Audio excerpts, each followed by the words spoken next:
Hello. Let's continue playing Disco Elysium, and last time I didn't get to talk to our characters in this church, so let's do that first and then continue with the Moralist quest if I can. As I remember, I had to get some tools like cables, antennas, I think. Let's see. Find a working transceiver. Okay. Probably should check the pawn shop. Otherwise, maybe ask Noid. Yes, what is it? Okay, she doesn't have anything new, I think.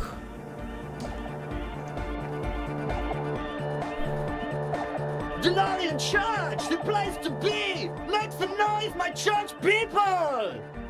He stands on stage behind a table, nodding along to the music and waving his hand in the air. In front of him, the audio mixer, one reel spinning. The other reel deck is empty. Cables run hither and thither. On one side you see an auxiliary line in with the number 4.5 written next to it. Whoa, that was a crazy sound we heard before. Yeah! It was awesome! And scary! Very hardcore! His voice booms through the chamber, then gets silent. Too hardcore, in fact! I couldn't control it! At all! It sucks up all the air in the mix until it's the only thing left! Starts compressing itself and everything around it! Completely fills up the headspace! Extreme! Is there anything we can do about it? Oh! I don't know! Maybe someone can do something with this! I imagine this is the sounds that the future could make! Sounds like a horrible future. Sounds like the future could be even more hardcore than I ever imagined. Yeah! How do you like it in the church? Yeah! Back on the case! No disgrace! Bring it down to party place! The first page of the second chapter! His voice echoes all around the grand hall. Could it be? Maybe for him, you only have a chapter or two left in you. Last of the penultimate, more like. Damn. Are you implying that Harry is gonna die soon? You said you were worried. What do you think is wrong with the music? There's nothing wrong with it. I'm still in love with the hardcore. It turns pensive all of a sudden. Sometimes I just feel like anodic music is in its infancy, you know? For example, take this Arno van Eyck jam I've been pumping for the last month, and will continue pumping for the rest of 51. Isn't something holding it back from being hyper? He thinks for a moment, then his expression clears. It's like it's only ultra. I think it's super hardcore, but you're right. It's not hyper hardcore. You guys need new tracks. If anything, it sounds a bit proto, like it's not fully formed yet. You might be a moribund alcoholic and a failed cop, but you are pretty certain a thing cannot be both proto and hardcore. It's hyper hardcore. It's super hardcore. It's only ultra hardcore. It's proto, not hardcore at all. How much is the fish? Wow! Culture cop! For a moment, you almost think he's going to put his hand down, but that would be ludicrous. I think you might be right. But how could it become hardcore then? I know it in my heart, but cannot think it in my head. If this is not hardcore, how could anything be? Sounds suspiciously like a question. I thought the question was, what is the question? Try to think if anything would make it harder core. Wait, I just remembered something. I am the police. I can't help you with this right now. I need something else, something extra. No! This is the answer! What? Guys, there's something happening in his head. Think even harder. Oh yeah! He's doing doing it! But you're not. This is almost certainly a matter that surpasses the limits of reason. My imagination fails me. I know! So does mine!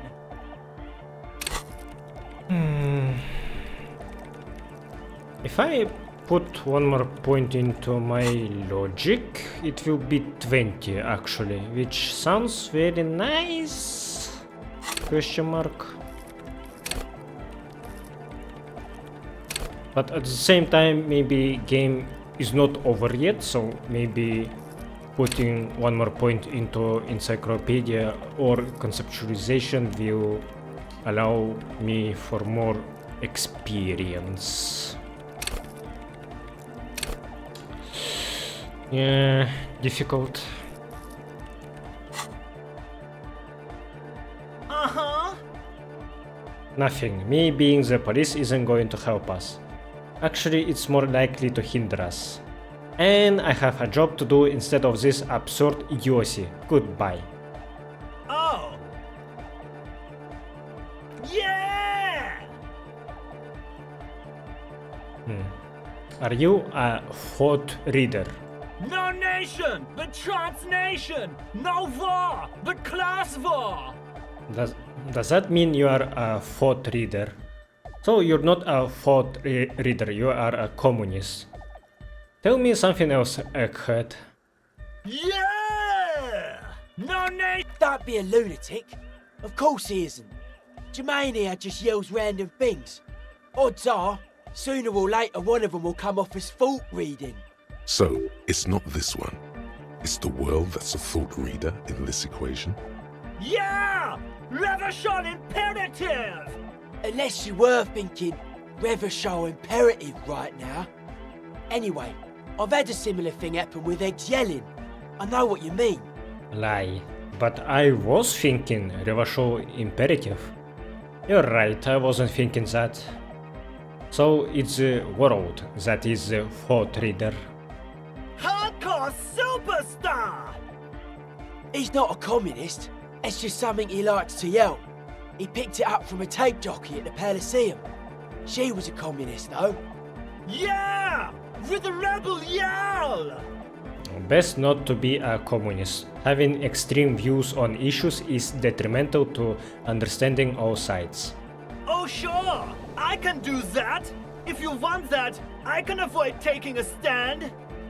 Please don't turn him into a moralist. I don't even know what to say to that. Be a moralist, Egghead. The balance needs your help. Don't be a moralist. Wait, what am I saying? You should consider your choice carefully and rationally. Don't be a moralist. That path requires a sensible examination of all nuances, unattainable to most people. Well, him saying communist things is not good as well, but like DJ having strong political opinions, even if he himself doesn't believe in them, he still shouts them and he can make some people agitated. So being a moralist also probably will worsen the mood of the crowd. So yeah. Aye! Shit. You guess Egghead is a moralist now. Well, I said don't be, and he's doing the opposite. It's time to compromise! He looks at you with an almost impossibly white, shining grin, looking to see if you approve. Almost there, could use just a bit more something. Obviously, one shouldn't get too hasty with their decision making. I'm swiftly moving toward a solution which pleases nobody.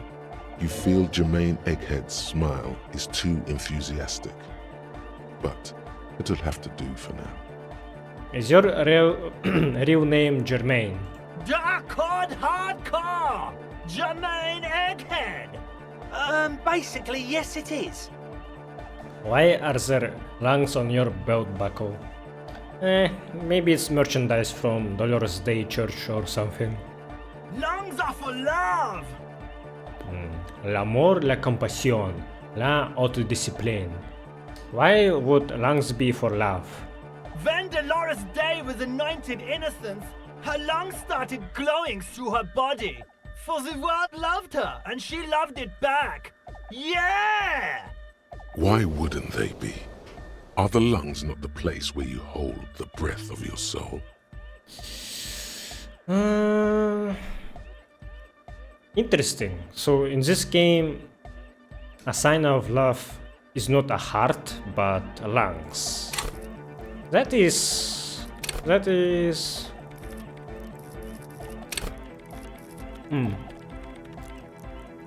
It's curious, yeah. I do like it, yeah. Alright, let's decide what should I do with this point. Visual calculus, I think I'm giving up on it for now. I kinda doubt that I will get 4 more points for it. But I do think it's very useful. Maybe if I find Ruby, talk to her, and then she will examine...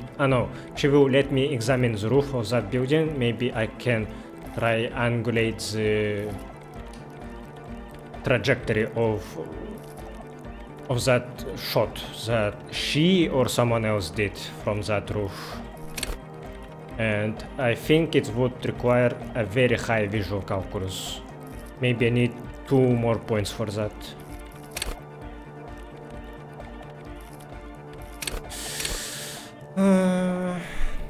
But having Logic 20 would be amazing too, but I am preparing for Ruby. When I will suspect that I'm about to see her, I will equip the armor, the full set that I have. So I will not have 20 logic anymore, right? Because I have this from what? From my goggles? Wait, I'm wearing a wrong hat actually. Oh, yeah, I do, fuck. This is not the right set for my...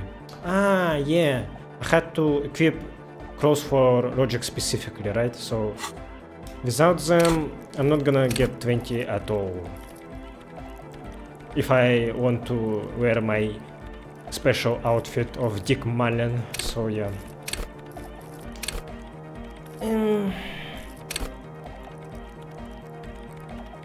Alright, 1 more point into encyclopedia it is. And then maybe 1 point into conceptualization.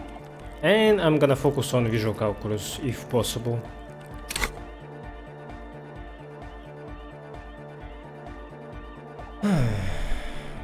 Really? L'amor, la compassion, la autodiscipline. Ah yeah, that makes perfect sense. I think so. That doesn't sound like a thing that would happen. Thank you for the story. Well, the lungs are where you hold the breath of your soul, aren't they? Highly gaily. I should try his physical instrument check. Where is that stupid hem-down shirt? I do find it a bit unfortunate that this track is the same as my hardcore menu theme.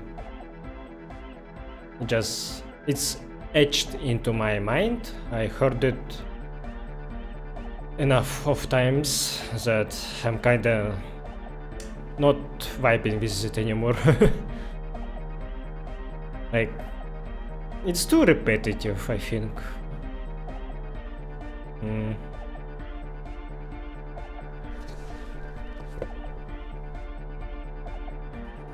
Ah, fuck. This hat already was giving me encyclopedia. Shit. That was a mistake. Oh, fuck. Did I... Oh, man. I think I overdid it. Shit. Well, okay. My encyclopedia already was 20 with this setup, actually. Fuck. Or maybe I'm wearing wrong pants. Fuck. Should I maybe get rid of these glasses then?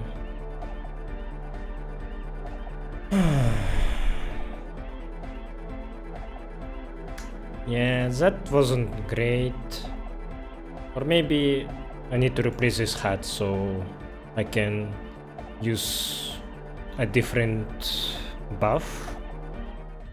Okay, at least my encyclopedia right now is 19, which isn't perfect, but at least I'm not getting -1 perception anymore, which is not bad. Now my perception is 14, right? Which is good. -1 of 40 is kinda whatever.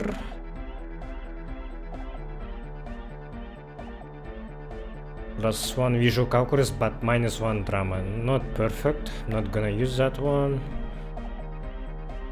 +1 empathy. Maybe.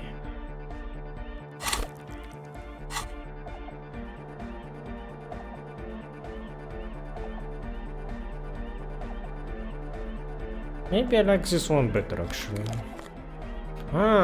These sneakers give me -1 encyclopedia. Whatever. +1 perception is better, I think.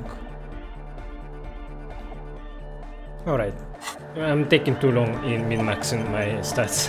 A better deal! Yeah! Medium car! Maybe your body can tell you what Arnaud Van Eyck's jam is missing to make it harder core. No, that would be silly. Your body isn't for thinking. It's for robust, wholesome things.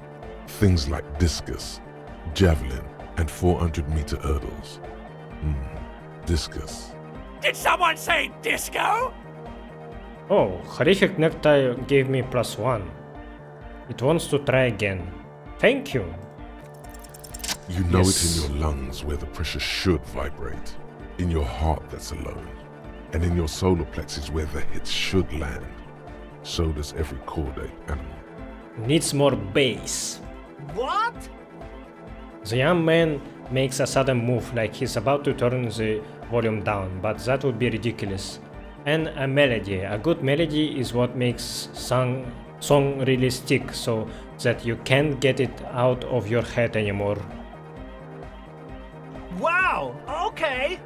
We should start with the melody. But where would we get that stuff from? Nowhere. I'm not gonna become some sort of anodic cop too. I've got enough copotypes already. I don't know. I was thinking you would know.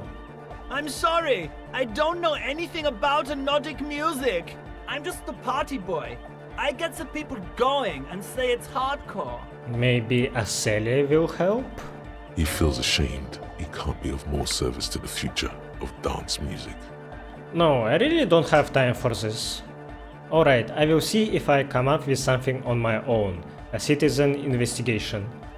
Okay, I will look into it in an official capacity. It's up to the police to make the beats go harder.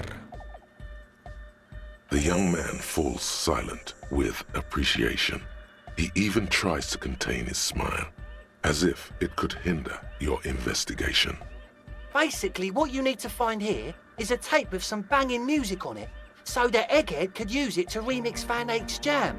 Yeah, maybe that street hawker across the pawn shop has got some tapes to sell. That's just an idea. That guy doesn't like music, so he probably will not have one. Anyway, that's all yours to figure out, Copman. Copman!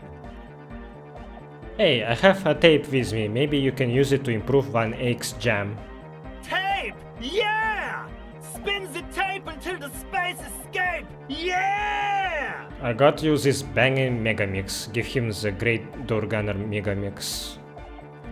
Isn't that the tape where Hardy Boys were recording the conversation by mercenaries? What about this one? Give him the smallest church in Saint Saints. Righteous! He takes the tape and attaches it to the empty reel slot. Hand over ear, he listens, then shakes his head. No! No, can't do! This is gonna make people sad! This isn't sadcore! Aight! He snatches the tape from your hand and attaches it to the empty reel slot. One hand on his headphones, he listens to the audio. Then shaking his head, he says, No! No, no! This is gonna make people scared! Keep it positive! Keep the love in the house! Normal! Stable! Normal! Stable!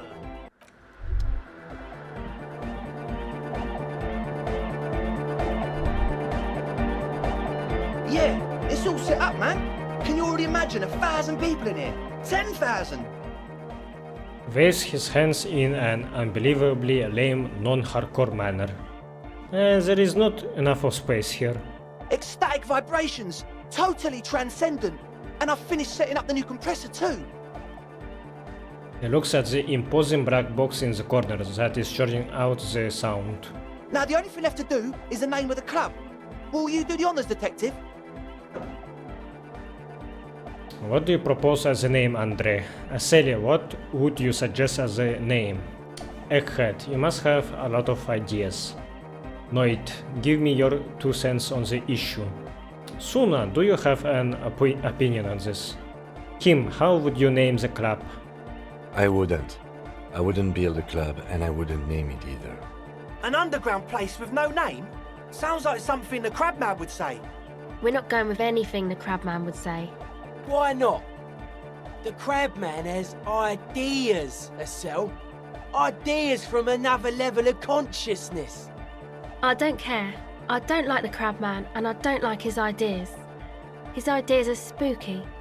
Next, please. How about something simple? Like the club?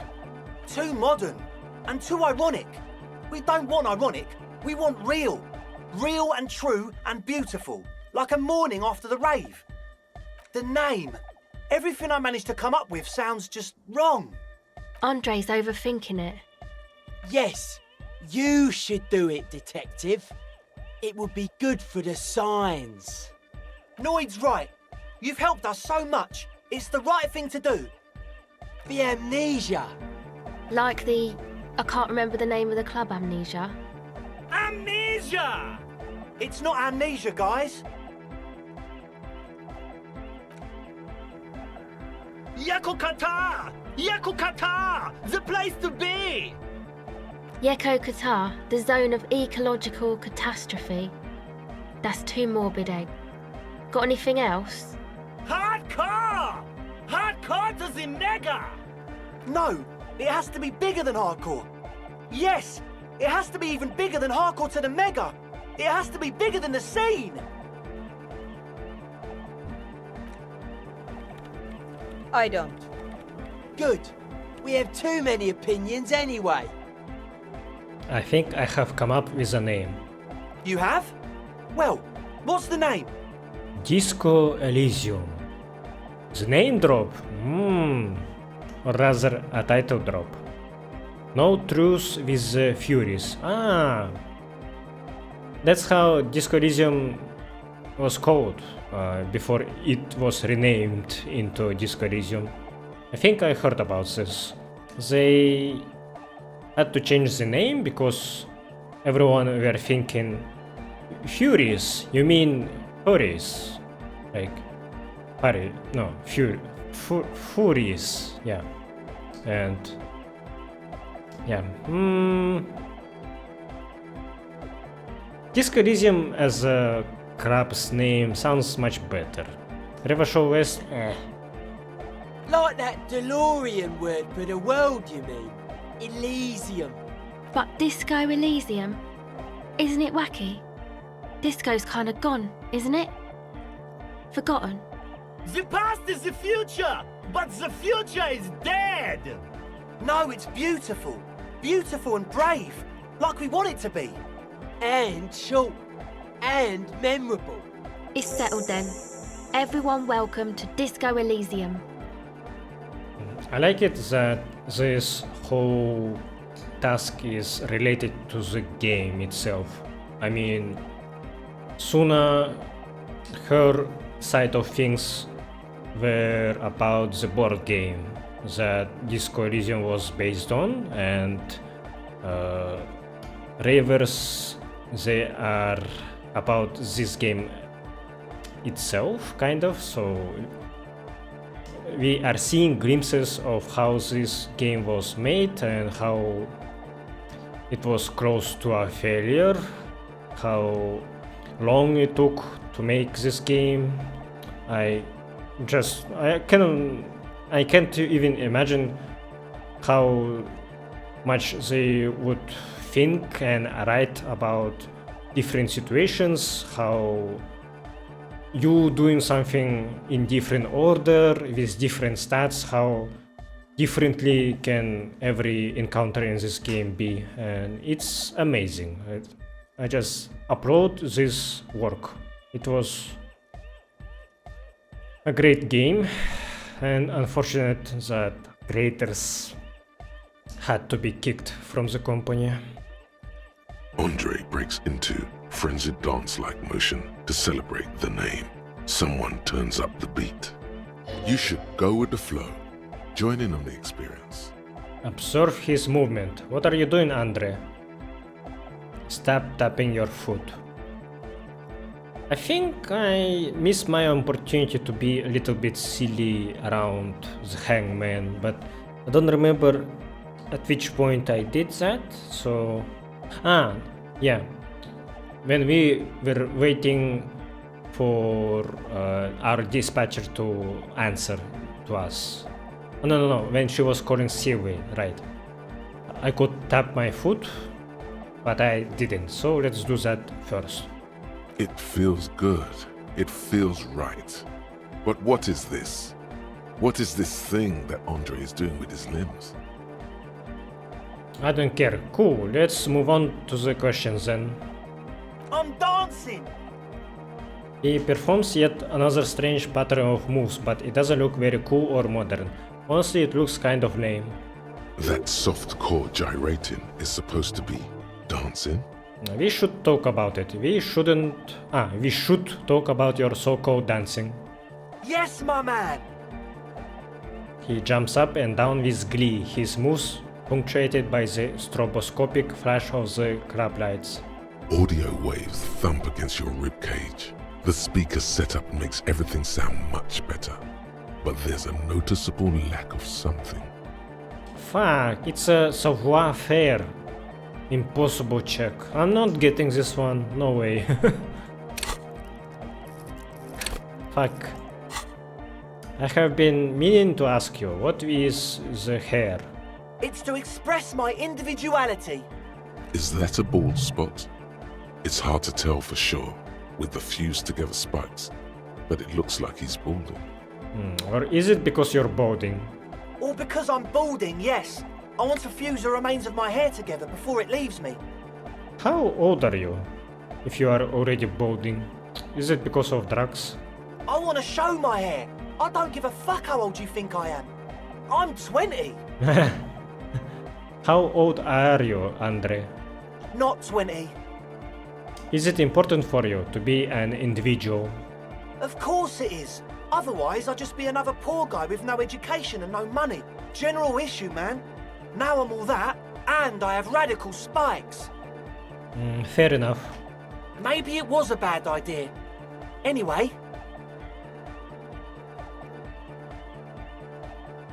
Goodbye, officer. Savoir-faire. Fuck.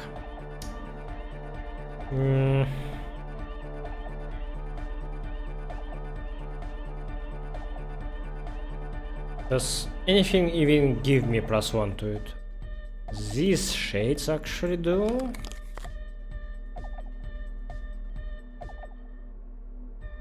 It's funny that default Harry's shoes, they are not for dancing. Only these glasses help me, nothing else. I still have this stupid shirt on. I shouldn't. Ah, trackpans actually give me +1, yeah. Keep forgetting to remove them, but I think they are a bit useful, yeah.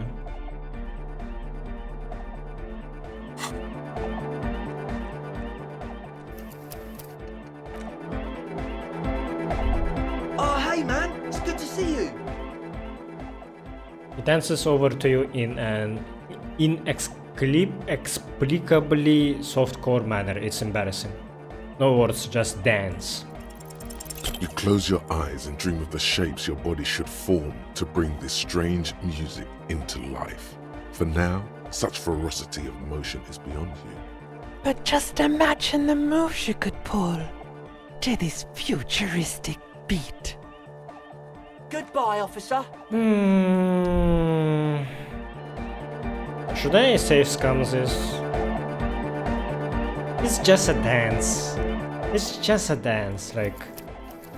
By missing out on this, I think I will make my viewers more sad than angry at me that I decided to. Oh, hey man, it's good to see you. To not do it. You close. That was a good roll, but not good enough. Oh, hey man, it's good to see you. You close.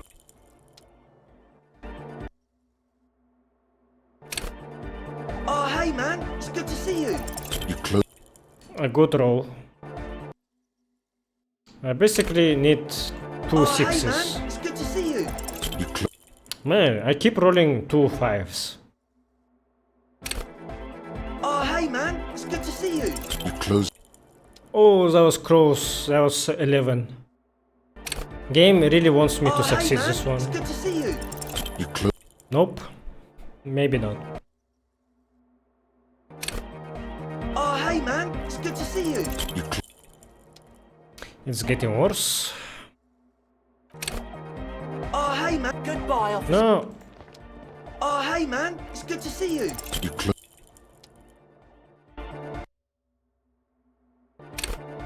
Oh, hey man, it's good to see you. Oh, Okay, hey let's man, try. it's good to see you. You close your eye. But just imagine the Alright. moves.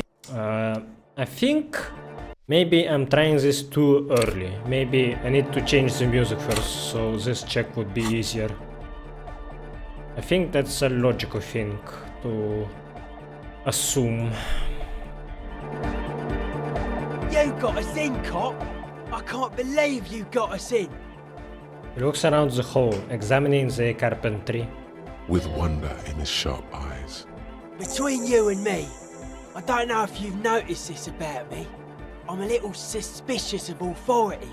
But you really came through for the hardcore underground. Yes, you really came through for the hardcore underground. How come? Andre is busy cutting some slightly less lame, but still quite ungainly shapes on the church floor, sweating profusely. Estelle using her contact mic to listen to a tree underwater. The one with the large head is blasting the dance track on repeat, while the stained glass window behind him is rattling from the bass. Sire, the tent. 'Twas a security risk. And in here, sanctuary. 'Twas only noble of you. These kids got spunk, I admire that.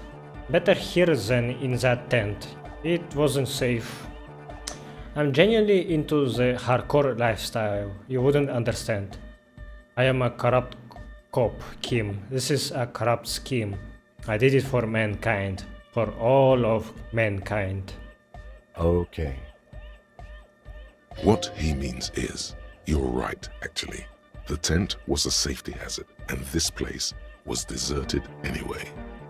Noit, what do you think about the church? It's a miracle of carpentry. Dead bodies carved into total shapes. Now it can be something more. He rubs his hands together. How old do you think this church is? Over 300 years? That's right. The first settlers built it plus 6 more like it, on the coast here, was one of the first things they did. Must have been really scared of something, but I understand. Alone on an uninhabited archipelago, forced to face themselves and nature. Pre-industrial quantities of solitude, the sea, perhaps something more fundamental. He means something paranatural. He must... I would want to build a safe place for myself and my own as well. Something more fundamental. You mean the sound anomaly? Maybe. Maybe they were unable to face the nature of the world, perishing. What style is this church built in? A cop who's into building critique. Okay then, this is folk DeLoreanism, lawmongerer. It's a subset of early DeLorean architecture. I'm not just a cop, I am an art cop.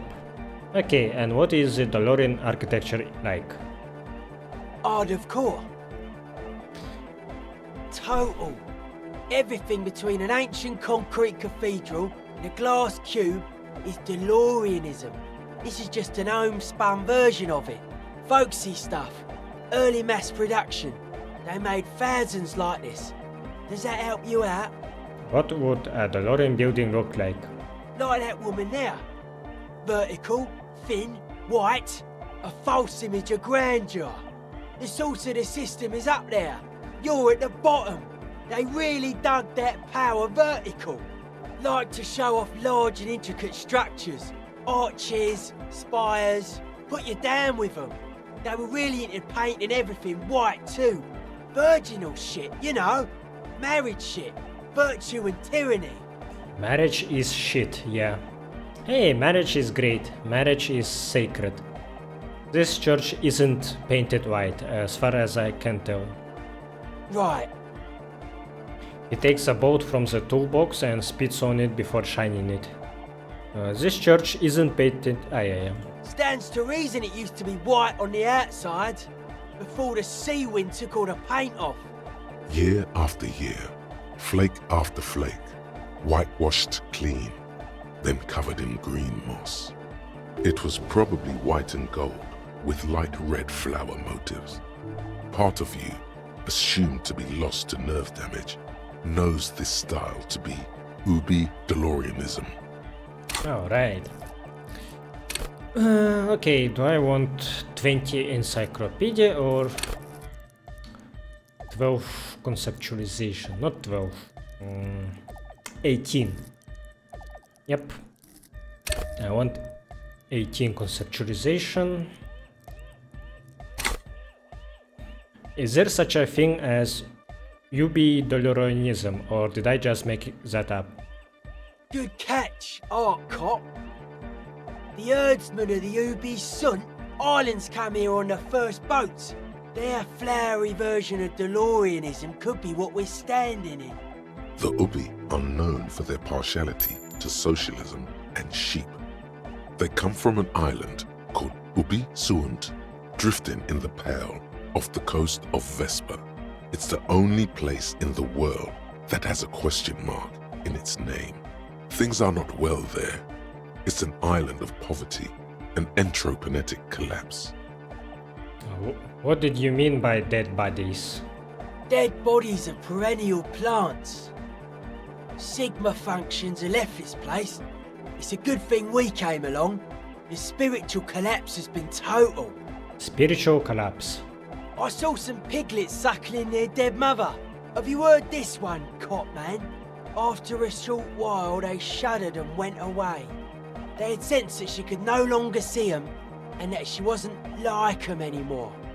What they loved in their mother weren't her body, but whatever it was that made her body live. End of quote. This is an high-quality carcass. The power of anodic beats and hard bass is needed to reanimate it. First, where is that quote from? A Sarais man who lived a long time ago, an ancient hardcore brother. What you are saying is you are not a big fan of the Innocentic system. What you're saying is religion has stopped being hardcore. A 3,000-year-old tyrannical regime of history. built and maintained by hundreds of generations of self-appointed intellectuals. It's false core. The way he says it, the force in false core, is invested with 20 kilotons of disgust. But you guys said the Ecclesiastes were all about love and hardcore before, remember? Then I did right not to agree with all that talk about the Ecclesiastes being okay with this then.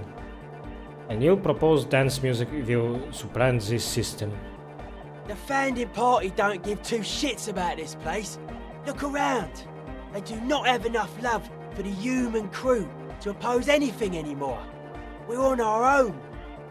I only said unity. One word. Figures of authority always misquote you. Andre doesn't care about the Ecclesiastes. He just wants the operation to run smoothly. And Egg is a demi-beast. You shouldn't listen to what people say. You should listen to what they are. Anodic dance music. Regular dance music wasn't hard enough. And yes, I do. How do you like the grass work? Point to the stained glass window. I don't. Fuck her giving me the evil eye. That's her Innocence Dolores Day, mind your words. I'm getting some real negative vibrations from her too. You wanted to get inside the church and now you don't like the stained glass window. No wonder. We have to get rid of it. Dismantle it. Can't dance with a giant mass murderer looking at ya. Not a good look for the club. Mellow, man, mellow. No one's a mass murderer. This is a house of love. Mass murder on the floor! What do you mean by murderer?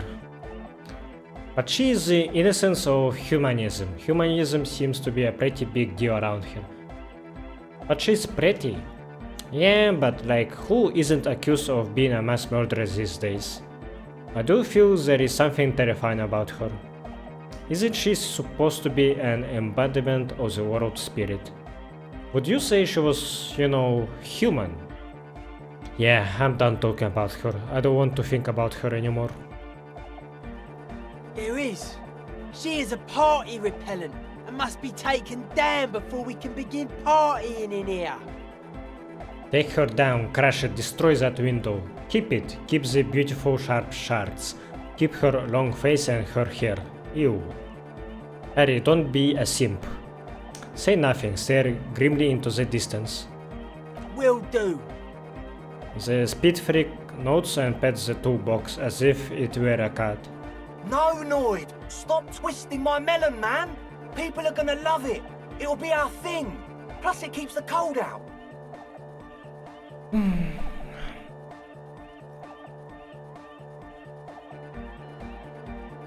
The world spirit does not have a body. It has organs. Hardcore is an organ of the world spirit. He raises his left hand. This Arno van Eyck track is an organ. The carpentry and glass cutting that built this house are also organs. She's a thief, if you ask me. An organ thief. All innocences are.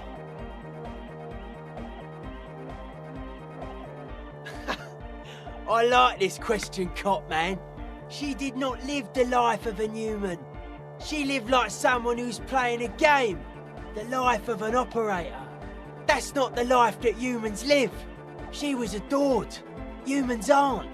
I don't know about you, but they hate me. And they do not think I'm innocent or some shit like that. Yeah, they hate this too, point to yourself. I don't know what you are talking about. I have thousands of fans. I am surrounded by love and support all the time. She was a player. She played us all. It's just a game to her. Yes. He lets go of the suspenders and they hit his chest with a slap. This speed freak does not quite understand the sudden escalation of emotion in that argument, but he agrees nonetheless. What a strange choice of words. Caustic, overflowing with negativity. That can't be healthy. What's happening here? Why do you keep coming back to this window? Because Dolores Day looks like Dora. I don't know, it's a nice window. Nothing, everything is okay. Oh fuck. This was a volition failure, huh? Maybe I should have been focusing on my volition. But how high I can do it? Like 5 more points, it would be 11 plus 6, 17. Yeah, I think I rather focus on my int skills. But it isn't, and you shouldn't come back to this anymore. This should be the last time. Stop talking about that damn window, please. Yep, I'm gonna stop. How are you settling in? Hard to say, cop man. Signs in here are distinctly wild. Gonna take a while before everything's properly synced. I did get to talk to the crab man though. You mean Tiago? Anyway, he's been giving me kind of a psychic rundown of this place. Dude's seen some crazy shit, but he's actually a lot like us. You mean all his mother's love stuff isn't too spooky for you? You mean all his sobriety stuff isn't too restrictive for you? What do you mean?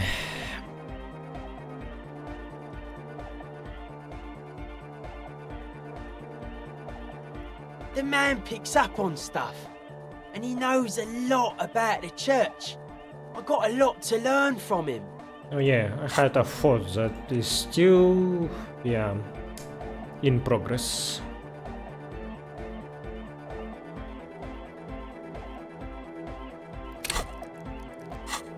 Good thing you didn't squash him. I wanted to talk some more about this place. What did Tiago tell you about the church? The crabman's been lurking here for a while. He's experienced things. Things that give off bad signs. As far as we can tell, the Ubies built this place about 320 years ago as a sarcophagus. Do you mean there are dead bodies here? Not like a literal sarcophagus. I'm just being metaphorical. What is it for? Encasement, confinement, of something they were afraid of. Something new and unheard of on the Isla. I think that's what the crabman is experiencing when he climbs around upstairs. Like, this is some old world shit the Ubies had heard about. I thought the best way to deal with it was to build a church, surrounding it, to contain it. Wait. Crabman Tiago, okay. He was a bandit and he probably was with his group here, and then police raid happened. They were shooting this place and his people. Tiago probably hid in the roof, and then pale origin point, it messed with his memory, so now he doesn't remember his bandit days, but he became more religious as a result. I don't get it. Contain what exactly? I don't know, and it's not something they properly understood either, what it does, but it's what this Sona person is looking for and trying to measure. It'll be fruitless though. She won't be able to measure it. People like that always want to measure everything.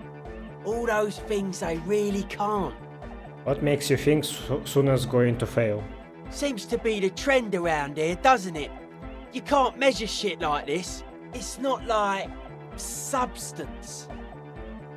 I found a doomed commercial area in Martinez proper. Maybe it's the same thing that Ubis were trying to contain.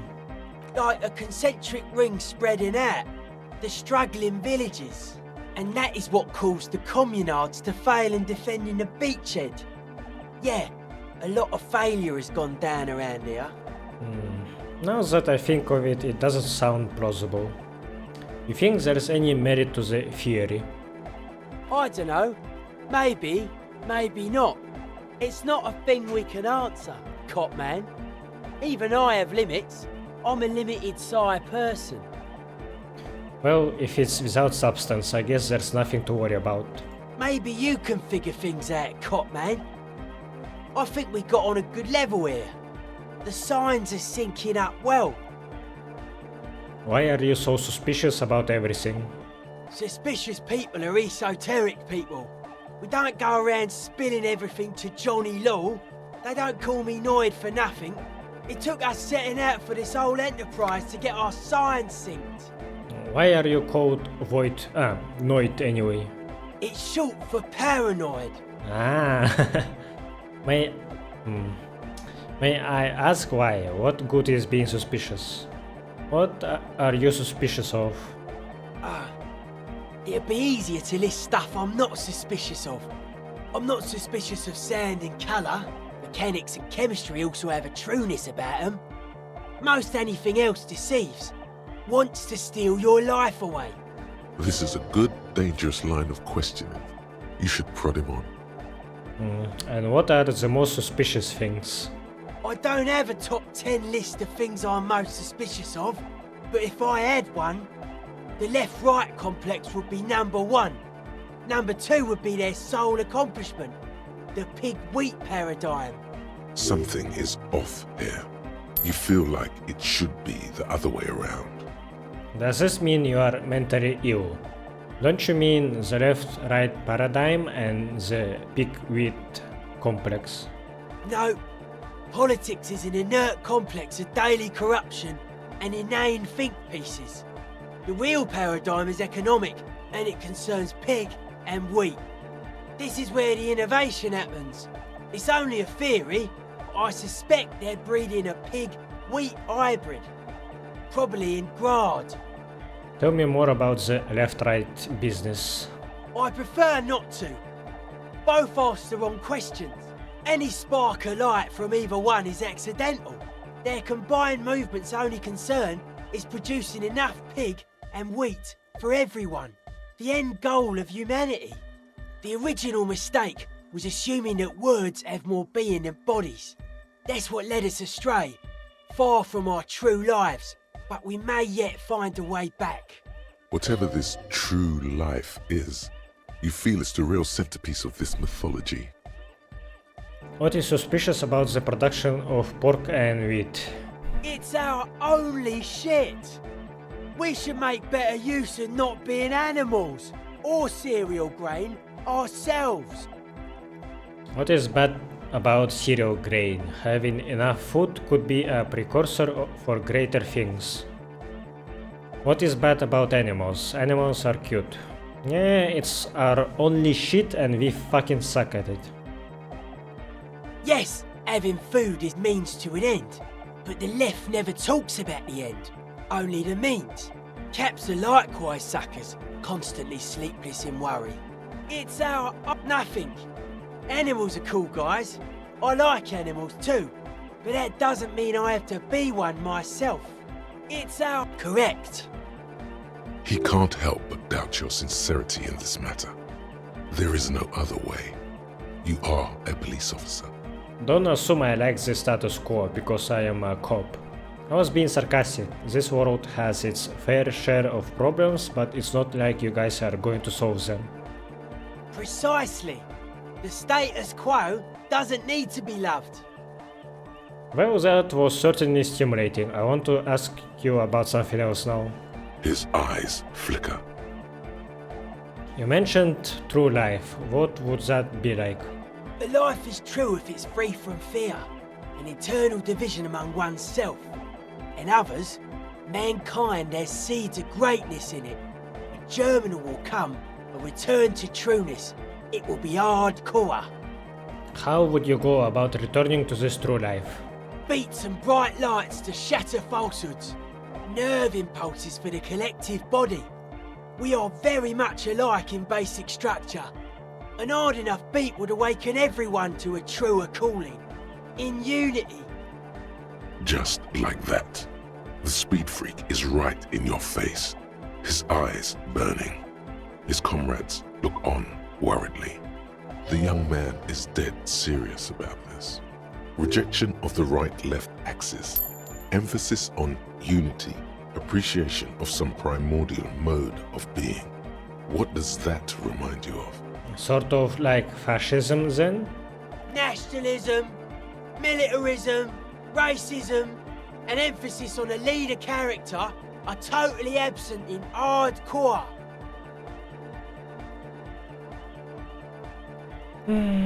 Fair enough, just making an observation.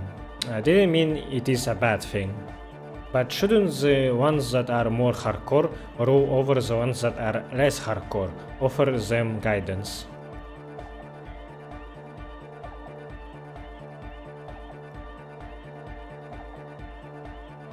He picks up a wrench and scratches his head with it, unaroused by fascism. So you are advocating a noise-based society. Many non-Occidental cultures share a beat at their art. Thus, they are closer to true, hardcore life. There's just never been enough of them, and they had to rely on some extremely basic percussion. You keep mentioning hardcore. What does it mean to you? Utmost dedication. Thoughts from the spinal cord. It's a potent superlative as well. The term also signifies certain varieties of pornography that depict penetration, just so you know. Egghead usually has a better concept of the hardcore. He just really likes saying hardcore. Hardcore! His friend shouts from behind his mix table with a smile surpassing your own in wideness, a total moon face, and eyes full of naive wonderment. My Harry isn't smiling. The term hardcore also denotes a strain of pornography that depicts penetration. Did you know that? I do not know such genre, but okay. That's a pretty hardcore coincidence, don't you think? Yeah! Oh yeah, sure thing. Code the key, +1, analyze the beat. Conceptualization, internalize the hardcore aesthetic. Don't just nod along, really feel it. Aggressive, monotonous, but also somehow sacrum, primitive, yet futuristic, like a machine man. Nothing exists but the here and now. All are one purpose. All you've managed is a list. The parts don't form a whole. Nice, I really like failing 97%. Checks. What is with the clothes? They're hardcore. That's it? They're just clothes. I thought there would be more to it. Nah, it's just a vest of suspenders made to resemble a human ribcage. Plus some lady clothes to piss off the sex system. Now tell me about that hardcore necktie. It's fucking primal. I look at your tie suspiciously. What is so hardcore about it? It's my friend and accomplice. It makes me party harder. I can see that. And you've partied very hard for a very long time, haven't you? It looks like you're trying to hang yourself with it. So large, too. So many different patterns. It's crazy, man. I like it. I'm glad I didn't take it off. I am warming up to my horrific necktie. I didn't appreciate it for a long time, but yeah, I'm feeling like it's protecting me a bit, just while trying to make me drink. You suddenly realize the patience and respect this speed freak has shown you is partly because of your style. He's probably not like that with everyone. Respect to the man! Necktie is on, +1. Dedicated, hyperactive, unified. You will have to add something of your own to understand this list of loosely formed qualities called hardcore. You need your own entry. Make it. Test your limits. Surpass them. Dance till you drop. Dance till you die, if you must. Jumping around, as this sort of music requires, is actually a taxing physical activity and should be dignified with a sports suit. Long live the world that gave shape to hardcore to complete itself, a true heir to DeLorean values. The 3.5 centuries and the gift still keeps on giving.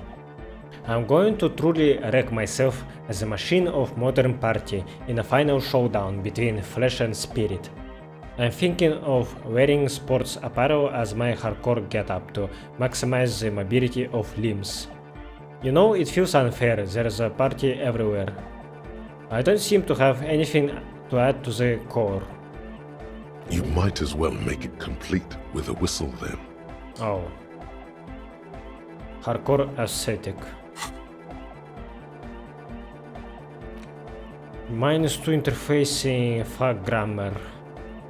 Not only have you internalized the hardcore aesthetic, you have also contributed to it. How hardcore could you possibly become? Low-core people come around you to correct your typos. It's hardcore here, hardcore there, hardcore in a short instant. What is going on? Those aren't typos, man. That is how core hardness works. If you don't know hardcore from our happy hardcore, what the fuck are we talking about? Alright. I am playing in hardcore mode, so maybe I do want this thought, but what should I replace it with? Maybe it's time to say goodbye to Guillaume Le Million. Probably, actually. I'm not investing into my psyche points anyway, right? Like, I don't need a +1 cap, I already have a lot of caps. What else is not very useful? This one is nice, kind of. I probably need this. I need this. Motoric caps could be useful for now still. I think I need this.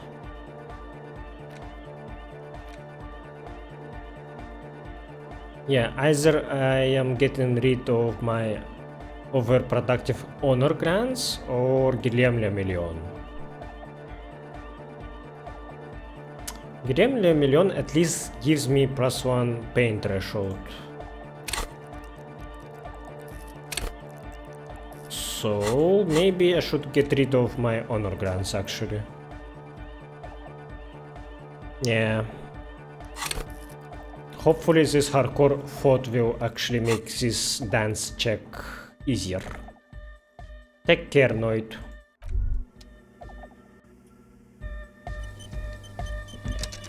She's whistling a melody, her trusty contact mic attached to a wooden pulpit. At the sound of your footsteps, she stops what she was doing and turns to you. Hey there. I've been recording some new audio from all these beams and rafters. The sounds travelling through the wood are pretty cool. Creaks and stuff. Like you're underwater, you know? But like, underwater inside a tree. But that's not really what I wanted to talk about. I wanted to thank you instead. Makes sense. I have likely deserved some praise and adoration. What for? For getting me and my friends in here. And we even found some new associates, such as they are. How is everyone doing? Good, I think. Noid is getting a read on the place. I think he finds the carpentry very impressive. Andre's been setting up the compressor and dancing. Egghead's been keeping the party up. He's got the stage under control. Sauna, the programmer, she's doing whatever she does. Behind that radio computer of hers. She doesn't talk to us much. And the crabman hasn't shown himself, thank God. Now, can you tell me about your associates? Sure. You helped us out. I can repay the favour. What do you want to know? Tell me about Sona. Ah, she's a bit odd, I have to say. Doesn't talk much. I'm not really sure how to vibe with her, you know? Seems like she's not in a very good mood most of the time. But earlier today she told me about Welkins? And she seemed oddly happy, like she had some idea with those little creatures. Some artistic idea. I didn't really listen, I was busy with my mic. What about Tiago? Oh, the crab man. Still gives me the creeps the way he moves. But he doesn't actually come down that much, just climbs around the rafters. I just tried to stay away from the crab man. But he talks to Noid. They seem to have some thing going on. Oh, he talks to Noid. What for? Beats me. Noid said they get along somehow. They're both crazy enough, I guess. What does he do up there? Who knows? He doesn't really answer our questions, see? Not that it's easy to ask them. What are we supposed to do, yell up at the tower? Thanks. About the others. Who do you want to know about? Tell me about Andre. Andre? He's a cool guy. Doesn't really come off as one, but he is. To me, at least. He takes care of shit. Sorry. I mean, he's got a vision. For what life should be, you know? He tries to push things until everything falls into place. He's an organizer. What has he organized? Nothing. But then again, there's nothing to organise around here either. He really wants this church thing to work. Must have taken it as a sign when he found it abandoned like that. Said it was an augury. I don't know where he got that from. Andre's not super intelligent. I've never seen him so psyched about anything though. And he's often psyched. Looks sort of desperate, like it's his last chance or something. Or maybe he was just high. I mean, not that he does drugs, just high, you know? On life. On his mother's love. Relax, girl. We are police officers, but we are corrupt. Rotten to the marrow. You can tell us about drugs and shit. I don't give fuck. Yeah, drugs, shit, fuck. We don't care. He smirks. Kim wasn't really talking much since I got him. I'm kinda even forgetting that he's with me already. Yes. Anyway. Could it be that he's boating, him thinking it's his last chance? Come to think of it, yes. This is the first time you've heard her laugh. He's in some kind of a self-destruction mode with that hair of his. Bleaching it like that. Probably wants to get rid of it altogether. Is Andre your boyfriend? Yes. A quick response. She's very sure of it. He's someone she feels she can trust and even control, if need be. Tell me about the others. Who do you want to know about? Tell me about Noid. He's a four-burger, I guess, like the rest of us. Okay, maybe not Egg, I don't know about him, but Noid and the rest are from Forberg, making the pilgrimage up north to visit the Elysium. He's real hardcore about the lifestyle. What does he do? What do you mean do? Like for a living? No, I meant for breakfast. Of course for a living. Yes. He's a carpenter, trained and all. He's very good, he just doesn't have the mindset to work like that. In a shop somewhere. That's because Noid is violently hardcore. I have internalized it. I understand why he doesn't stoop to servitude. Do you? Wow, you really have talked to him. Indeed, Noid serves no master but the beat. Which I can respect. And you? Sir, I abide by the law. A strange feeling. Every now and then, something feels off about the way she speaks. She doesn't change tone, but you feel as though there's more about her, and she lets on. What is this pilgrimage you're talking about? It's just something poor Forberg kids do every spring. To pass the time, we walk the entire length of Boogie Street, up to Jamrock, or as much as possible. Why wouldn't it be? I don't know, man. Have you been down Boogie Street? It's a little bewildering. I'm sorry, have I not told you I am a raging alcoholic who recently drank himself into an oblivion so deep he can't even remember what sounds like the biggest street in the city? Let's say I haven't been down Boogie Street. Okay, then you should go and take a look, I guess. Boogie Street is cool. It's got a lot of immigrants and all kinds of different people. I might just do that if I make it there alive. It's unlikely I will make it there. Chest pains, need to continue drinking, but thank you. Yeah, I hope you do. Who do you want to know about? What is the deal with Egghead? What do you mean? What does he think he's doing when he yells all that stuff? Oh, that. He's the party boy. He told me as much, but what exactly is a party boy? A Nordic music doesn't really do vocals in the traditional sense. Vocals are thought of as rock. That's to say they're a bit backward. No offence if you like rock music though. Rock music's cool by me. Pachoo, pachoo, swish. Your credentials as the resident future man of Revachol are being questioned. Show her you're hip with the times, Gramps. No offense taken, go on. You don't have to tell me rock is backward. I am the future man. I abandoned rock in the 30s. Stupid rock. God damn right, rock music is the coolest. Rock music forever. Yes, forever. Anyway, even if you don't have vocals, you still need someone to say something every now and then, right? To urge things on. That's where the party boy comes in. He basically just stands on the stage and dances and yells how awesome everything is. It's very catchy. I understand. People are usually afraid to do things if others aren't already doing them. Dancing makes you dance, like sneezing makes you sneeze, or yawning makes you... Anyway. He looks around, a little embarrassed of the enthusiasm of his interjection. Where is he from? How long has he been with you guys? Actually, we don't know where he's from, or who he is, really. One time we were out partying somewhere in backwater Forburg.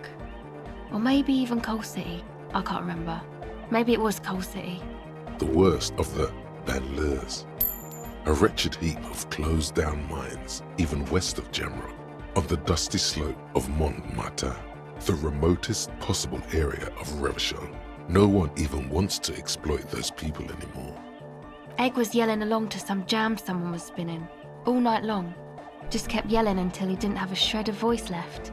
When the sun came up over the mines. There were mines? Yeah, it was in Coal City. Egg came with us. He made this wheezing puppy dog sound all the way back. Couldn't even speak. It was definitely Coal City, because it took us 2 days to walk back to the fort. He just wheezed the whole way. We never really asked why he came with us, or who he was. I think his name is Jermaine. People are sweet. You can see it must have been a great night. The memory causes her to go silent for a moment or two. You wish you'd been there. Tell me about the others. Who do you want to know about? Actually, do tell me about yourself. Me? Again? Yes, I forgot. Tell me about yourself. I told you, I'm a silver bird. What does that mean? It means I don't answer questions about myself. There's more to you than you let on. What am I not seeing? All right.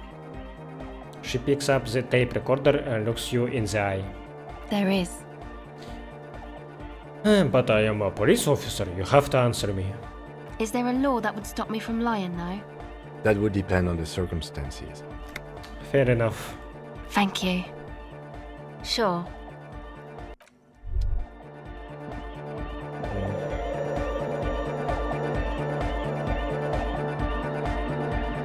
Okay, Tiasso is not here. I can't talk to him. Alright, I guess I can visit the pawn shop and see if Roy has things for me. Like the transceiver and music. Gottlieb, what is it now? Doc, someone broke my heart. Look, pal, getting pumped and dumped is not a disease. People live through it all the time.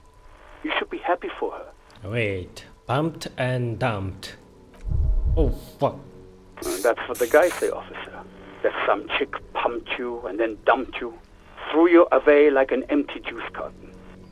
Don't take it personally. There just wasn't any juice left in your carton, pal. Do you know who this person was? Have I told you? You must have me confused for a close personal friend. I am not. I am a medical professional with a constant idiot emergency on my hands. One needs tending to right now, he thinks, looking around the room. God, these apes. You hear someone whine in the background. My eye, Doc, my eye. Anything else I can help you with, officer? In the cabin, you see a set of steering. Alright. Well, at least I got a couple of new things from that. I think I should stock up on healing items just in case. Pale aged vodka. Maybe I can give it to Idiot Doom Spyro, huh? I'm gonna actually Google that before doing this decision. Okay, doesn't seem like there is any use for it. Maybe only for Idiot Doom Spyro to say something new.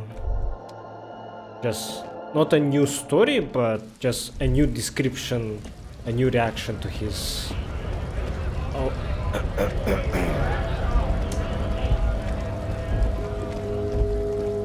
To his whatever. To his antics, yeah.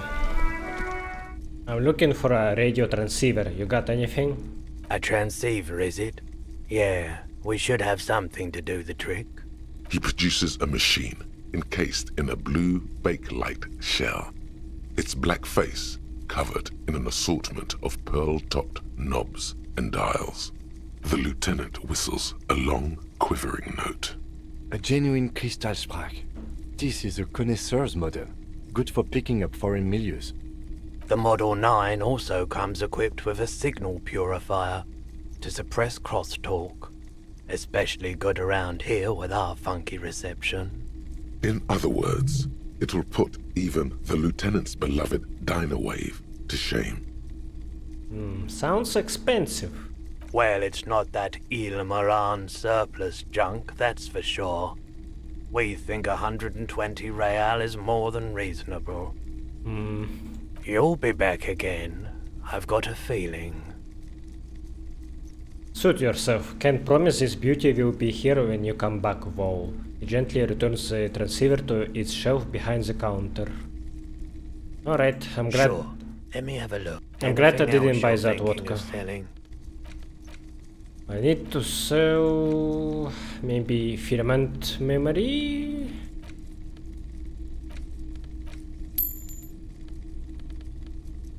Hey, it doesn't show how much real I have right now.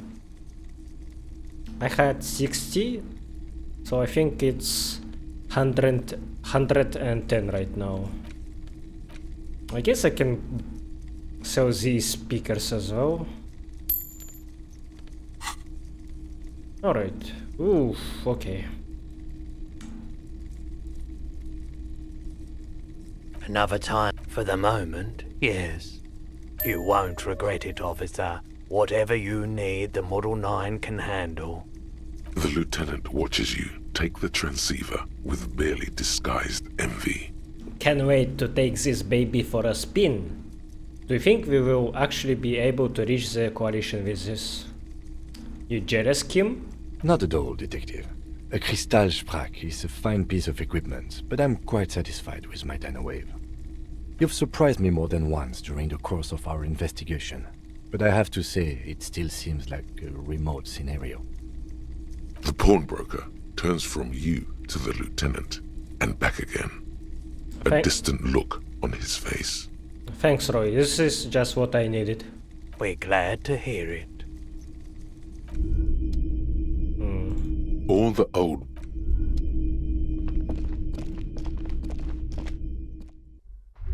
If Roy didn't have the music that I need for Egghead, who would have?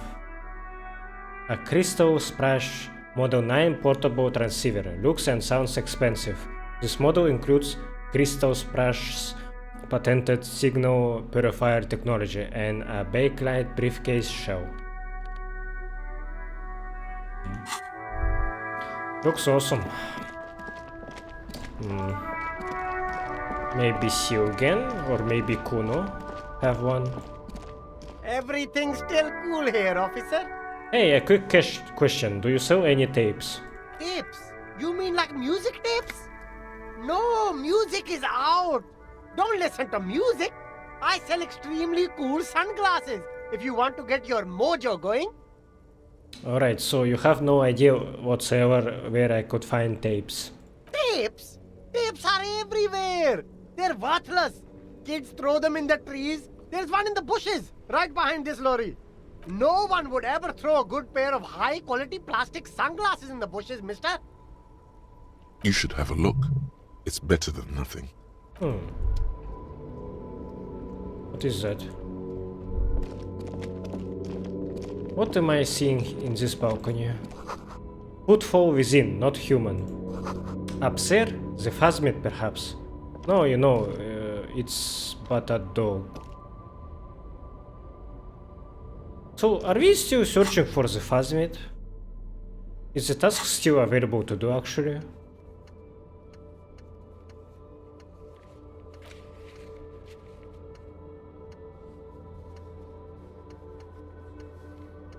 It doesn't show up, actually. I think it's in my complete tasks. Yeah.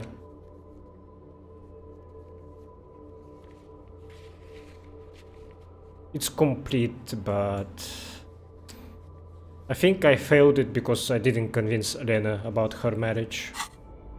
Oh well. The hawthorn tree on Rue de Saint-Gilles Lane. Bronze-colored ribbons of magnetic tape are caught in its branches, fluttering in the breeze. Oh no.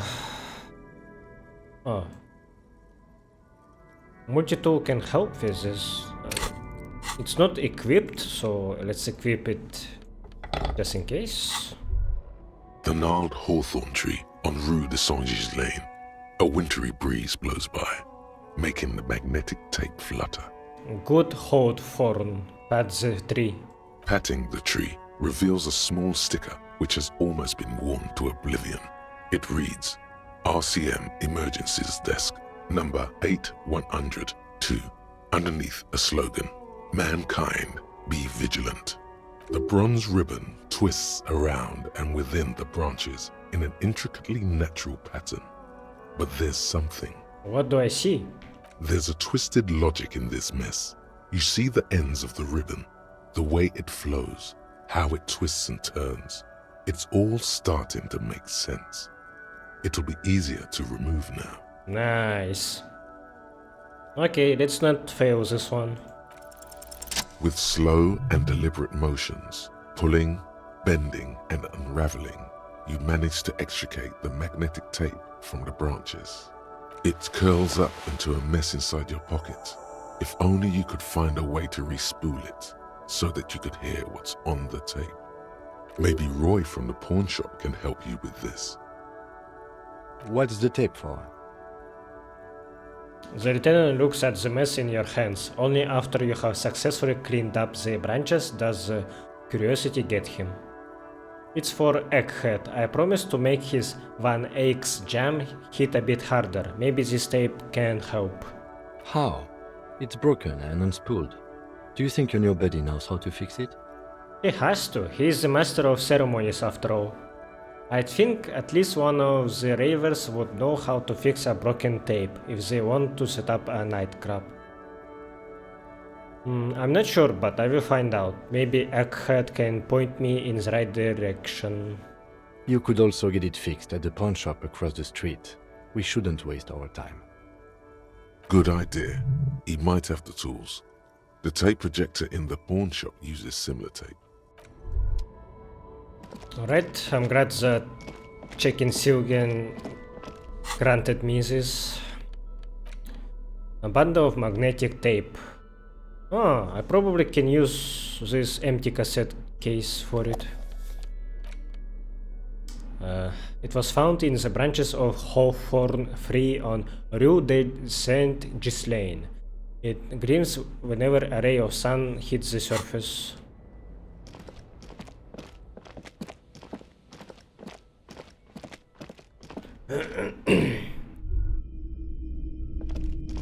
Hello, hello. Let me know Hey, if do you I know can how to help fix you with this? anything. You mean re-spool it? Yeah, I do, but... Great, could you do it please? This is important. I need to be able to play this tape for someone. But I'm not some Mr. Fix-It. I'm a pawnbroker. If you want to pawn the tape, sure. Although it looks pretty worthless. Just explain why you need this so much. He's bound to understand. Wait, but you tinker with film tapes all the time. Isn't that the same? No, it's different. Those film tapes actually mean something to me. But this is just a worthless bundle of old tape. Worthless? It's not worthless, Roy. This could be the next big thing for the local dance music scene. Huh? What do you mean? Do you know that old church down the coast? Yes. What about it? I helped some young ravers turn this place into a nightclub, and they play these weird beats there, which they call anodic music. Is it any good? The music, I mean. Not very. I need to funk it up. No, that's the thing. You can't believe how unbelievably thin the beat is. There's nothing to it. No bass. It just goes bzz, bzz, bzz. But this tape could make it hardcore. Man, you're really invested in this. He looks at the bundle of tape in front of him. It shimmers under the shop's dazzling light show. Okay, I'll help you out. It's going to take a moment, though, so just sit back and relax. I would gladly pay you for that. You take some time to look around the store. The play of visuals all around the pawn shop is mesmerizing. Suddenly, Roy turns back to you with a reel of tape in his hand and coughs. You know these visuals would look super cool in the church. I look at the clock. Wait, this took more than just a few moments. That was at least 15 minutes. Well, thanks for the help. Take the repair tape. Hey, those visuals you have got here would look great in the church. Point at the lights in the pawn shop. Yeah, I bet they would. All those lights in a massive church hall. He stares at the intricate interplay of light and shadow all around him, suddenly moved by the idea. A sanctuary filled with hand-picked positive photons. There would be no room for sadness in such a place. It's a brilliant vision. There's a but, isn't there? There's always a but. You and me, we could make this all become true. Mankind needs this. But... I rather like it here, too. So yeah, I'm not giving you my projector. This tape is all I can do for you and your friend's nightclub project. Looks like he really means it. There's no way to turn this around, I'm afraid. That's fine. Yeah, my pleasure.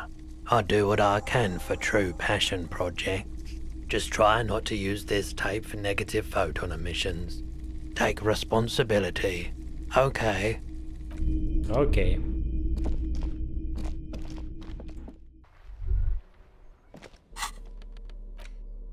The bronze-colored tape found in the branches of Hawthorne 3 has been reconstructed into an usable reel of magnetic tape. It's pretty fragile and in an odd format, which doesn't fit into any portable tape players. Nevertheless, Egghead will be stoked. And why I can't fast travel? Come on. Do I need to go to Whirling in Racks to be able to teleport? I don't really understand how this works, but it does.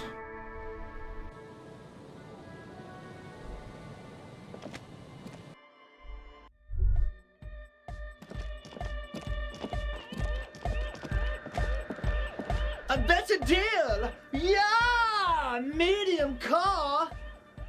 I found this reel of tape. Maybe you can use it to hard up Ake's jam. Yeah! Remix time! Tape goes here, into deck B.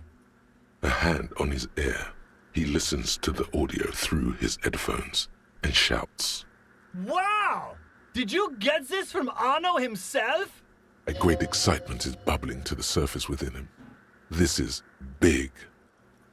No, actually I found it tangled up in a Hawthorne tree. Listen, I'm just going to show it to you. Ready? Ready?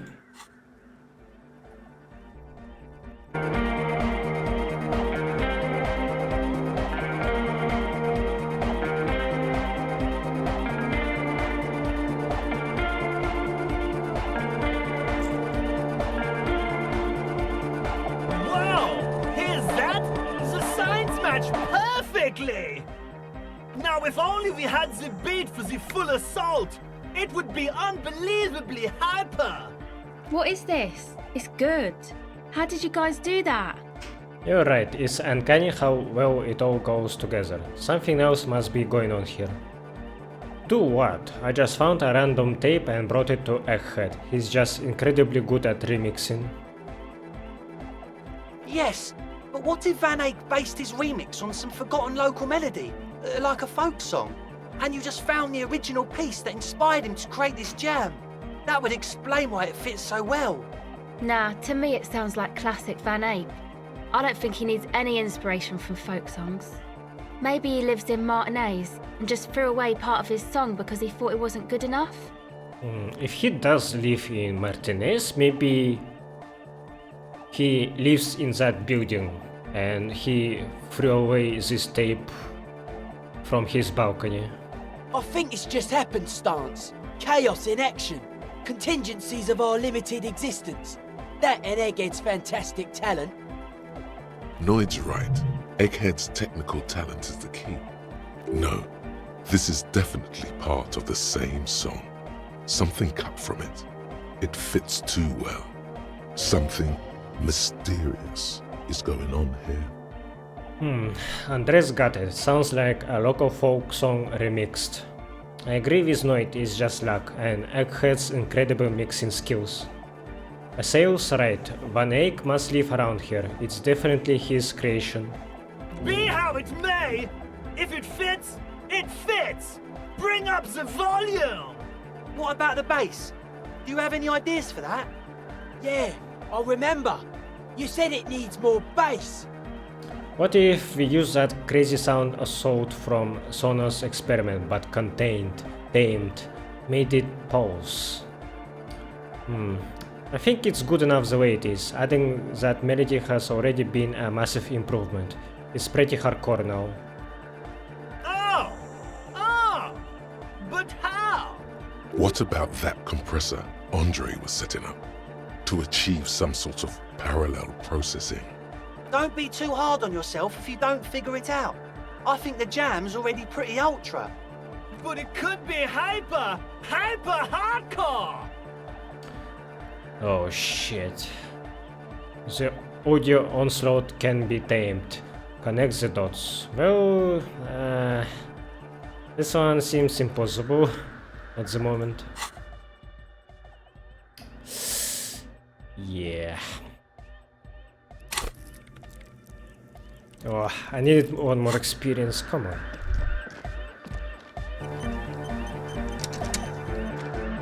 A better deal! Yeah! Medium! Sidechain the beat. The fuck? Okay. I succeeded this check somehow. Sidechain, what does it even mean? Listen, you can use the compressor to select between which track it's compressing. Either the auxiliary signal or the main input from the tape. Make it alternate between the signals. The compressor controls the gain based on the level of the signal on the aux sidechain input. It will allow maintaining a loud sound without peaks that fill up all the headspace. Okay, Egg, you need to start sidechaining it. Explain the concept to him. Sidechaining it, you said? He turns down the music, his hands moving deftly across the mixer, setting up the necessary controls. Then he puts on his headphones and his eyes go wide, wider than they've ever gone on drugs. He starts jumping up and down with bliss in total silence, still listening to his headphones. Hey, what did you do to Egghead, Cop Man? Did you break him? Just wait and see. Are you ready, pussy? Noid straightens his back, ready for the beat. I was born ready, Egg.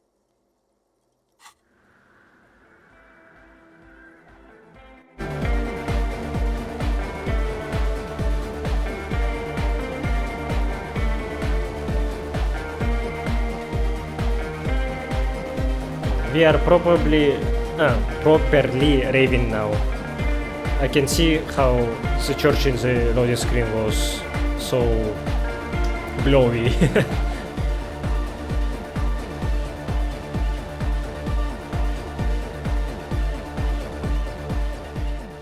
The audio assault is glorious. The speed freak dances on the stage, intensely waving his hand in the air. Okay, I was talking about how I stopped liking hardcore music, but now we are making it much better, so yeah, now it's a proper jam. This is beauty! This is life! Alright, let's do something with my thoughts.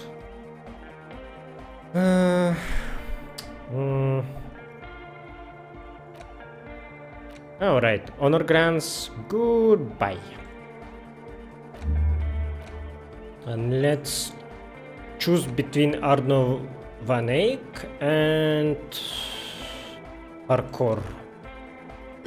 Hardcore gives me -2 interfacing, not good. But it's temporary.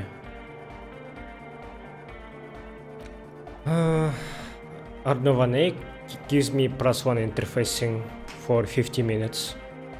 The question won't leave you. Why did the melody line from a broken and discarded tape fit perfectly into a song played by some speed freaks in a frozen tent? Can it be a coincidence? Maybe it's the hand of the man-machine himself in his attempt to craft a perfect song. Maybe Egghead is actually Arno Van Eyck in disguise. Egg. This sounds like a continuation. Maybe I can get another part of the quest line. So I'm gonna go visit first. What in the world is going on? The way melody and bass flow together, it's unnatural. Your body is taking a beating from the low frequencies crashing over you.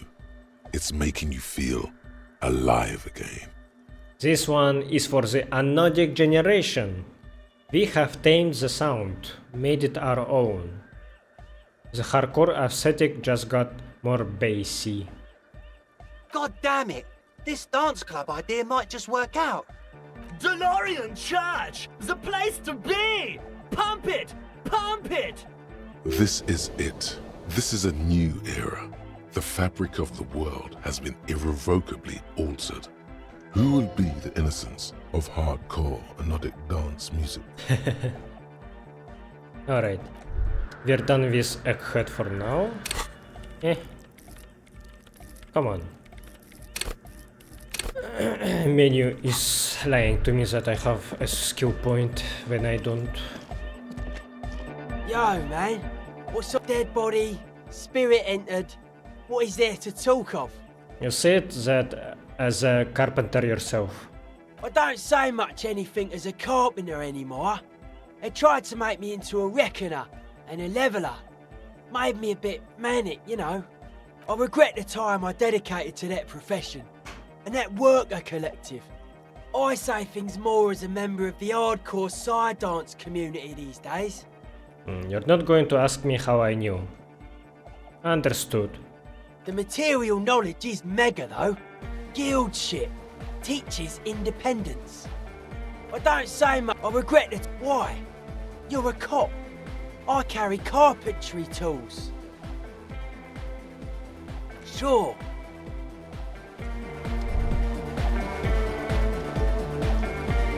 Welcome back.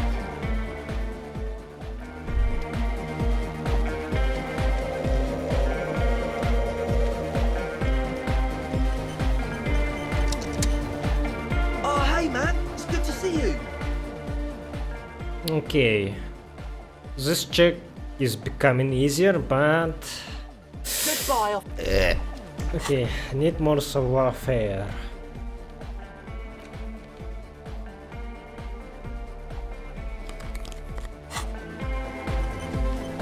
Oh, hey man, it's good to see you. You close your eyes and dream of the shape. Bro. Even with many pluses, it doesn't give up. Hey man, it's good to see you. Aesthetic of anodic music. Found the melody, found the beat. close your eyes. Come on, bro. I'm gonna fucking save scans this. I don't care.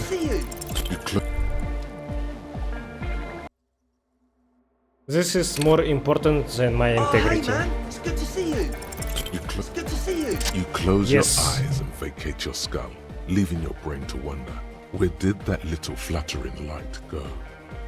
Damn, I wrote 2 6s right after Snake Eyes. Total darkness.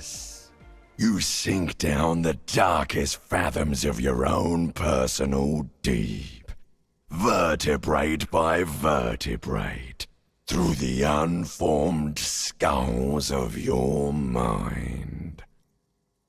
In subtitles he said, of your spine. Here it will begin. Where did the church go? Who fucking cares? Good. I'm scared. I hate waking life. I hate this world. I hate and fear everything. All I want is to dance. Please, God, just let me dance. No, not good. Orgasmic. Where did the music go? Oh, don't worry. The music's still there. It's you who is gone. Concentrate on hearing. Nothing. Just the immaculate silence of your spinal fluid. Electrified. What was that about unformed skulls? I'm gonna let you in on a little secret. Every vertebrae in your spine is an unformed skull ready to pop up and replace the old one. Like shark teeth. The one you're currently in has a little brain forming in it, waiting for its turn. Spinal cord is speaking for the first time to me. To rule the world! Oh my god, is that true? Is it out to be? Where is it? Who are you? I am the spinal cord. What do you want? From what I can see, it's about to bust a move. Bust a move? Foolhardy! Do you even know what's happening on the surface? Maybe 1,000 years have passed. Or maybe you started spazzing out like 2 seconds ago. With your eyes still closed, the first thing you feel, all the way back in the pivoting darkness of your own torso, is warmth. You have become a triumph of rhythmoplastics, somewhere in a smelly wooden church on the coast of Revachol. The wounds from the war you waged on your body are healing, twist by twist, turn by turn. As you open your eyes, you should scream, hyper, hyper. It seems appropriate. Hyper, hyper. You have become a flawless interlocking mechanism, a flesh and bone approximation of the throb coming from the speaker setup of the one called Eggheads, entirely, rigidly imbecilic, without pity or fear. Man, I'm still getting that Quausund multi-tool. It looks silly. Free from self-awareness, no deliberation, only, and I mean only, execution. Oh my god! No way! The speed freaks would be leader stand slack-jawed in disbelief at the hardcoreness on display. He whispers to himself, "No way! Yes way! Hardcore! This is really happening!" With his reel-to-reel mixer blasting the anthem of a future that will never come, the young man observes your moves for a second. He throws a screwdriver and a bunch of drill chucks into the corner and explodes into dance. What he lacks in sharpness, he more than makes up for in violent enthusiasm. Turn to Asel. What are you doing? The young woman lifts her headphones up slightly and raises her chin, looking at you expectantly. Asil, aren't you going to dance? No, recording. She turns to Sona, then back to you. She briskly shakes her head and puts her headphones back on. The lead programmer throws the other young woman a knowing glance before turning her attention back to her own work. Dance, point at Andre. It's the law. The young man immediately bounces up and down, then assumes the same dance pattern, embellishing it with some sort of waving motion. The authority of the law is clearly unquestionable. Kim, get in here. Call for the lieutenant to join you. What's going on here? Delinquents. The lieutenant looks at you and the speed freaks grinding around in the church, a group of unhinged lunatics. This is clearly a Code 31 emergency. I said, get in here and dance. Say to yourself, on second thought, maybe I don't need to involve the lieutenant in this pioneering dance-off. Come here. Code 31. Code 31. The lieutenant squeezes the bridge of his nose. The lights reflect off his glasses. He's obviously having trouble adjusting to this new reality. The Code 31 emergency? Really? Yes, officer in need of assistance on the dance floor. It's not really an emergency, Kim, I lied. I'm sorry, Kim, I thought it would be funny to call Code 31. I didn't even know it was a real code. The lieutenant crosses his arms with a bemused look. What's happening? The lieutenant is forced to yell over the futuristic music blasting from the speakers. I'm undercover. I'm not doing anything. The music made its mind up a long time ago. I'm just implementing. I'm sorry, I know this looks crazy, but it feels too good to stop. Good for you. Rock on then. We ain't going anywhere before we tear shit up. Hey, I called you to dance. What? Oh fuck. I did say there was an emergency on the dance floor, did I not? The emergency, not enough, Kim. Come on, hurry. Did that just cheer him up a bit? Could be. It feels like the lieutenant cracked a little smoothly. Damn, so... Harry... No, Kim calling me Harry, I think it happened only a second time. The first time was when I bothered him in his sleep a second time, and then he was like, go away, or something. No, or maybe it was when I bothered his sleep for the first time, and the second time was impossible to do. I don't remember anymore, but whatever. My authority is that high currently?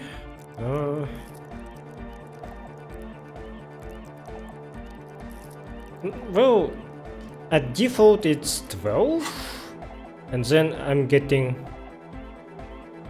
He respects you, I outrun him, emergency on the dance floor, dancing so infectious. I think respects you was different before I did this dialogue option. I think it said he really respects you, but now he just respects you. What happened? That's it, don't let the lieutenant leave without getting his hardcore on. Who's the one in charge? You are. Lieutenant, I am only going to pull rank on you one time, and that time is now. Are you kidding me? I assure you I'm not. Now get your groove on, Lieutenant. It's all a joke to you, isn't it? Chain of command, joke. Future of dance, joke. Well, no more. Kata rak, Lieutenant. What? Get a what?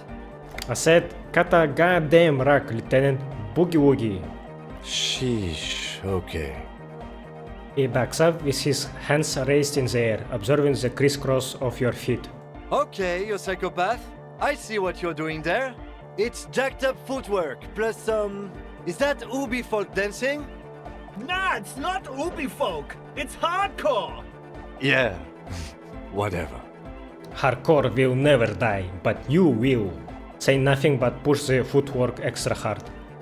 You talk a big talk, Lieutenant. Let's see some moves. Oh yeah? I did 15 years in the juvenile crime unit. I can do age inappropriate. Now, check this shit out. The lieutenant begins to heel kick the church floor with such intensity, it's reasonable to fear he'll kick a hole right through it, causing the floor to crack and the pillars to collapse, bringing the church roof down on all of you. Harry is doing better than Kim, I think.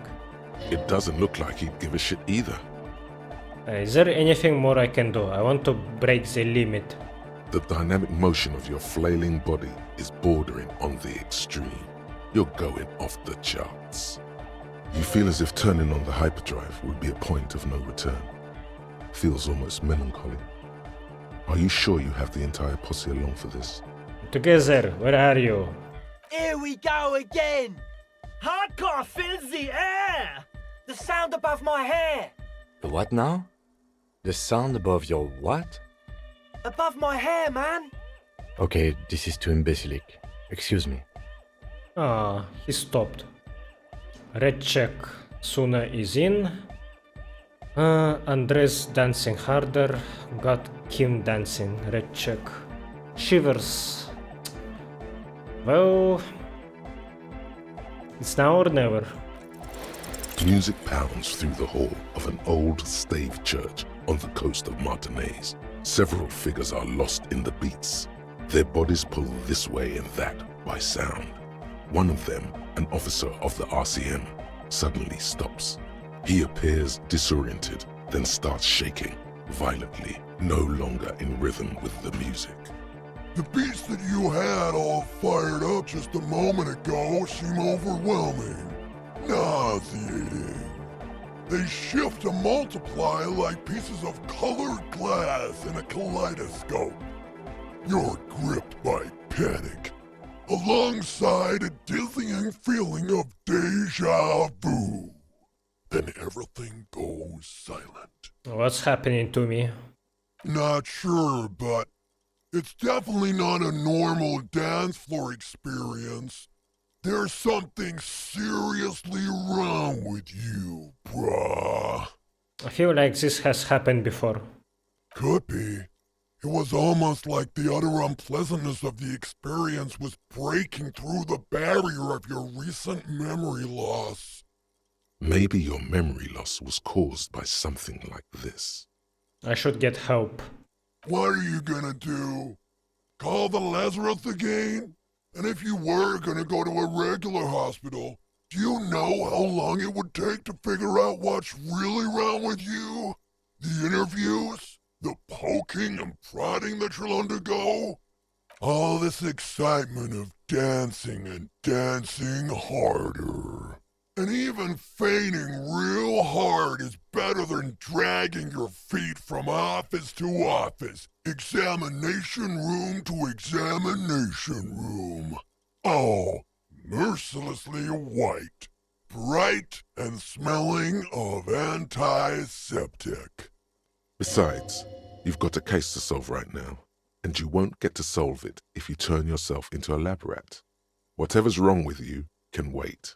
What happened next? A spasm? You'll lay here in complete darkness for a while, far away from everything and everyone. Then consciousness will slowly begin to return. It won't be fun. But you already know. It really is. Waking up, you see the lieutenant talking to the young people, a worried look on his face. I've seen this thing happen before to people partying too hard. It looks pretty dangerous, though. Nah, man, don't worry. He's mainly dehydrated. It's a regular party reaction, yeah? Look! He's awake! What happened? Are you feeling alright? Give him a moment. See? This is why you need distilled water. How long was I out for? When exactly did you lose consciousness?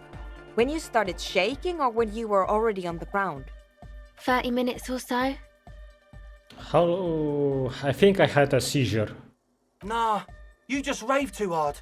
The beat gets so hard, you know, and you were rolling super hard on it. Has anything like this happened to you before? Maybe this is what happened to me when I lost my memory. That seems likely. Can you stand? It was intense, but I'm putting myself together. Boy, I am all out of juice. Get up.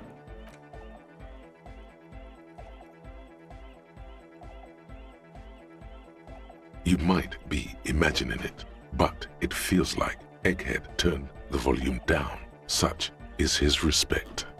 Man! Now imagine if we could do that, right? But with like 1,000 people. End of human development. Mission complete. Right, ecstatic. All right. You're absolutely beat. Muscles relaxed and feet like noodles underneath. Goodbye, officer. Yeah, you will handle this by yourself from now on. Honor Van Eyck. Okay, so Egghead is clearly not Van Eyck in disguise. Van Eyck is an Oranese disc jockey, but those people get around, especially in Revachol, in the clubs on Boogie Street. Perhaps he stayed here for a short stint and discarded part of the song he was working on, just threw it away, and then it ended up in the Hawthorn tree. But why? Did he think it was retrograde?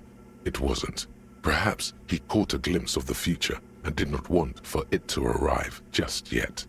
Perhaps the city whispered the top line to him, and he was frightened by it. All motorics white checks unlocked. Reveals Arno Van Eyck gig posters in the world? Huh? What does that mean?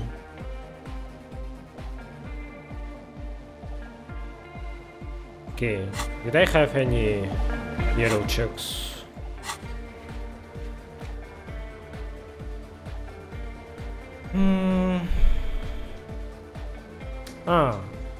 Smoker on the balcony had a yellow check, but I'm pretty sure this will be bugged as well and it will not actually unlock.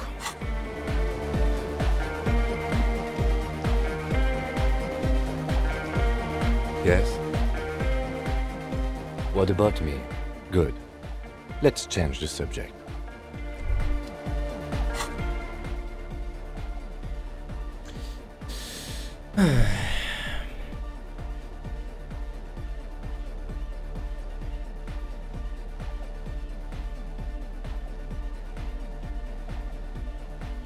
Ooh, I'm glad I didn't have these glasses on. That give me minus of 40.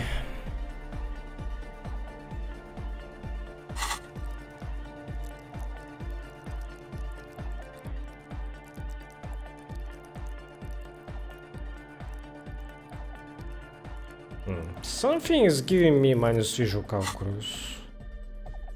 Ah, okay, I see. With what I should replace you, huh?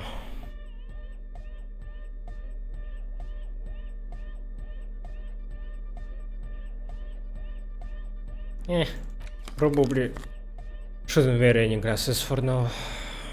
Actually, no, let's do it like this.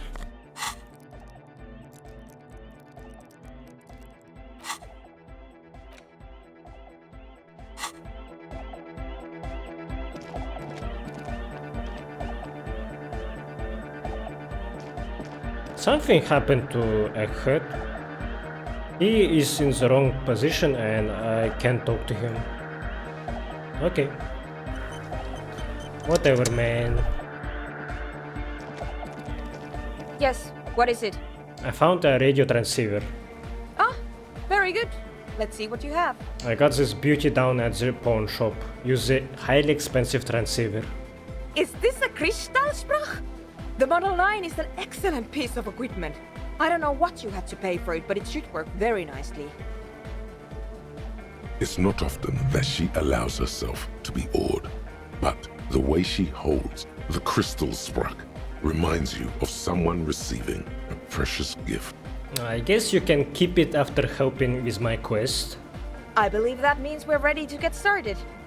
I should warn you, once we begin setting up this antenna, we'll need to see the whole process through. There won't be any second chances, any do-overs. You understand? So if there's anything you'd like to get in order before we depart, I suggest you do it now. Wait, didn't you say we need some kind of power supply? Ah, yes. I wasn't sure what to do about that, but then I discovered an abandoned power source down by the edge of the bay. It's obvious. She's referring to your half-sunken Caprice 40. You mean the motor carriage that I crashed into the bay? Oh, yes. I did notice that it was covered in police livery. Then you already know that the carriage itself is irreparable, but the rear-mounted engine seems to be in fine working order. My intention is to run a power cable from the engine up to the antenna. It won't last forever, but it should give us enough time to establish a connection with Coalition warship Archer. What kind of stuff should I get in order? That's up to you. At a minimum, I would make sure you are physically and mentally prepared for an intense and difficult process. Once we begin, there can be no interruptions. At the very least, you should make sure you're wearing a good pair of gloves. Radio engineers typically carry overpriced solvent sprays to clean the antenna connections. But in a pinch, some common ammonia works just fine. Finally, there's the question of stimulants. Some people prefer to keep legal amphetamines on hand to help with their work. I'm not one of them, but they do exist. I try to avoid drugs. Abusing stimulants is highly irresponsible. I don't take them because they make me nauseous. But everyone has their reasons. I don't judge. I'm ready, let's do this. Very good. If you'll help me with some of this equipment then. Back across the waterlock. At least we are getting our exercise in today. If you'll please carry that amplifier, officer. And if you'll take that spool of cable, we should be able to move it all in one trip.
And now if you'll just connect that here... It's done. I believe we are ready. We're ready to try at least. Please put on these headphones. There should be 2 extra sets. I've configured the channels so that only your microphone is set to broadcast, officer. We'll all be able to listen, but anyone we reach will only hear your voice. You will need to transmit your connection request while I attempt to locate the warship's public frequency. You will likely encounter some interference, but it's important to keep transmitting your request until you're acknowledged. Ready? Wait, what if they never acknowledge me? Then it will be exactly like every other moment of every other day. I ask again, are you ready? Yes. Good. Beginning transmission. Go ahead, officer. What should I say? We don't have time for indecision. Just say whatever first comes to mind. Coalition Warship Archer, this is RCM Officer Firewalker. Please acknowledge. Coalition Warship Archer, this is RCM Officer Tequila Sunset. Please acknowledge. Coalition Warship Archer, this is Lieutenant Harrier Dubois of the RCM. Please acknowledge. You're all alone out there, wandering a blasted heath, calling out to the night. But there is no reply, except for the buzzing of invisible machines. The lieutenant looks up at you with a nervous glance. He is nervous for your sake, of course, but also his own. Looking at him now, with both hands on his headphones, you see very briefly what the lieutenant must have been like when he first joined the RCM. Then he turns to you. He gives you a half smile, along with an almost imperceptible nod of encouragement. Try again, officer. Coalition Warship Archer, this is Lieutenant Dubois. Please acknowledge. Perhaps you're simply imagining it, but it seems as though you're learning to pull apart the fibers of this auditory felt. You focus on one strand in particular, one that sounds very nearly human. Nein, Liebling, das lasse ich nicht zu. Wie kannst du unseren Jungen bloß auf einen dieser Dinger nach Bredefort schicken? Hello, Archer, do you acknowledge? Marianne, mir erzählt, dass Oscar nicht mehr, seit er auf einem Luftschiff aus Grad zurückgekommen ist. Halten ihn die Psychologen für vollkommen normal. Aber sie hat das Gefühl, seit seiner Rückkehr mit einem Fremden zusammenzuleben. We need someone who speaks German. Something about her son going to Bredefort on an aerostatic to see some psychologists. Or maybe it's the psychologists saying it's normal to have feelings for strangers. Foreign languages were never your strong suit. Sona, is this more of that anthroponetic crosstalk? Keep listening. Liebling, bitte. Er ist unser einziges Kind. Er kann doch auch nächstes Jahr zur Akademie gehen. It's very likely, based on what we've recently learned. Give me a moment while I attempt to narrow the receiving mode. In the meantime, you must keep trying. Coalition Warship Archer, this is Lieutenant Dubois. If you are there, Archer, please acknowledge. I thought it was Warship talking to us with on German. Again? Coalition Warship Archer, this is Lieutenant Dubois. Do you acknowledge? It's calm now. It's really coming down now that you mention it.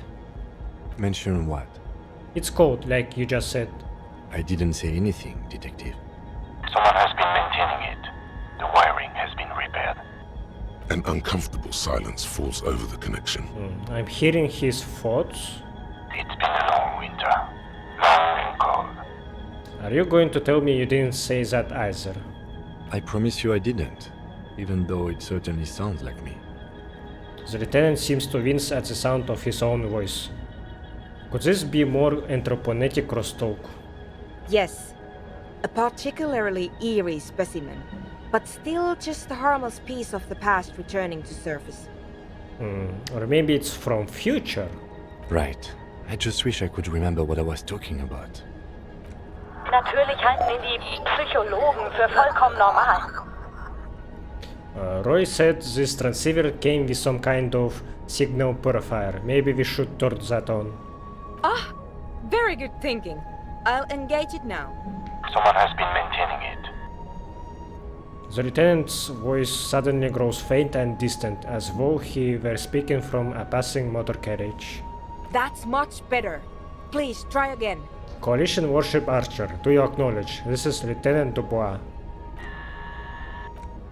Warship Archer. Are you there, Lieutenant Dubois? Please acknowledge. Archer, this is Lieutenant Dubois. Can you hear me? Damn! Even with the crosstalk suppressed, the signal is still very weak. What can we do? I did not expect simply locating the signal to be so difficult. We must consider several variables. Local anthroponetic conditions, the sophistication of our transceiver, the quality of our connections, and the physics of our antenna itself. Fortunately, we have a more than adequate transceiver, so I do not believe it is causing any problems. And we are also unlikely to change our local anthroponetic conditions. So, the next step is to thoroughly inspect our connections. What can we do? I did not expect simply locating the signal to be. We must fortunately, and we're also How am I unlikely supposed to inspect change the our local connections? anthroponet. You need to climb up there and look at them for yourself. She stares at you as though it were obvious. Her hand gestures to the colorful cables dangling from the horse's 4 hooves. But you don't have the technical expertise.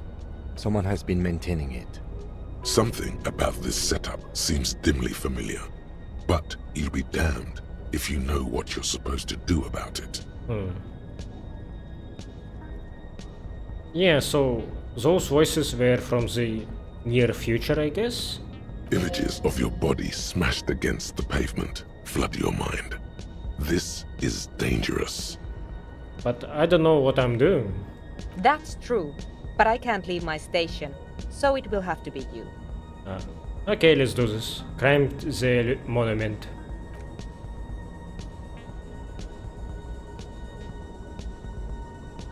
Oh yeah, I saw this artwork of Harry climbing the horse monument, and on one hand he had a bottle of booze, and yeah, he looked like a delinquent.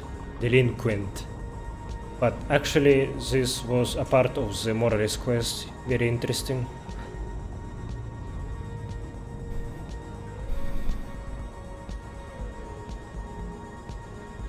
Your gloves give you a solid grip on the metal bar. This feels pleasingly familiar. You don't exactly cut a lithesome figure, but after several moments of scrambling, you manage to hoist yourself atop the monument.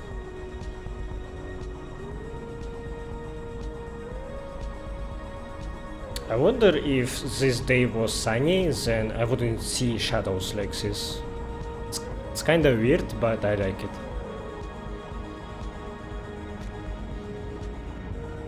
That performance was frankly an embarrassment. Oops, that was pretty bad. I hope nobody saw it. You're doing all right, detective. Just keep your focus on the task at hand. Examine the connections. The connection itself is nothing more than a little braid of exposed wire wrapped about the hoof of the horse. A copper fetter, it cannot slip. I think I broke the view of my game. Fuck.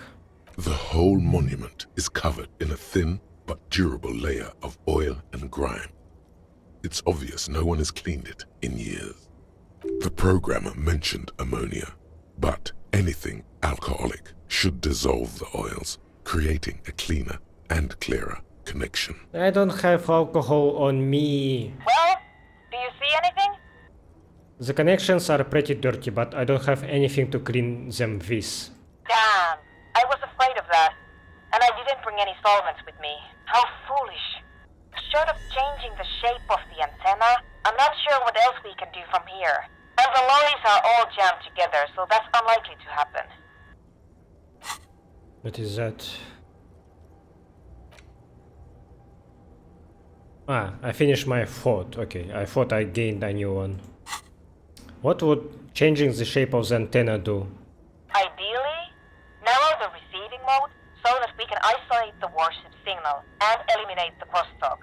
And if you don't know what you're doing, of course you could just make it worse. How do we change the shape of the antenna? What do you mean? You adjust the antenna manually, with your hands. I'm afraid we're out of alternatives. You're just going to have to go for it. She's right. The responsibility is yours, and yours alone. There's no turning back now. Fuck, if I had alcohol on me, then this would be easier. Look at Philip III. You are face to face with Philip III. The Bronze King looks toward the west. Something about his features seems bizarrely distorted. Not intentionally. It's a matter of perspective. The king was never meant to be seen from such an angle as you've attained. His imperious gaze leads you naturally to his outstretched hand, which for some reason strikes you as sadly empty. Come on, kings and sabers are so played out. There's a better way. Ah, I can equip him with my saber. Wait, what is this better way? Why not arm the good king's valiant steed instead? There seems to be just enough room between its teeth there.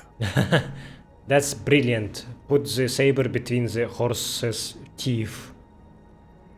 That's a little too out there. Put the saber in the king's hand. To your surprise, Oh. the saber slides snugly between the horse's bared teeth. Shit, and I'm not seeing this happening. Come on. There is no way that is going to make any difference. It's making a very slight difference. The signal is a bit clearer clearer than it was. Damn, this red check is getting easier. Look at the horse. This faithful steed cuts a dashing figure with the replica saber between its teeth. Look up. The sky is grey and overcast. Snow spirals all around you. I wonder if I fail this red check, then I will just die and I would have to try this again. Through the scrim, you can just make out the shadow of Coalition warship Archer a few kilometers to the east. Look down. A few of the idle lorry drivers and strikebreakers gesture at you with their cigarettes, more out of curiosity than anything else. From the window of one of the adjacent apartment buildings, an older woman leans out, her heavy breasts sagging. She yells a single word you can't make out, and then shuts the window with a violent thunk. +1 solid grip, +2 signal purifier engage, +1 eye for sculpture, +2 saber actually does help.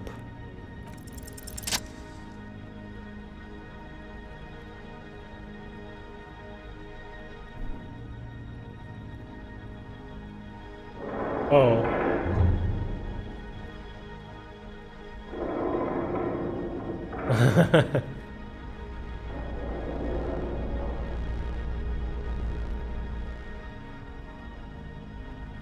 Your grip is firm, yet controlled. The swelling in your headset guides your hands as much as your hands guide the bronze horse head. It's almost like you're hearing through the horse itself. That's very good. Just a bit more to the left. Nein, Liebling! The signal is clear. The storm has passed. This is another voice, a live voice on the other end of this invisible bridge you've established. Try it now, officer. Coalition warship Archer, this is Lieutenant Dubois of the RCM. Please acknowledge. Lieutenant Dubois, this is Coalition warship Archer. We are acknowledging and accepting you. Aha! Excellent! You are connected. Now be quick. I don't know how long I'll be able to preserve the signal. This is it. You're finally getting to speak with those who hold real power. Yeah, but for what? What is my goal here exactly? And by that they mean the ones with the guns and the warships. There is so much you wish you could ask. Your efforts have bought you some time, but you can't forget what you're really here for. Please be advised that you are speaking on a public frequency. What is your request? Who am I speaking with? What does Revachol look like from up there? What does the moral intern really want? When is real democracy coming to Revachol? You are currently speaking with Coalition warship Archer, flagship of Insurcom forces in Revachol. Well, are you the captain? Oh, the coalition has token warships. Sure, but who are you? I need to know your name. No, the captain of the Archer is deeply classified intelligence. We are the second signaler. Our name is not important. All you need to know is that we hold the position of second signaler aboard the Archer. You really don't have the faintest guess what her name could be. You were never very good at this sort of thing. There's something in the way she refers to herself, always with the first person plural. A deliberate blurring of the boundary between herself and the institution she represents. Not to mention the airborne artillery platform she works on. Her every word is backed up by the most powerful ordnance available. Just one thing, why do you keep referring to yourself with the plural? Because it's standard practice for signalers to use the pluralis officialis during the course of our duties. It's meant to serve as a reminder that we don't speak only for ourselves. For instance, as second signaler, we represent Coalition warship Archer, which in turn represents Insurcom and the Coalition more generally, which in turn represents the Moralist International, which itself represents the interests of 1.2 billion people across the world. Meaning, she's the voice of all those living souls. So when I'm talking to you, it's like I'm talking to all of humanity. Sounds like kind of a hard job. That sounds like an awesome responsibility. No, of course not. There are many nations outside the Moral Inter's umbrella, in Seoul, Samara, and elsewhere. At most, you might say the Moral Inter represents between a quarter and a third of humanity. Perhaps you could say that we represent the interests and hopes of a great many people. But you could say, just as easily, that we are the assistant to the secretary of a factotum, no more remarkable than the lowest cashier of a common fleet. It all depends on your perspective. Who is the secretary? The chief signaler, our superior. They are ultimately responsible for all communications aboard the Archer. But now, we've wandered quite far afield. What was your request? That's difficult to say. We have a very particular view from our observation platform up here. Particular how? Perhaps the best way to describe it is to say we have a very wide perspective, but not an especially detailed one. What can you see? Oh, it looks quite lovely from here. From our portal, we see rolling hillsides covered with snow, a public park filled with grand oak trees, men and women going about on horses. Oh, there are children building a snowman by a small pond. The homes and gardens are quite beautiful, very near, like those in certain areas of Messina. Look around. I don't see any of that stuff. Perhaps you are in a different part of the city? We've only recently been detailed to the Archer, so we are still learning the names of all the many districts. Can you see Martinez from where you are? Martinez. That is to the west, yes? Yes, look across the river Resperance. Stand by a moment. We are adjusting our viewfinder. Yes, we are looking at the river now. There are small islands in the middle of it. It's very nice, actually. Interesting. The west of the city looks very different from the east. There's a large motorway dividing it nearly in half. This must be the 881, no? A motorway? I have no idea what you're talking about. Maybe follow the motorway as far as it goes. It appears to go on for quite a while. There's a heavily industrialized district that seems to abut Montmartin. But now we seem to be quite turned about. We'll have to consult a map in the future. Now, was there something else? Liebling, bitte. Ist unser einziges Kind. Time is running short, officer. I estimate you have time for maybe 2 more questions. Oh shit. Come again? We're picking up more interference. But I have exactly 2 questions, but maybe it will cut off. So, fuck. Okay. About moral intern. A very important question, with a very simple answer. We want humanity to endure. Beyond that, it may be said that we are the inheritors and stewards of Dolores Day's legacy. Dolores Day. So beautiful. Right, and that legacy is... immeasurable. It includes interstellar travel, 3 scientific revolutions, humanism, internationalism, the welfare state, and balance of terror theory.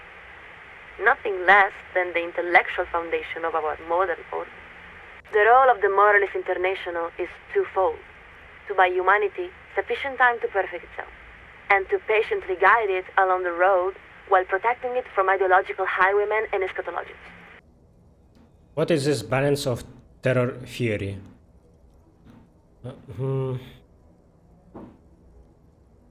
It's an elegant idea, one of the cornerstones of the modern era. In short, it holds that durable, lasting peace is possible when the major powers are capable of inflicting unacceptable and irreversible destruction upon one another. Because no rational state is willing to accept the risk of such a calamity befalling its own people. All powers are incentivized to de-escalate conflicts before they reach the point of no return. And has it worked? But what if states aren't rational? A state is like any other living thing. It wants to survive and grow. A state that doesn't value its own existence is not a state at all. Where does the RCM fit into all of this? The RCM exists under the umbrella of the Coalition, just as the Coalition exists under the umbrella of the Moral Intern. At the same time, the RCM is not exactly of the Coalition. I mean because of the decomptage. We are not that familiar with RCM lore and practice, but we believe that may be the case. As we recall, the decomptage originated with the Revacholian commune itself. There is some truth to that.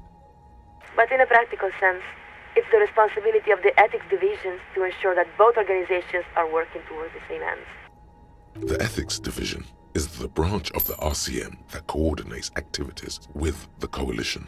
It's composed of high-ranking RCM officials and their medium-ranking moral intern counterparts.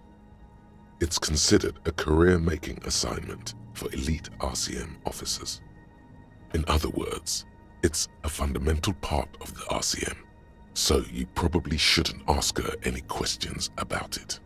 Hey Kim, why haven't you joined the Ethics Division? I suppose I enjoy casework too much, but surely you have more interesting things to discuss with the Coalition than my career path. Lieutenant Dubois, was there anything else? In what sense is the moral intern the steward of Dolores Day's legacy? It was established by many of the same founding party members who elected Dolores Day, and who, after her assassination, dedicated their lives to the continuation of their political and intellectual project. The other members of the founding party moved to Sur-la-Clay and invented modern corporate finance. Their names may still be found on the pediments of some of the largest investment banks in the world.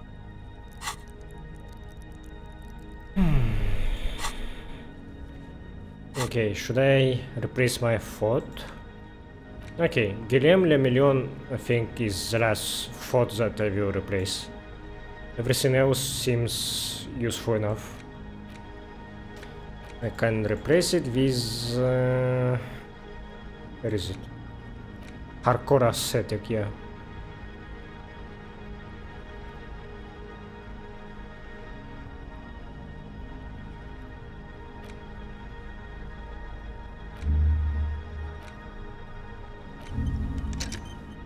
Ooh, I'm glad I wasn't researching this thought before doing this interfacing check.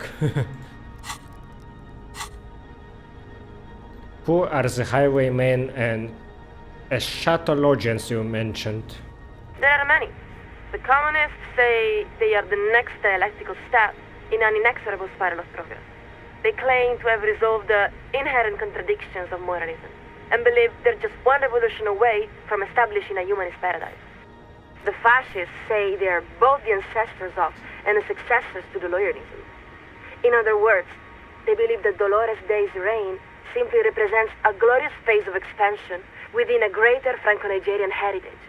They criticize the DeLorean project for accepting and integrating new peoples rather than forcefully subjugating them.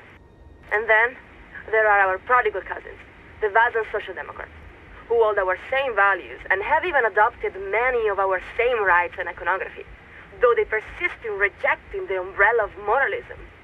For some reason, it's the Social Democrats she sounds most exasperated with.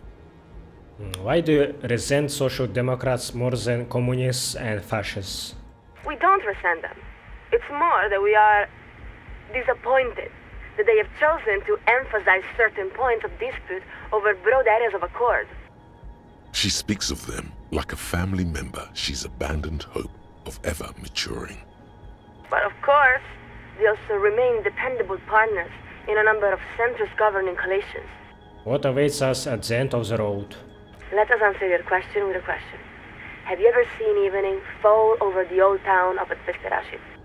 No, I haven't.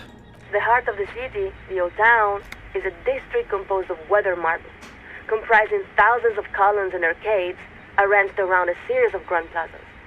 During the day, it's a beautiful sight, equal to any of the great cities of Pericarnassus. But as the sun sets, the shadows cast by those columns and arcades weave together to form an intricate ombre lattice. When you see it, you suddenly understand. It was all built for you, for this very moment.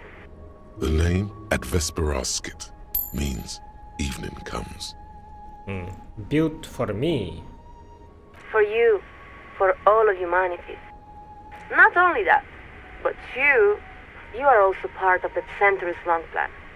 When you cross one of the open plazas, your own shadows is effortlessly woven into the great lattice work, a deliberate synthesis of humanity, art, and the natural world. Impossible. It is possible. We grew up there. We have seen the lattice with our own eyes. Advis Peracid. Dolores Day was crowned there, wasn't she? She was. There are even those who say that Advis Peracid summoned Dolores Day, or that it was built in preparation for her, centuries before her arrival. That's why the old town is sometimes called the ceremonial heart of humanity. Of course, such a city does not spring from nowhere, nor does it endure without effort. Its construction was the work of many generations, and its preservation is an equally monumental responsibility. How much time does humanity need to achieve its potential? About 3,000 years. That sounds like a very long time. That sounds like an impossibly long time. 3,000 years is just the blink of an eye. We need much more than that. That sounds about right, actually. Of course, the number 3,000 represents the average of a great number of projections. The actual number might be closer to 3,250 or even 3,300, depending on the contingencies. Well, you don't know, but the apocalypse will happen in 27 years and Revolution will be no more by then. It is in all senses the most moderate and reasonable projection possible based on current science.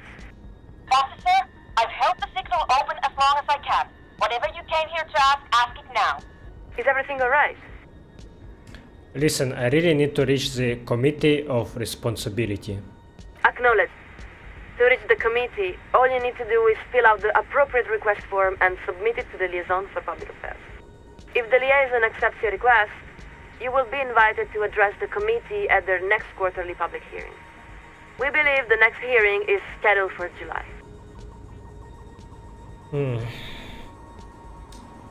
Let's see, empathy. +2, clean and sober. +2, discovered a strange anomaly. +1, not boring, normal. I'm not boring. I'm not a boring cop, I guess, yeah.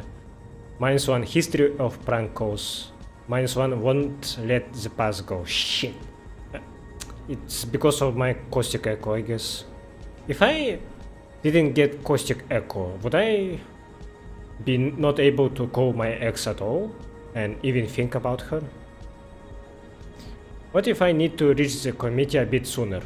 Actually, I was hoping you could patch me through the committee directly. I'm not gonna say those. I'm kinda afraid that connection will cut off, or maybe that I will make this check harder, so I'm gonna convince her that I need to address the committee. This isn't about you. Not really. It may have been at a certain point, but you've let go of that perspective. This is about your responsibility to all of Revachon. Now, take a deep breath. Look upward. You don't have to bear the burden alone. Listen to me, the situation in Martinez is a powder keg. If the coalition doesn't intervene, many people will die. What? How do you know this? I have uncovered things in the course of my investigations that led me to believe we are headed to a violent confrontation between the Union and the Wild Pines. Things are really bad down here, like really bad. Damn it, there is no time to explain, you better write this down. Ah, I didn't expect this to correlate with Joyce's request to keep peace here. Interesting, so other quest lines like for fascists, for communists and for ultra-liberals.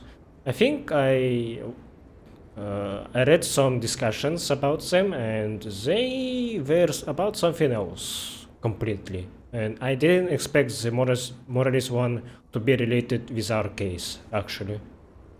Lieutenant Dubois, this is a very serious claim. Please describe the situation as succinctly as possible. We will forward your summary to the committee. Nice, I'm really liking this. There's papers rustling in the background. She's clearing her desk, preparing to take notes. This is much more important than I thought it would be. There, you've wedged your foot in the door. Now, if you can show the coalition how much they're needed, they'll have no choice but to intervene. You have the facts. Just lay them out beneath the cold light of reason. I haven't worked out the details yet, but there's something weird going on with the Wild Pines. For one, the Wild Pines has been completely shut out of the strike negotiations. The Wild Pines has recently lost control of a paramilitary death squad called Grenelle. Please continue. We're listening. You can hear her furiously scribbling notes. What is more, I believe the Union has been trying to escalate the situation so that they can seize control of the entire harbor. I have also uncovered evidence the Union may also be orchestrating a takeover of a local fishing village. And well, the Union's demands for worker control of corporate boards seem completely unworkable. Good God. Is there anything else the committee should know?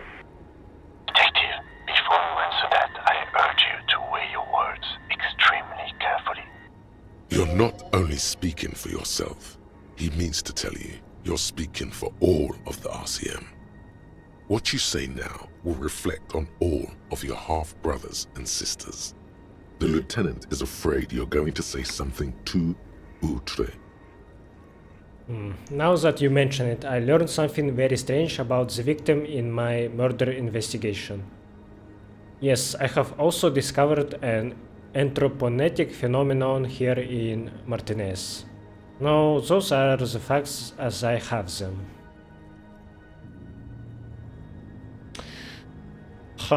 What should I do? Okay, mentioning the phenomenon probably will not alert her, because it's not related to our Wild Pines versus Union situation. We are listening. What did you learn about the victim? But I wanted to say that he was shot, not hanged. He said it was love that did him in. Oh dear, you seem to be losing the thread. Come again, Lieutenant Dubois? You're saying that the victim was killed in some sort of romantic imbroglio? That's right, it was love for sure, he told me himself. I don't know that love killed him, but it definitely did him in. We're afraid we're not following. Did you speak with the victim before his death? Right, we spoke beforehand. Nope, after. Let's say I have my ways of knowing these things. We see. So, when do I get to talk to the committee? Lieutenant, we must be perfectly honest with you. We cannot recommend that you address the committee, not under the present circumstances at least. Did I fuck up? Why not? Because what you're saying suggests that you are experiencing an acute psychic break with reality. You don't need to speak with the committee. You need to speak with your station lazaret immediately. Fuck! No. She's got it all backwards. It's reality that's obscuring what's real. You have never been closer to the dark truths of existence. We will pass along a summary of your report, minus any speculative or paranatural elements. What the committee does from there is beyond our control. So that's it. We're afraid so. But we must say that it has been a privilege to speak with you. You've shown yourself to be a credit to the RCM, and we wish you good fortune and safety during the course of your work. Her wishes are sincere. You can take heart from that, well, at least. At least they will report my first two claims, right? Now, the first signaler has informed us that we must update the receiving frequency. This connection will be cleared in 4, 3... Wait, is there no other way? 2, 1... Après le monde, le gris. Après le gris, le monde encore. And the line goes quiet. The lieutenant gives a long sigh as he removes his headphones. He looks up at you. I think it's best for you to climb off the statue now, Detective. Your real work is done here. Just give me a minute. The sun-warmed bronze tingles beneath your fingertips and between your thighs. Your legs have grown stiff. You've been up here quite a while. You look around. The strikebreakers are still shouting their slogans and waving their hand-painted signs. Beneath you, the lieutenant and the programmer have begun disconnecting a few cables. You could stay a while longer if you wanted. Wait a little longer. Out on the bay, a pair of dinghies bob and roll in the waves. The breeze drags the voices of the fishermen toward the plaza, faint and indecipherable. Further out, a few dirty icebergs drift to and fro. Further still, at the outer edge of your recognizance, the ancient ruins of the sea fort lay piled on the horizon. Everything all right, detective? I'm fine. I don't know, maybe. Listen, I understand that you're disappointed that things did not turn out how you might have hoped. But you did accomplish your task. You reached the coalition. I must admit I didn't seriously think you could do it, but you've proved me wrong. Now come on. We still have a long day ahead of us. Cram down. Good. Now give me a hand with these amplifiers. Leave the cables. I don't feel like making 2 trips. What's one more trip across the waterlock? Did I fuck up or not? I guess I will not know until I'm done with the game. Well, this was an interesting collaboration. We make a pretty good team, Sona. Perhaps. You're more reliable than the writers I used to work with. Though, that is not a difficult part to clear. In any event, just leave that equipment here. I'll put it away later. If you'd like, you can take one of the extra headsets. I don't need so many spares. Now, you'll excuse me. I have to get back to my own work. Cleaning out the rooms. What if you didn't lose your memory? What if something in Martinez came and stored it all away, for you to slowly open one box at a time, so you can choose which parts to keep? Keep almost none of it. Only the flowers on the windowsill, only the distant sound of a radio. Lose all the actors, the dark shadows, leave only the still lifes, the blissful distant wash of waves. If everybody knew, you never did, she'll be coming soon.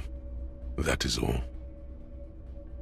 +1 suggestion, wake up. +1 Inland Empire in a new life. +1 rhetoric, by the seaside.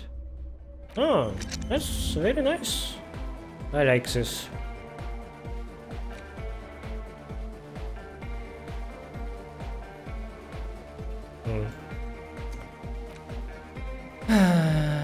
Man.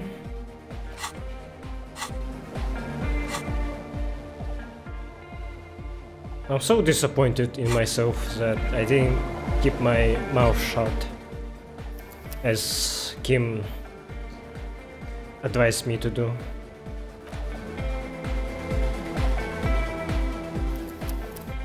Well, okay, I'm gonna load this save, this one, that I think was happening before I did this Moralist quest, right? Yes, what is it? Was it when I dancing? Oh, the god of dance is back! I'm dancing with the god of goodbye. It was before. After, I mean. A better deal! Yeah! Medium carb! Yes, what is it? Okay, this save I will leave separate in case if I fuck up. If I did fuck up and Moralist ship will not intervene with this conflict that is about to happen. If that will not happen, I will fucking reload to here. Yeah.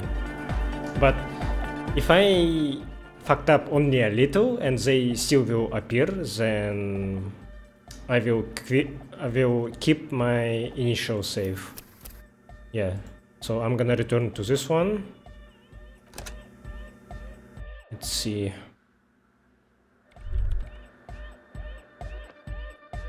Yes, what is it? Harcourt. Can I give you this headset? Sure. You help me, I told you, I'm a silver bird. Yes. Me? Yes. Sure. Did she even give me a headset? I'm not seeing it actually in my inventory. I guess I don't have it.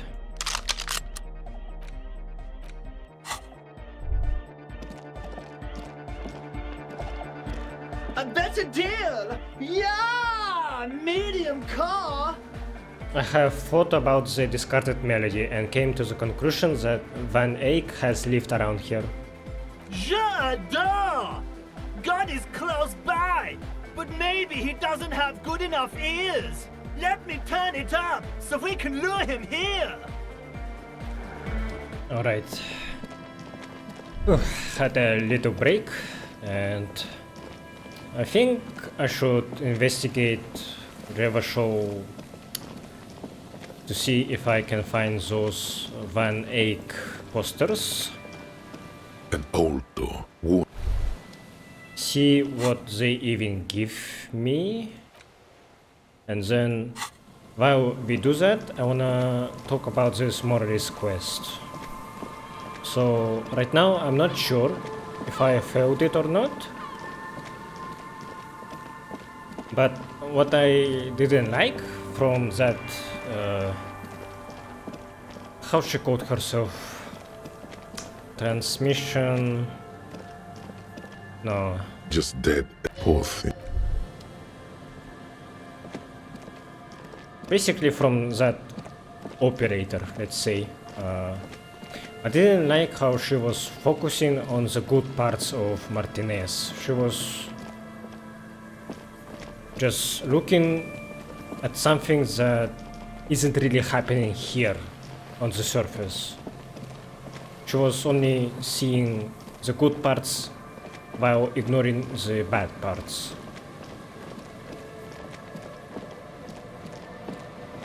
That's how people in power, rich people, behave often.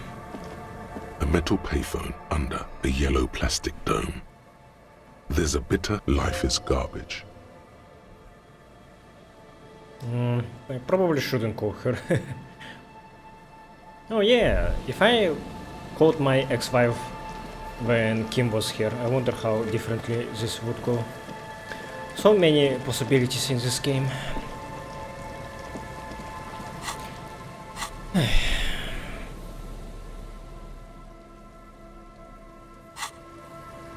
Yeah, so at first I was thinking about Moralists, that they are good people, that they want for humanity to prosper, but now that I have talked with the Sunday friend, with that operator, it seems like... also this guy that was at Feld building. Yeah, this dude. They are not seeing how regular people live. They do not care. The faded remains of a poster with the date 46. A name is faintly legible. Arn Vek. Okay, so now I'm seeing these posters, and I guess they are only good to give me a bit of experience, which is fine. Hello again.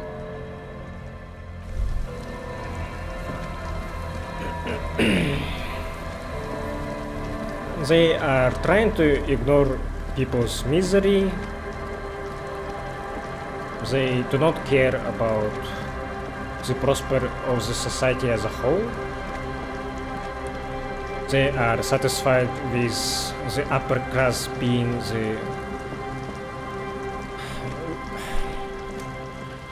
the minority that lives very comfortably without any worry in their life, and they do not care about middle class and lower classes being miserable and living like this in ruins after a war that happened like 40, 50 years ago. It's still a pile of trash. There's no way the perp is in here, officer. Look how scarred the boards are. All attempts to pry them off have failed. Can I try to get involved? Not this time. The opposition is insurmountable, but I like the spirit. Have some points. It's lonely and cold without points. And dangerous. Dangerous too. Kim, you think she's in there? Point at the boarded up building. The suspect? God, I hope not. I can't see a way in, though many have tried. Nothing more to do here.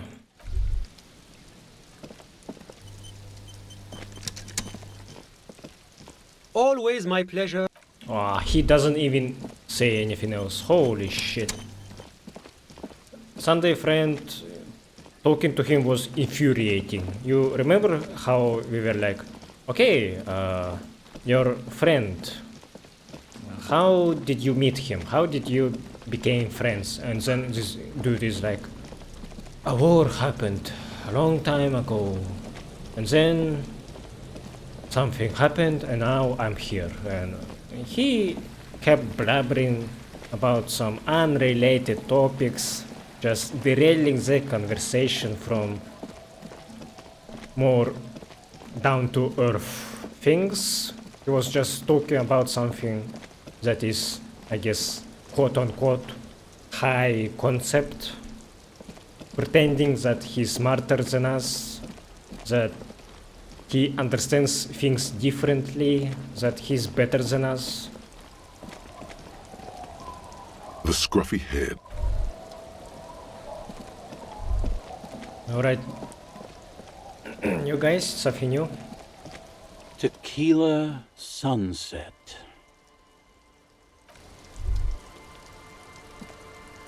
Uncle. There's no waking. The legend! He's back. And firstly, I got smokes and piss and a little speed to spice things up. Bottoms up, Captain. I read somewhere that you actually can use alcohol while reading the ledger. I want to test that. Specifically about your like statistics. Shut up, Nose. I don't need your help. I don't need anyone's help. I know. Sylvia already told me I dunked it in the toilet.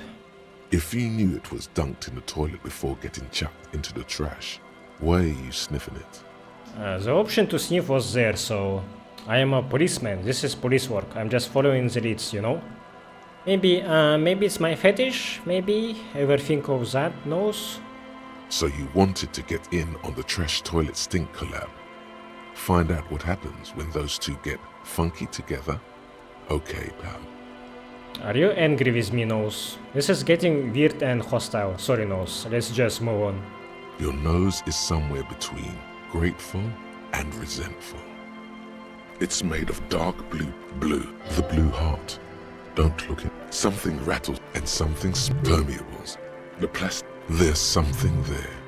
With your hands, you 4-sized pages hang from the clip, screwed to the... It takes about half an hour. Not much has changed in the meanwhile. Arson, petty theft, you don't exactly close them.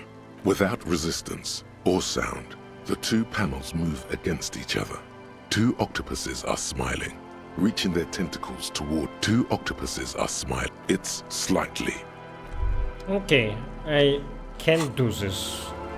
I can read about his statistics. Because they were in... Yeah. I needed to do that when my halogen lights were on, right? Kim's halogen lights, I mean. So that is not available to me anymore. Fine. Our tenant, the policeman. Fair enough. My car is open now from the rear side.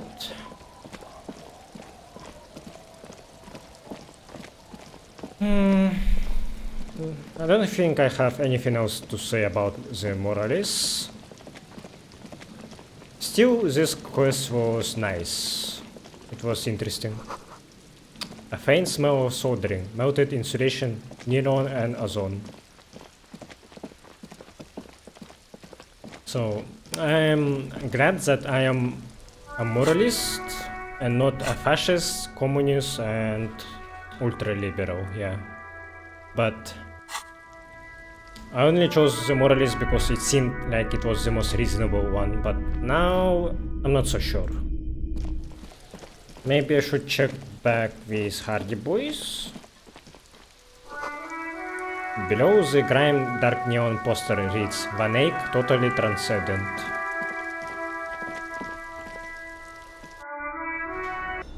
Yeah, this thought isn't very useful. The Coppernado is bad. But better than my honorable glance.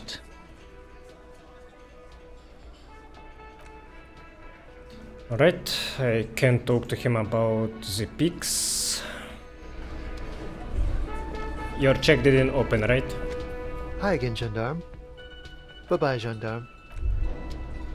Yep, fucking these thoughts lying to me about unlocking checks. They fucking don't. Most of them. I think only one of them did work and others they didn't. Alright, the last thing I will do is to talk with Kunoes.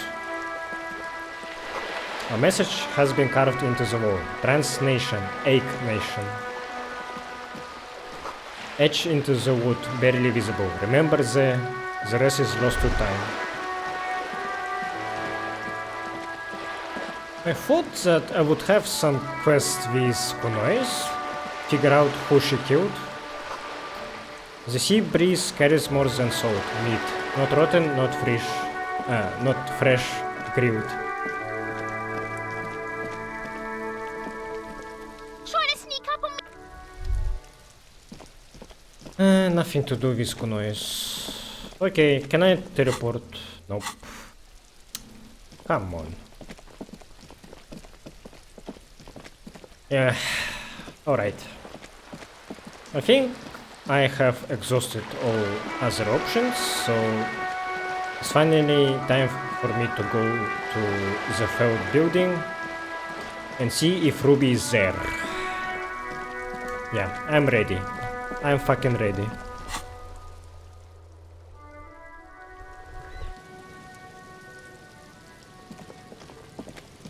I need to prepare actually my equipment. I need my gun. Ledger I will leave just in case. I need to be armored.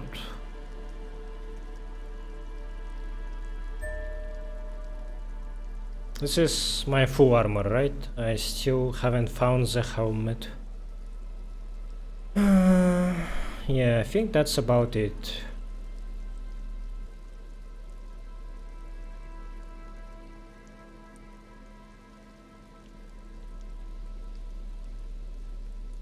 Two bullets.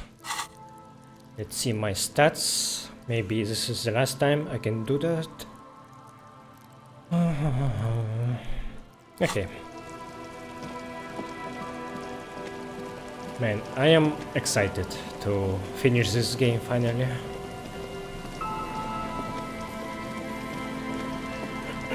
But I am expecting that something more will happen.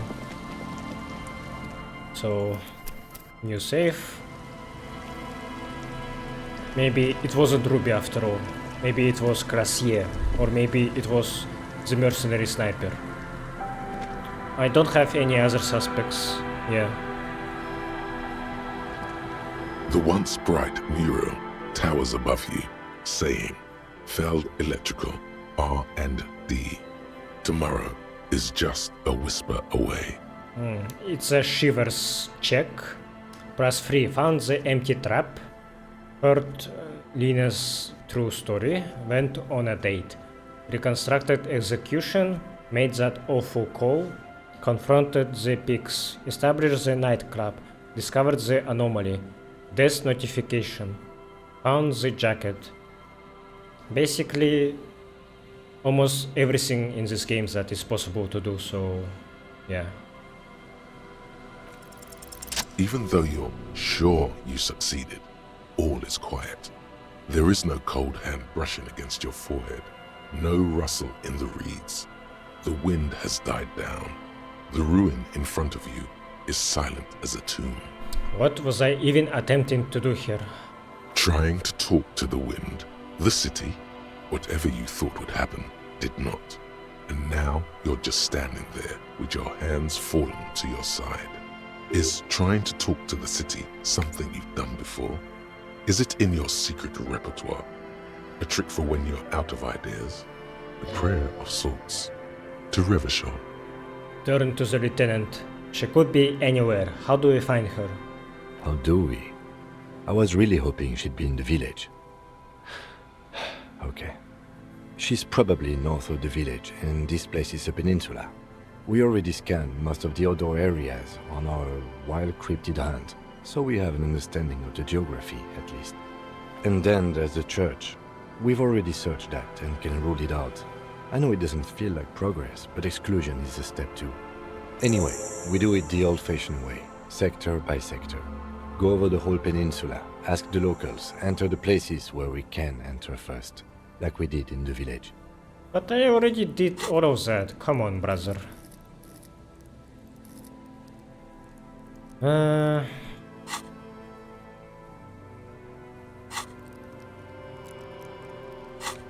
What should I do with this?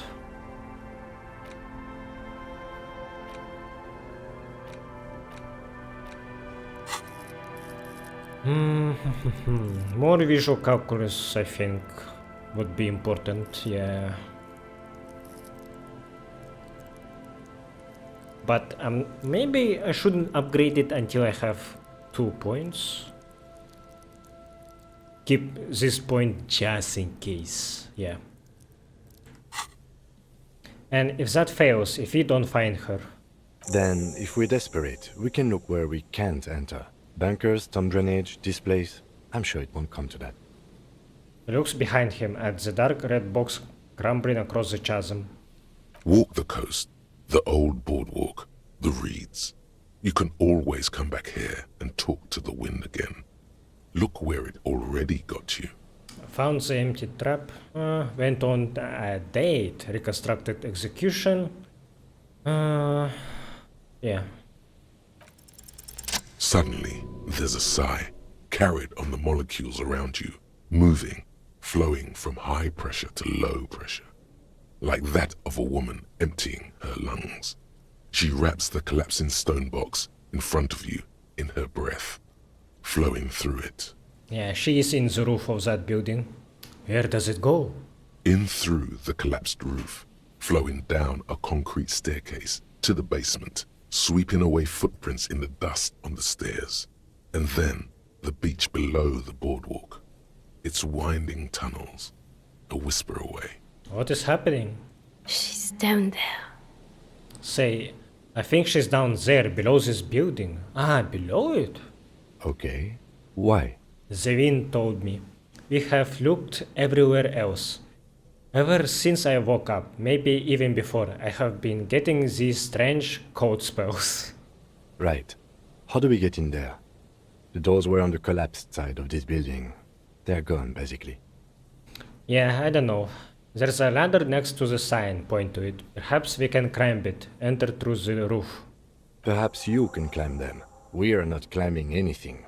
I'm 43 years old, and I plan to live to see 70. Let's see this pipe first.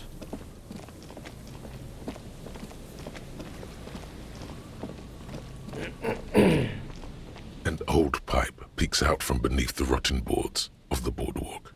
Could this be an alternative path into the fell building? A building like this must have multiple doors serving various functions. Perhaps a basement access. Come closer and look in. Your eyes slowly begin to adjust to the darkness inside the drainage pipe. The lieutenant looks over your shoulder. What is in there? An ordinary drainage pipe. Darkness. Okay, what else? As your eyes adjust, you see some trash. crumpled up newspapers, cigarette butts. Someone has half-heartedly spray-painted skulls on the right side. And nothing. Broken glass from bottles thrown against the walls of the pipe. A syringe. Could we get into the felt building through this pipe? Given that this isn't a martial arts thriller, it's highly unlikely, and not without risk to our health either. However, the pipe suggests there may be an entrance to the basement around. The lieutenant pushes aside the reeds and looks around. He means the pipe must be coming from somewhere in the building. The lieutenant's face lights up. He doesn't usually notice these little things. And it's right here, a maintenance door. Fuck. Broke into Kuna's apartment, broke into Komuni's apartment. Cursed Ilmaran die. Physical instrument.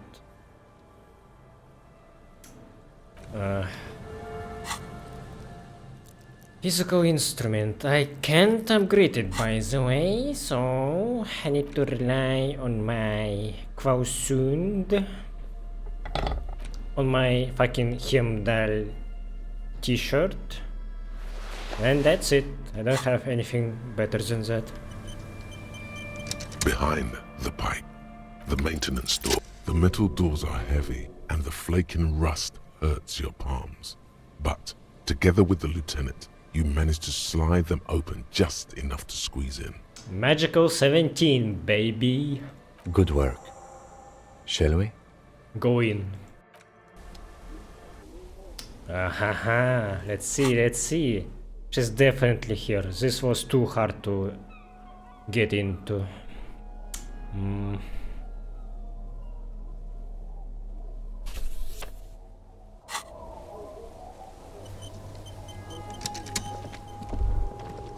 You should take out your flashlight.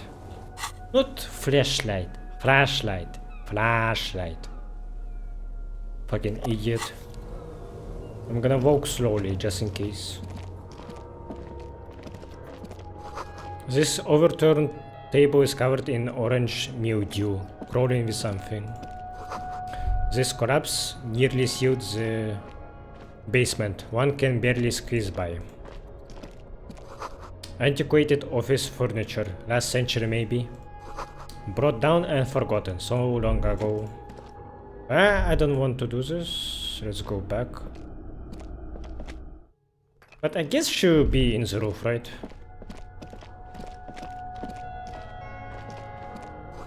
Old file folders in the cart. Documents silvery with mold.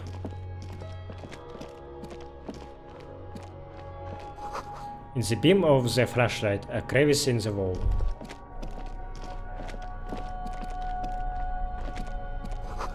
Footprints in the sand. One of the soul appears more worn than the other. Yeah, she was here. There's something in the air, an unnatural buzzing. The tunnel collapsed. You will have to find another way around.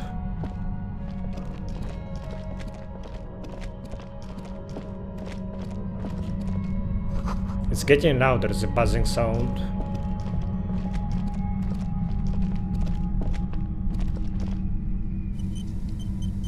Suddenly, your entire body is paralyzed. Aggressive white noise fills your skull. A strange pain, like you've never felt before. Through the static, you hear a woman's voice. Is that the PO emitter? Fuck, she was down here after all, not upwards. It's like 1,000 radio stations are being blasted into your head all at once. But her words are the only ones you can make out. I know you're feeling pretty uncomfortable right now. Don't move too much or fight it. That'll just make it worse. Says the shadowy figure by the machine. Can't say it's a pleasure, officer. I was really hoping not to make your acquaintance. But here we are.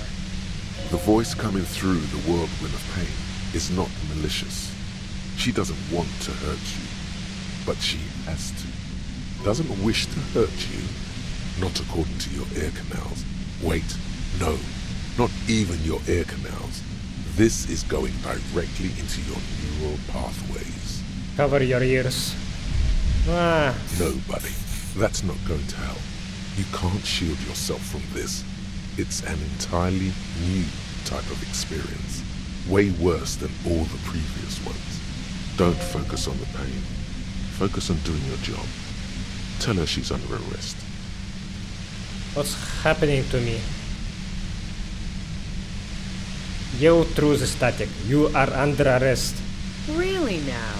Check this out. Fuck. You're overwhelmed with a new surge of violent static. It feels like a blood vessel exploded in your brain. Man, I should have bought more Nosafed. What's happening to me? I'm using a pale latitude compressor. You and your partner have been caught in its field. The explosion of static you're hearing. It's the ULAN frequency. Blasted from that pale emitter that Angus mentioned. Fat Angus said you had a pale emitter. You're using one of those devices used to send signals through the pale on me. Say nothing, try to cover your ears. Ah, wait. Pale emitter, I misunderstood what it was. It's a thing that makes pale go away. I thought it was a thing that produces pale. Ah, yeah. Sorry, I didn't know what emitter means. Like, emit and sound. Emit a sound, I thought it means like produce a sound. So emitter, yeah. Fuck, I had a misunderstanding. Wow, check out the big brains on you. You're not entirely wrong.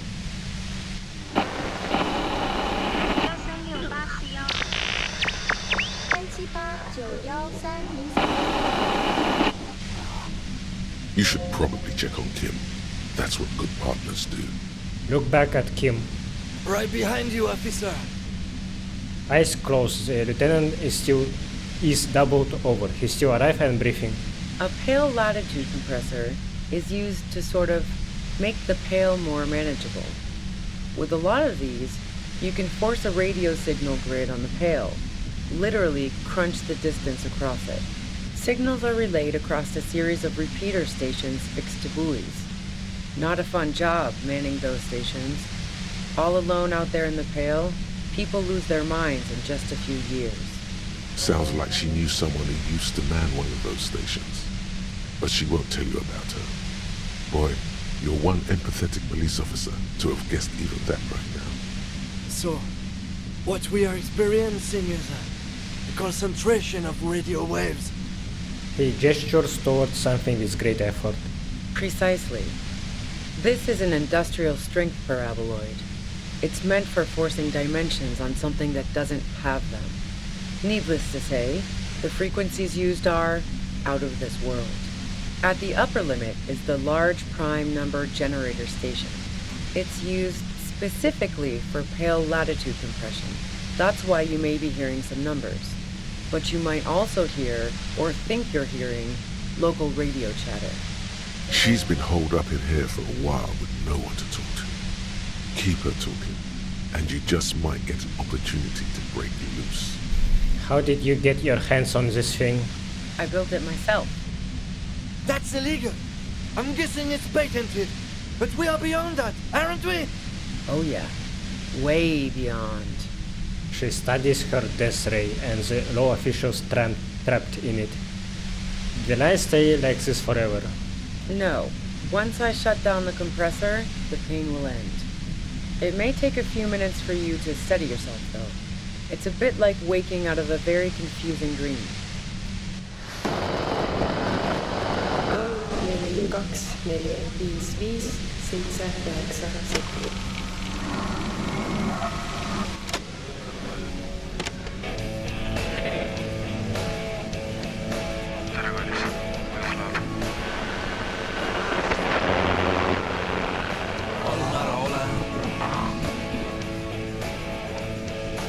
Have you experienced the compressor yourself? Yeah, I stuck my head in there before using it on you. It seemed like the ethical thing to do. Can't say that I enjoyed it. The field was weaker, but I can imagine what you're going through. Well, I thought this will be a music background, but I interrupted it. This is so great, but let's talk about the man who was killed. Yeah, let's not talk about that shit. You were hunting me and fell into my trap instead. That's all there is to say about it. So she thinks of you as hunters, not cops, and of herself merely as prey. Please, could you just turn it out so I can ask you something? If you've got something really important to say, you can do it through the white noise.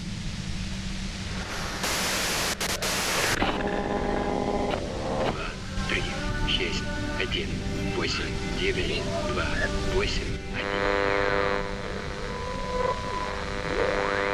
looking for a deal on mattress. Slavery at Ember.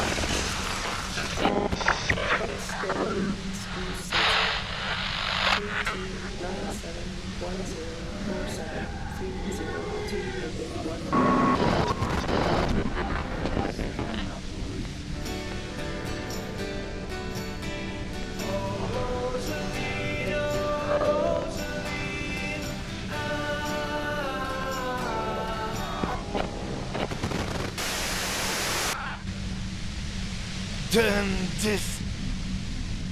The lieutenant clutches his head, grimacing. God damn it. She regards you and Kim with sudden sympathy. Fine. If you really want to talk, I can dial it down. I've also got a gun, by the way. Yeah. I forgot to talk about this, but ever since I got the gun from the pigs, I have realized that Ruby has her own gun, so that's why I got armor on me just in case. The gun she's carrying is a 2-barreled front loader, not like the murder weapon. Well, it doesn't feel much better, but she can form sentences now. Thinking doesn't seem to hurt as much. Just keep her talking, and you'll get through this. There's only 3 meters between you and the machine. If you keep her distracted for long enough, maybe.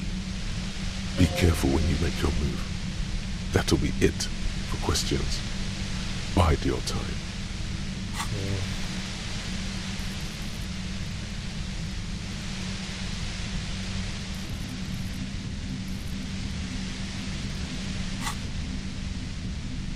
Oh fuck. How did you know we were coming? I heard you in the passages, and I've been preparing for quite a while.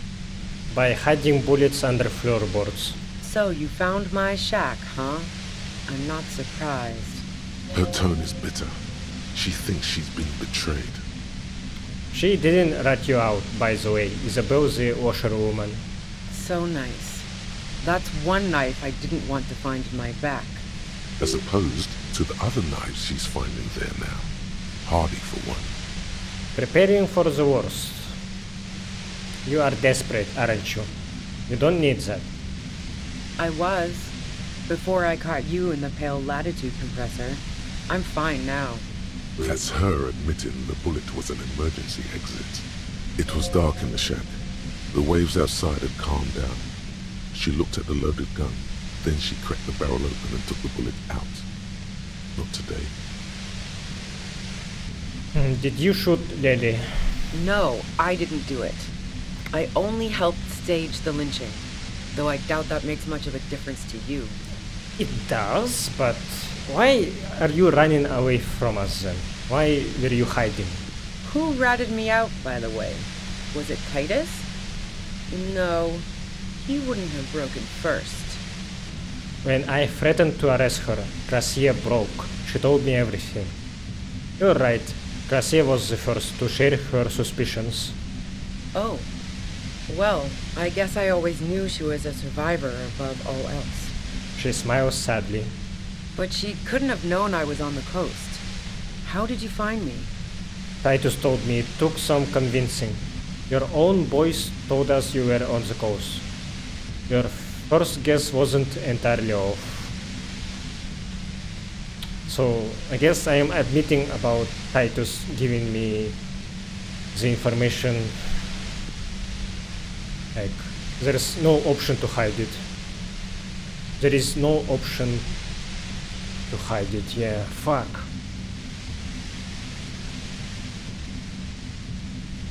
Oh, fuck. Took some convincing my ass.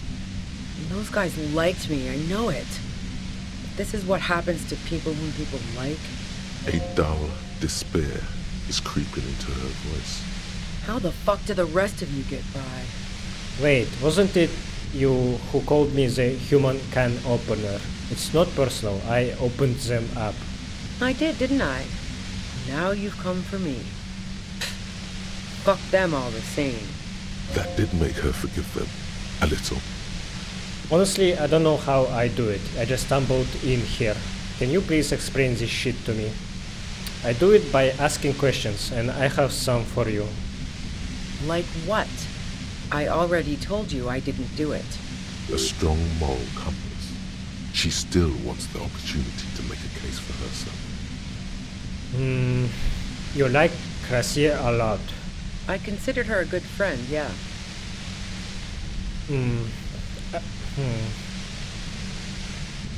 But you wanted to be more than just friends. Oh, so that's where you were going with this. She said you wanted to run away with her.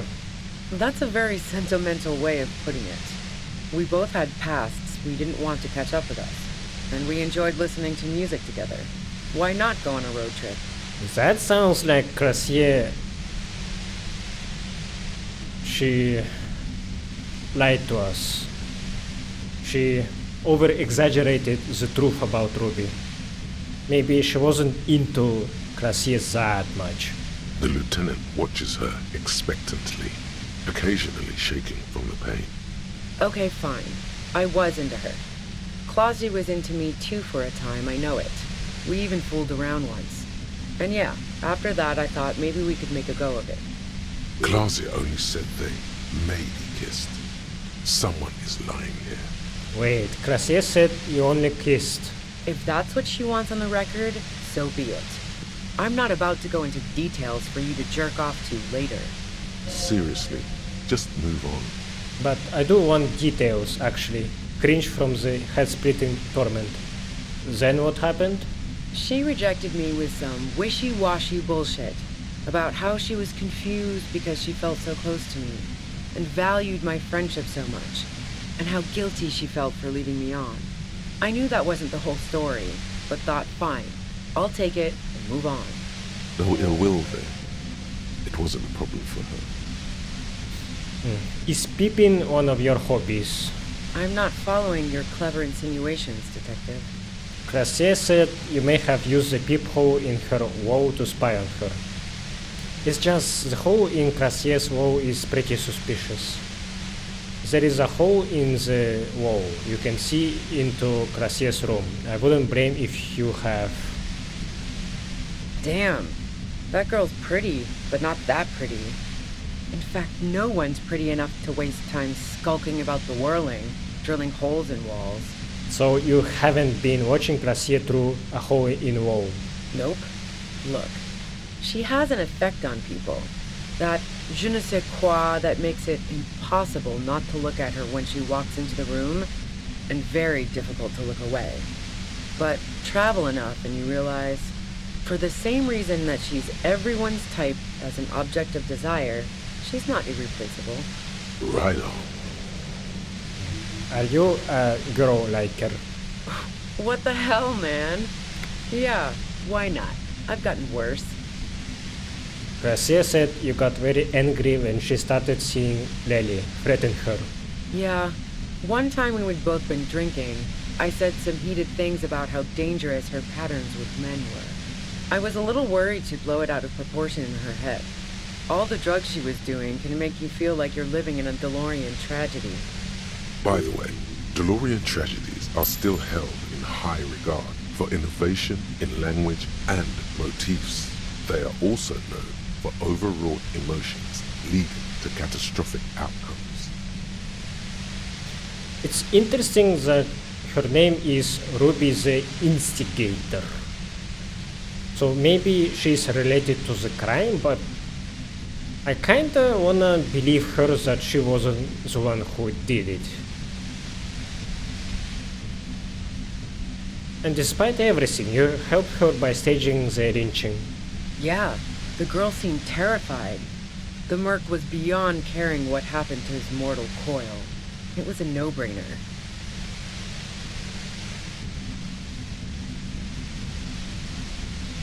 There are other things I ask about.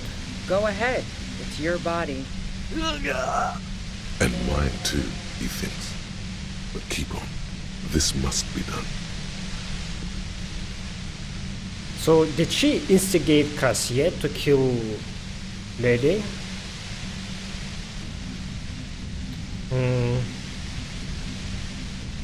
Or maybe she instigated the mercenary sniper, but we still haven't seen that sniper, and the more we think about it, the less it makes sense. Klaasje could have found a working gun, like I did. Well, mine wasn't working, but you know what I mean.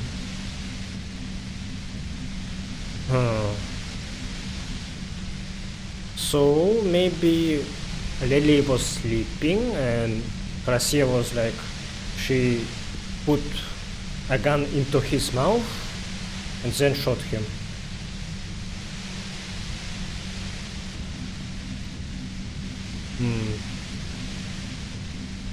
And we still don't know her shoe size, so it's possible that she was the one who used the hidden passage. Yeah, I need to think about that more. Would you say that Lily was a likable person? I didn't like him. Hardened mercenaries aren't particularly likable types. You don't feel sympathy for mercs, it's hard work. Plenty of broken people who don't come with that kind of body count. Besides, they're paid well for what they do. There's nothing more personal than you had against him. Perhaps his way with women. You think I was envious of his conquests? Look, pussy's not a problem for me. And definitely not a reason to off someone. I meant in a way maybe he was too violent with them. Did you feel protective of the Union? Yeah, sure. And I didn't like Wild Pines sending in those foreign hirelings. Me and a fuck-ton of other people around here. I hate to be the bearer of bad tidings, but I don't think she's perjuring herself. She didn't hate it, okay? I'm listening.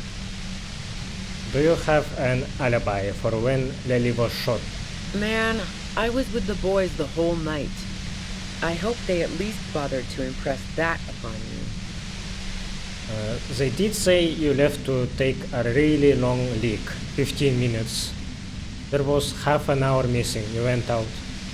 There were 10 minutes they couldn't account for. You mean the length of a toilet break? That wouldn't even have been enough time. Hold on, no one takes a 15-minute leak. Though, if she was taking a dump, then it could have been. Our investigation, wins from the pain, has shown that 15 minutes was just enough time to commit the murder. Wow, now I'm curious. Please, explain. Look, there is a secret way from the first floor of the building to the roof. Don't know it, but also... She frowns, studying your face. The shot couldn't have come from the roof, or we would have all heard it downstairs. She has a point there. No one mentioned. So it was a sniper after all? That didn't go super well. You've got to lay something better on her. Or maybe... if she shot him point blank, maybe she suppressed it with a pillow somehow? You have a gun. And? I see it's a front loader. Do you have another gun somewhere? Where did you get it? I can't quite tell. What kind of gun is it? Do you collect guns? Maybe old rifles? No, they're not practical. Break too often. The gun store. What gun store? Trigger Happy Jacks. Really? Trigger? That doesn't sound like the name of a real store. What did you think? That I'm going to squeal on my gun supplier? Sorry, I'm not that kind of gal. Sure don't. A breech loader? No. This is such a wipeout. A knocked-away 80 front loader. 2-barreled. Not really what you were looking for, I'm guessing. That isn't it. Vince, there's other evidence I want to ask you about. Yeah, evidence. Do you like to hang out on rooftops? Who doesn't? Oh, you probably mean Klaasje's rooftop. Sure, I've hung out there. She's got this great antenna. What is so great about her antenna? It's very powerful. I used it to tune into RCM frequencies. That's how I knew to be prepared for your arrival.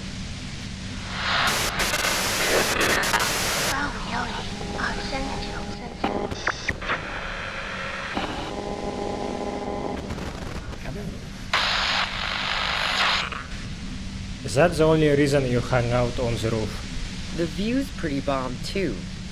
But you might say the antenna was the main attraction there, yeah. Along with Klaasje.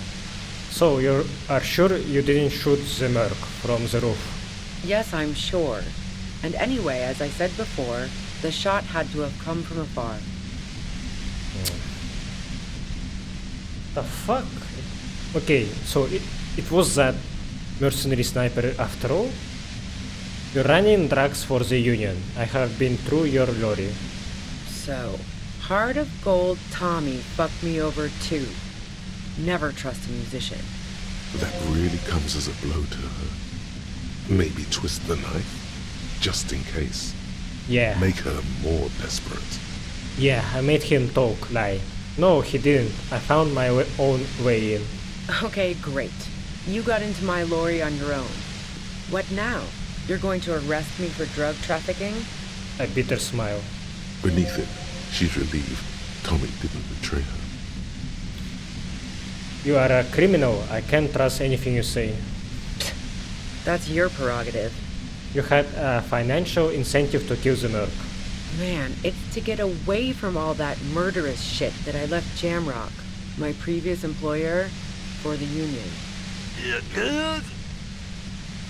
The lieutenant is unable to articulate his question. She deliberately avoided naming the mob she worked for. You might be able to find this out later. I got lucky being a dispatcher. Never had to do any of the really dirty work myself. This gun has only been used for self-defense against serious scum.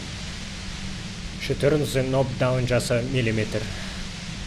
I wish I could use my gun right now, but you are threatening us with it.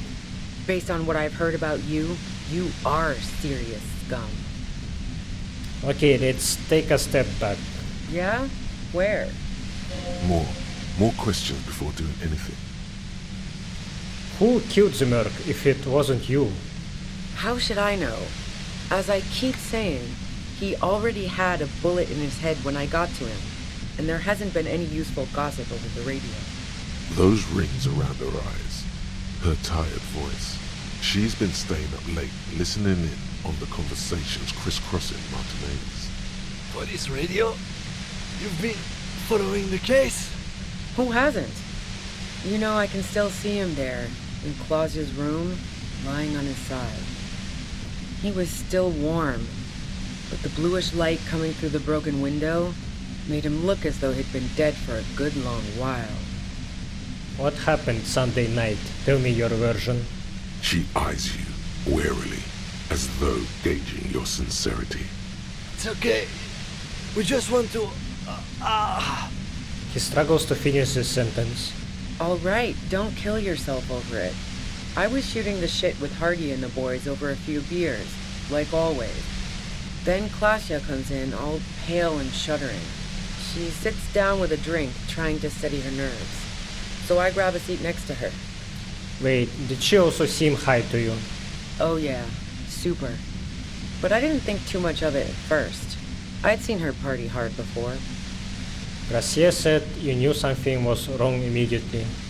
No, I really didn't. She's not that easy to read. I just assumed she'd done too much blow. It wouldn't be a first for her.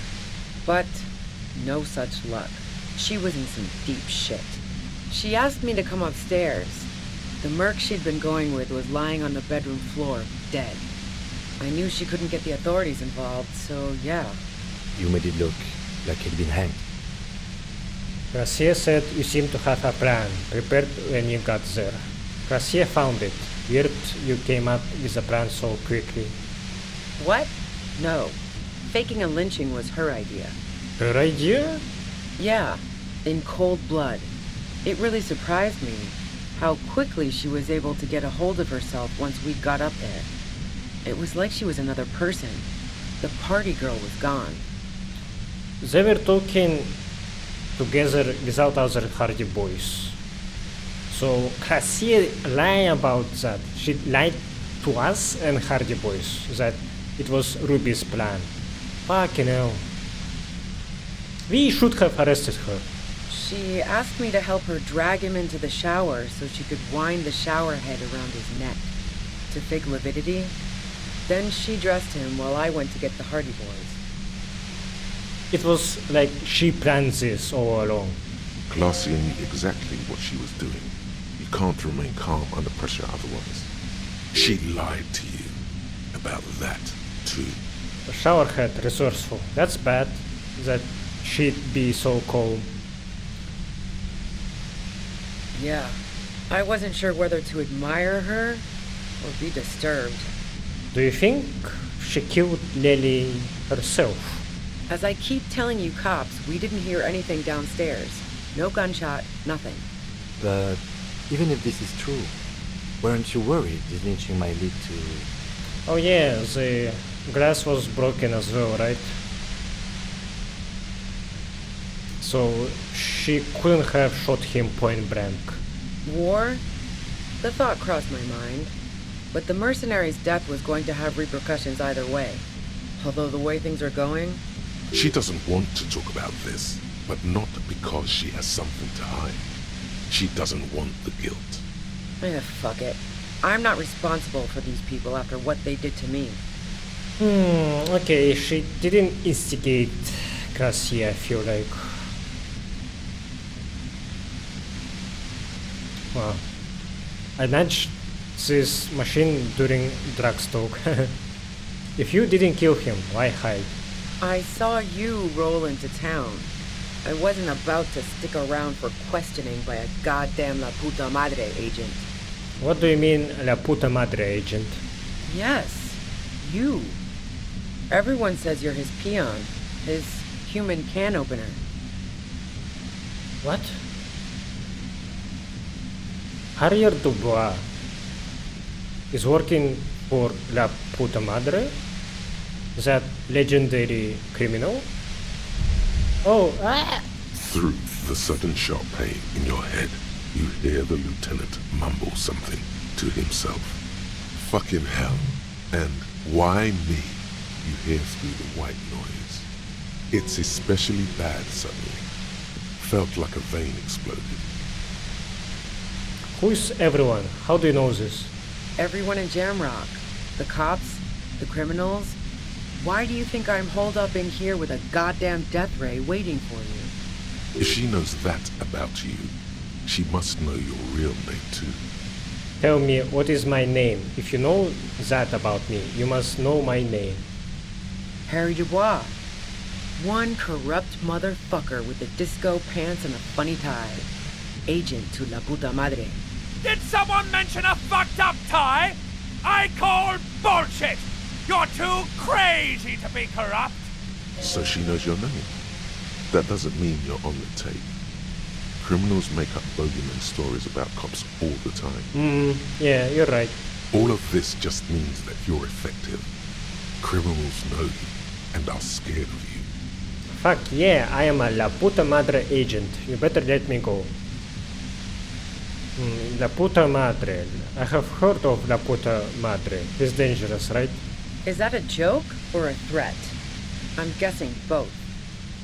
No, that was a real question. Yes, of course. Are you scared yet? I'm sorry. I know I'm supposed to know all about this, but I lost my memory recently. Yeah, sure. She doesn't believe you. I'm sure La Puta Madre himself will explain it all to you soon enough.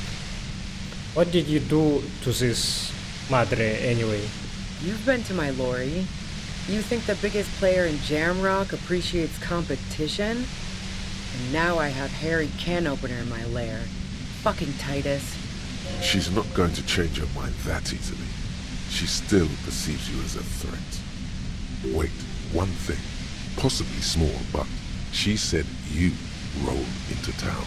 Was that you singular or plural? She might know something. When I came into town, was there anyone with me? Yeah, you had your death squad with you. What happened to them anyway? What? I don't know what happened to them. Sure you do. I bet they're just outside waiting. I guess I'll take my chances. Who was in this squad? Well, it wasn't this scrawny dude.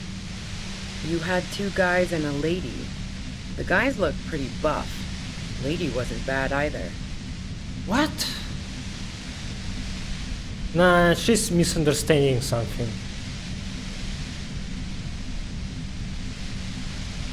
Crenel guys were with Joyce, right?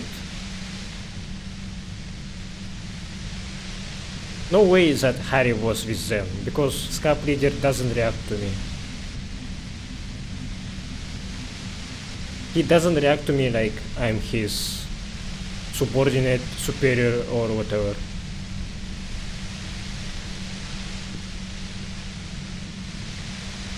But that... Wait, 2 guys and a lady.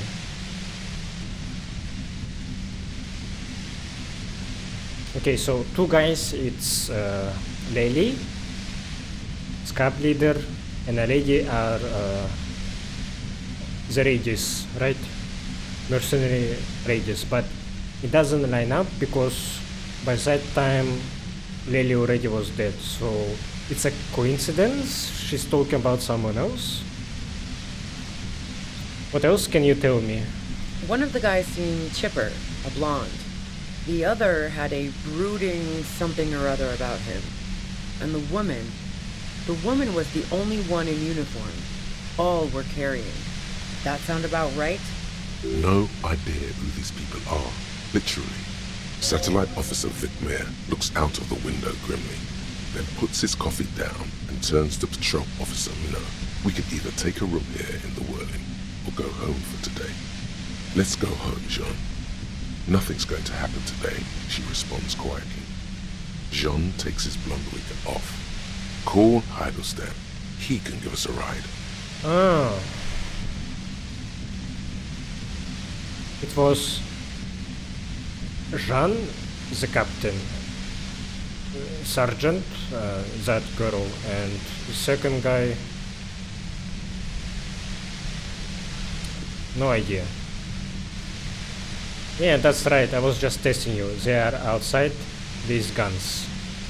I think I know them, they are in Martinez. Friction, lock, set. Don't leave me here! Please delete! Fantastic. I've got to get on the road. Then you can go find your friends. Unless you have anything pressing to ask me. Okay, she misunderstood. They weren't a death squad. They were just my partners. And I still don't believe that Harry is a corrupt cop. He's better than this. Red check, destroy the machine. I'm not gonna provoke her actually. I'm gonna let her stop the machine herself. I can't take it anymore, just go. Don't attempt to destroy the compressor. Glad to have been of assistance. Best of luck to you, officers. Revishal's a bitch. The woman runs past you and disappears into the darkness of the tunnel. Alright. She's not the one who did it, so I don't mind letting her go like that. All things considered, it could have gone worse. Wait, shouldn't we go after her? No, I don't think she did it. She's someone else's case now. What now? Now we have to come up with a really good excuse for why we walked right into a trap like that. This isn't going to look good in the report. He looks around, then points further into the cavern.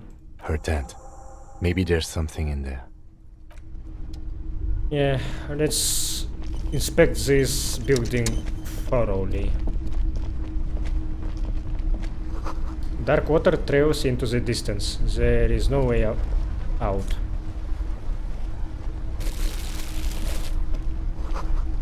Cooking utensils. She has prepared herself porridge with bananas. The plain red tent stands by dispassionately. Look inside. The tent looks old, but well maintained. In the darkness of the tent, a rolled up sleeping bag, cooking utensils, some books, and a kerosene lamp. It reeks of cigarettes. Shine your flashlight on the books. Assorted soft covers, mostly pulp horror. A motor carriage lies buried in the snow on one cover. On another, a ghost airship. You also see a collection of radio enthusiast magazines. See anything? Sift through the magazines. Rager Monthly, Journal of Material Science. More Technological Digest. One of the magazines doesn't have images on the cover. It's not a magazine, it's a leather notebook.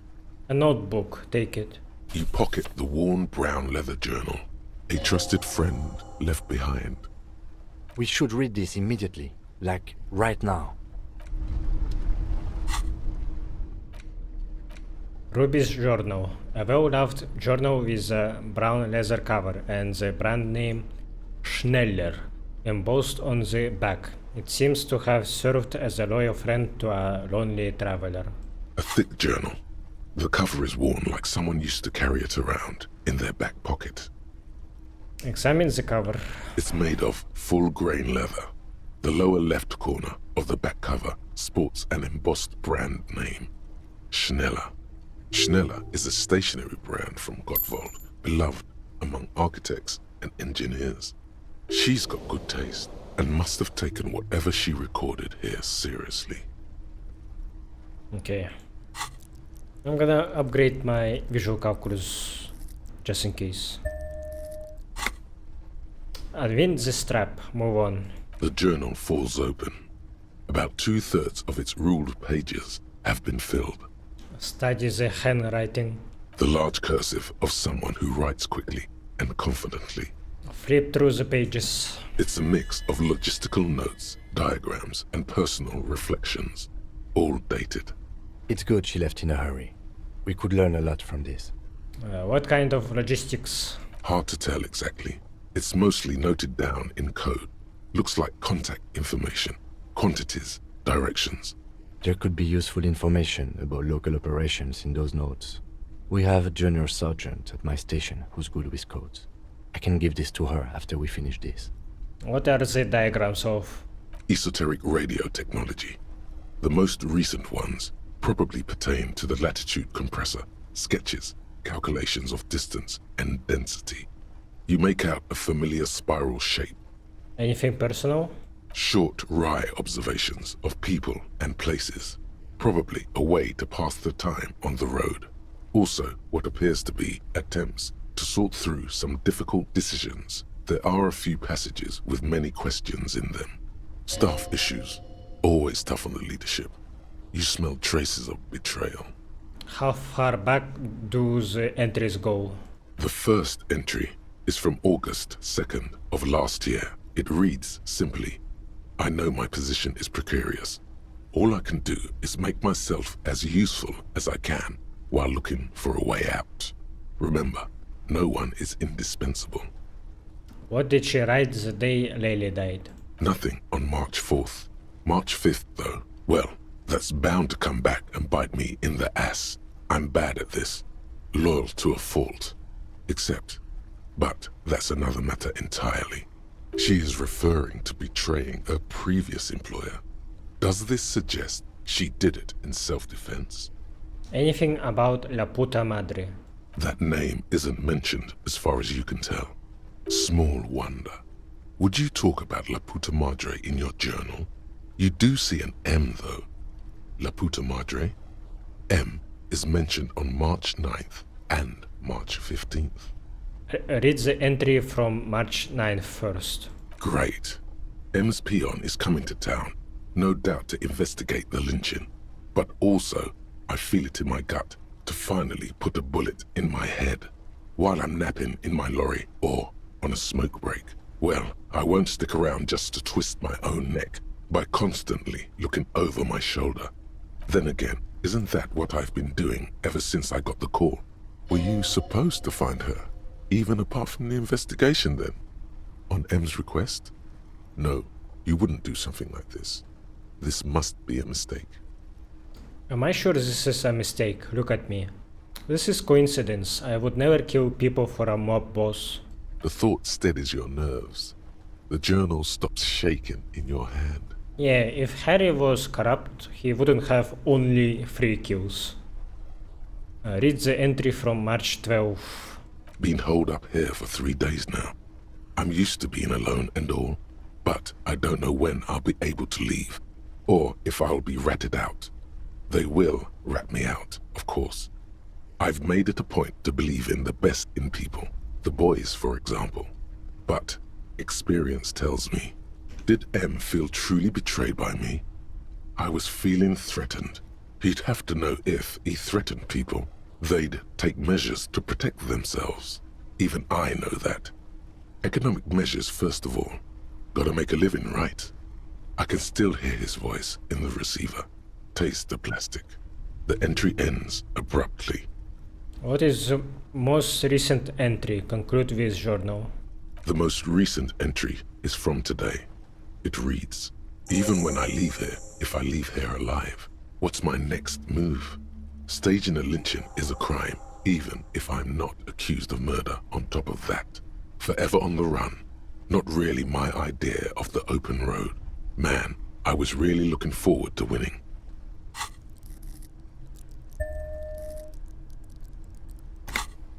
It looks like she might have been framed. The lieutenant taps on the page. That would be a first, or a fourth. But who's counting, he thinks. Very rarely does anyone actually get framed. If she didn't do it, then maybe it's good that we didn't catch her. I wouldn't go so far as to say that. We have other reasons to arrest her. Besides, I'm not sure her life as a fugitive is going to be much better than we does. Especially if she has problems with the Madre. Kim, am I really a La Puta Madre agent? No, I don't think you are. Ask someone in your precinct if you want to be sure. He truly does not believe you are. Perhaps he shouldn't be so trusting. His trust is well placed. You aren't. You can feel it. Then who do you think killed the Merc? Klaasje was the one who pointed the finger at Ruby. Perhaps she was trying to steer us away from herself, or... Seems plausible. I don't know, but no one heard the shot. Maybe she had an accomplice. Either way, we need to keep an eye on her. Yeah, remember my old theory when I was talking about... but I said that maybe Ruby was working with the mercenary sniper, but now I'm thinking maybe Klaasje was working with the mercenary sniper. One thing is for certain. We have business back in the whirling and rags. Questions to ask. We should get to it. Yep, time to arrest Klaasje.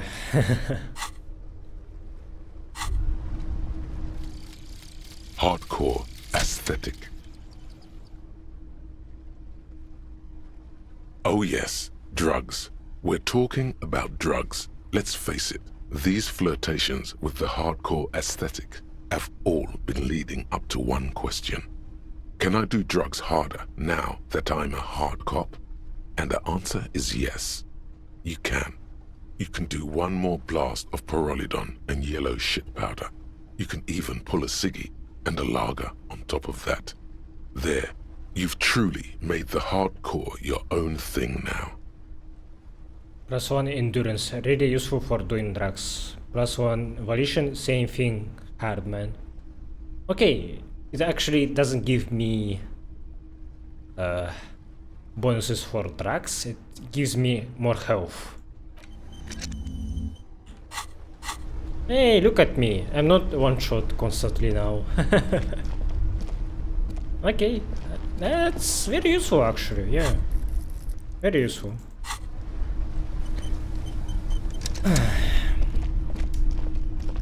Alright, before we go into Verley in Rex, we should research here. Rattan! Now is the time! Time for what? Oh, you will see. It feels like the tie is rubbing itself against your chest like a cat in heat.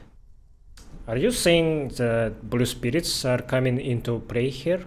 That's the spirits! The blue medicinal spirits! Grab the bottle and uncork it! It is time to unleash the other world! Wait, right now? Ruby's gone. I don't really think there's anything to celebrate here. Hush, hush, Bratan! Now is not the time to celebrate. Now is the time to get ready! Trust me on this! This is what it's all been building towards! It's gonna be off the hook! Off all hooks! You know what? I'm done with this crazy talking necktie bullshit. Slowly uncork the blue medicinal spirit. The bottle opens with a silent, mysterious hiss. The fumes rising from its mouth are as crisp as the northern winds. Now, Bratan, take me off! What? I didn't know I could do that. Bratan! Have I ever lied to you? Just take me off! The necktie tugs encouragingly at your neck. Take the necktie off. Your fingers manage to undo the oily knot, and the necktie slides off. It looks so frail sitting there in your hand, weighing almost nothing. Now what? Now, put me in the bottle! But why? Trust me! Just trust me! You and I are gonna have so much fun it should be illegal! But that's too much fun. I suspect that it might be. Just put me in the bottle, Bratan! I'm not gonna let you down! You and I are like the same person! Are you trying to get drunk on the blue spirit yourself? Begone, foul necktie. Finally, I rid myself of you. End it. Throw the necktie as far as you can. Put the necktie in the bottle. As the necktie slides into the purifying liquid, large stains of grease rise off from it and float to the surface. There, they quickly dissolve and disappear completely, cleansed by the blue spirit fire of 98.7% pure alcohol. The fabric looks almost new again, no longer like a disgusting worm of the lower intestine, but like a colorful and deadly poisonous reef snake of the Insulindian Ocean. Oh, we cleaned my necktie. Maybe I can wear it now, and it will have better stats. So, what's next? The necktie floats in the bluish liquid with almost unearthly grace. It's like an organic sample brought back from a distant star system inhabited by sentient neckwear. Necktie? There is silence. Is it dead? Cork the bottle and put it away. The lieutenant has been observing you quietly all this time. Spirit bomb? He's struggling to keep silent, but finally seems to give up. I've got to ask, what are you doing? As always, lie. I don't really know, but I'm eager to find out. In my family, you put a piece of clothing in some hard liquor and drink it for good luck. It's silly, but no harm done, right? Okay, Kim, I didn't want to tell anyone, but my necktie has been talking to me lately. Mind your own business, binoclard. Of course it has. He doesn't even look too surprised. Forget it, you're not open-minded enough to understand anyway. It started when I woke up in the whirling in rags. It's been talking to me ever since. And what has the necktie been telling you, if I may ask? It teaches me about life, Kim, sort of a father figure. We are buds, mostly just goofing around. Signs of some really hardcore mental illness, Kim, point to your head. It mostly urges me to party harder. Wonderful, very useful. He doesn't actually believe it's wonderful. Okay, so why did you put it in the bottle? Why not, Lieutenant? I simply don't know. Because he told me to. Right, okay. Anyway, I'm glad you told me your necktie has been speaking to you. That must not have been easy. For a second, it looks like he's about to add something. We're all under stress. This is turning into a great big mess. I'm not judging. Just keep it together. Let's go.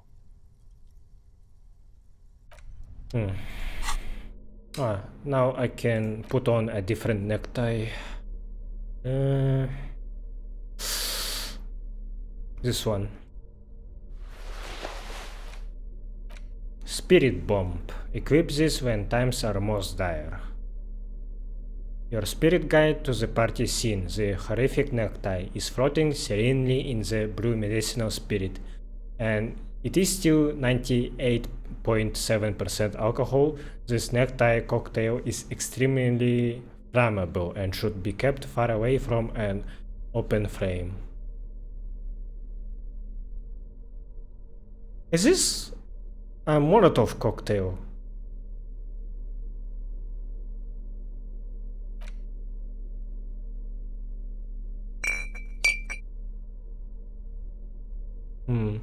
Sure does look like it. Huh.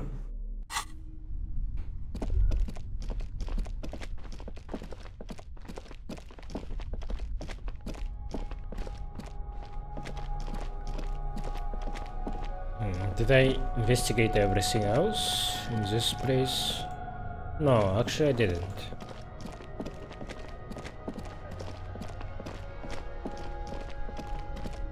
I still find it weird that she said that Harrier he arrived with 3 other people. Esprit de Corps said that they didn't spend the night in waiting in racks. They went home to Jamrock, and Harry he stayed. Or maybe it was talking about the current situation, because Jean he was told to be still wearing the blonde wig, and I don't see him wearing that wig on the first day of Harry's arrival. He's doing that right now. He's doing that maybe to test that Harry really lost his memory, and to oversee his actions, to see how he's doing with this investigation. I still wanna believe that Harry was sent here alone, without assistance. Or maybe they were escorting him only for 1 day and then went back home. It feels strange. Maybe they just made sure that he was doing something on the scene and then left him alone here, because they assumed that he will meet with Kim next day. A concrete pipe buried in sand and dust.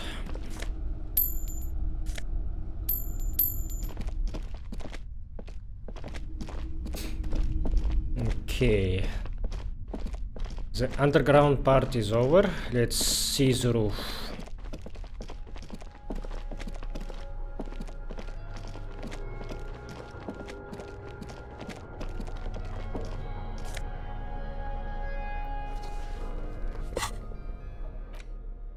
What is this?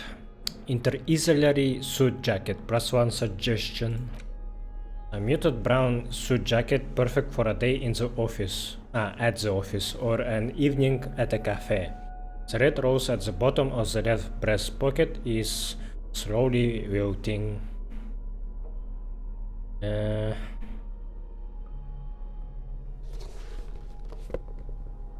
Nah, I like my coat better. A series of thick, dusty panes of glass.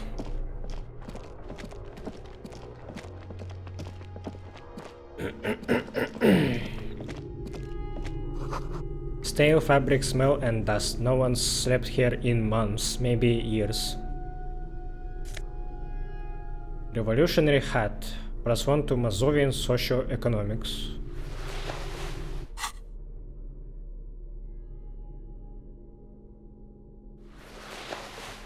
an Ushanka with the Mazovian logo, a pair of deer antlers on its silvery white front. Your ears feel cuddled and cared for by the state. This hat is so soft, so warm.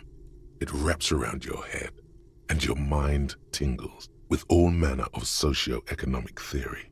This is an Ushanka, right? Pat the hat. Kraz Mazov would have worn this, Yushenka. Mazov knew where to cook those thoughts. That's why it bears a Mazovian logo. Glory to the revolution, comrade. Whether you like it or not, wearing this hat has made you more communist.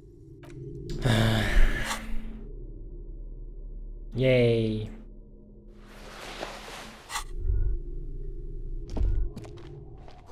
Revolutionary propaganda on the bunk bed, ancient flyers and brochures. These pots and plates are full of dust and spiderwebs. A mustachioed and mutton-chopped man, amateurishly depicted, gazes at you with sad eyes. A plaque reads, K. Mazov. There is a spiderweb in the lower left corner of the portrait. It's Kraz Mazov. What a troublemaker he was. Yes. Looks like some latter-day radicals were hiding out here. They left a long time ago. A long time ago. How long? Half a century? This was probably part of the network of defense posts the communards built against the amphibious landing. I think the purpose of this bunker was to produce propaganda. It would have had radio equipment back then, but that's all been looted. What is with all these secret weapons caches and secret bunkers? We have found a lot of those lately. I guess what most people think of as history tends to linger in rundown neighborhoods. Martinez being what it is, no one has gone through the trouble of cleaning out the old bunkers. Maybe I should move in here, seems cozy. I won't stand in your way, but only after we're through with this case. Could it be connected to the Mazov bus we found in the students' room? Millions of depictions of Mazov have been produced. They're not all connected. Besides, that looked like some student. The youths always go for this kind of stuff. Could someone have stopped through here recently? You mean like Ruby? No, I think we've stumbled on a piece of history. Years' worth of dust is shaken off. The full head of hair, matched by an ample moustache and sideburns, look a bit silly.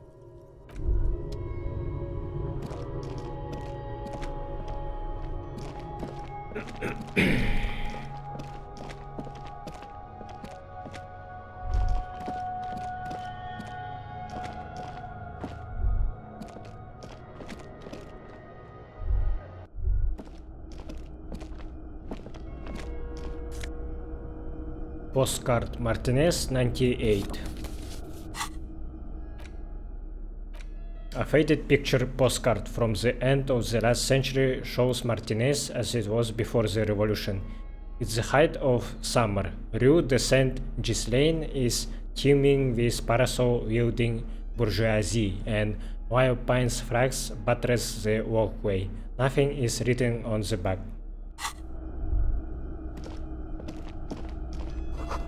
The grass is covered with grime and dust. You can barely see out.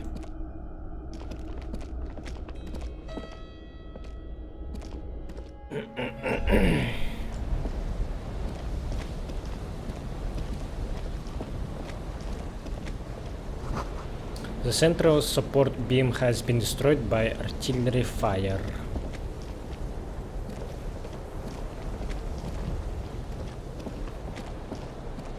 And that's it. I can't enter anywhere else. Or maybe I can use the ladder to go down. Oh. Okay, that ladder seems unusable actually.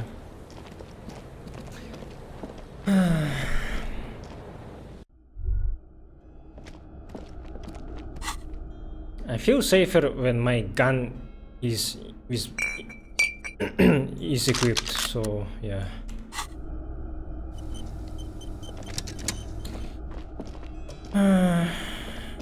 I have a bad feeling. When I'm about to question Klaasje, she is already maybe gone, or maybe she's gonna be covered by that female sniper.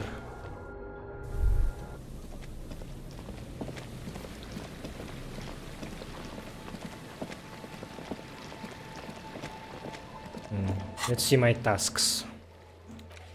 The horrific necktie is getting ready for the end game. For the love of God, do not remove it till the magic happens.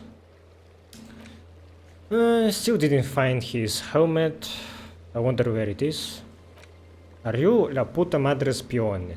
Ruby said you were a notoriously corrupt cop. La puta madre spione. That's why she was scared of you. When you get the chance, call your station to find out more, if you dare. Return to the Whirling after the whole Instigator debacle. Someone there has something to answer to. Yep. Klaasje. She was a liar. A lie remains a lie.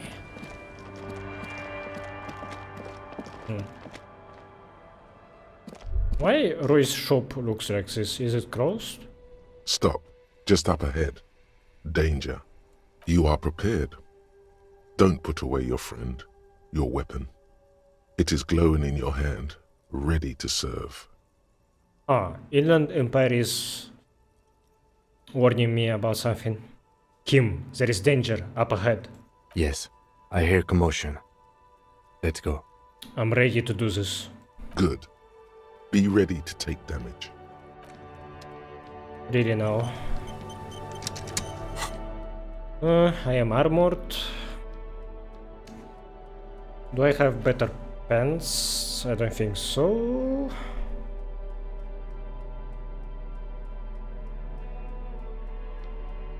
I wasn't wearing my armor shirt actually. Fucking hell.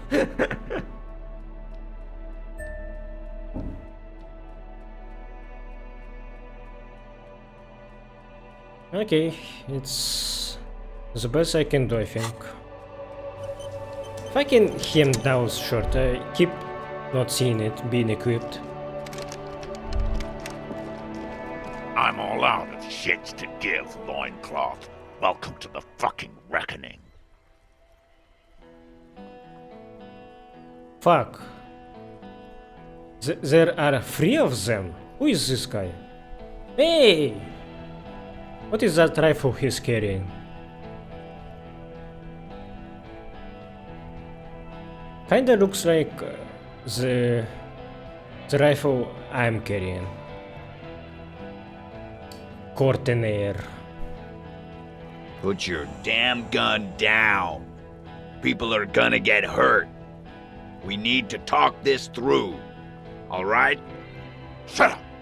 You're not gonna talk yourself out of this, loincloth shit fuck. This is the mercenary at the gates. His chest rises and falls under the ceramic breastplate. His fingers reach for the butt of his sidearm. Kim, what is going on here? Shh. This is a misunderstanding. Nothing irreversible has happened yet. You can just return to your unit and forget all about this. The Kypt is merciful, willing to spare us if we just forget about our murdered and humiliated commander. I think we should just kill everyone, Corty. Okay, a girl is this character, so who is this? I didn't hear about them. Wait, what Joyce said? I thought she said that they had 3 mercenaries. And I thought it includes Lely. Maybe she meant excluding Lely, there were 3 of them. Fuck. You are all drunk. Come to your senses. You won't gun down 7 people in the middle of the street. This isn't a frontier town or a jungle outpost. Easy, Lizzie. Let me handle it. I know guys like this. I'm sure we can come to a peaceful agreement. Ain't that right, fellas? He is facing overwhelmingly superior firepower, and he knows it. Peaceful. Sounds like the armored figure is weeping. Ruud Hoinkroel. His portrait is very abstract, like measure heads. Are you my suspect? Nest in your abdominal cavity like a little wild mouse. The masked man's words are barely intelligible, but you can hear them. Fuck, there's the third one. How did we miss something like this? Yeah, that's what I was talking about. The lieutenant is genuinely worried for his life. You should consult him before getting in there.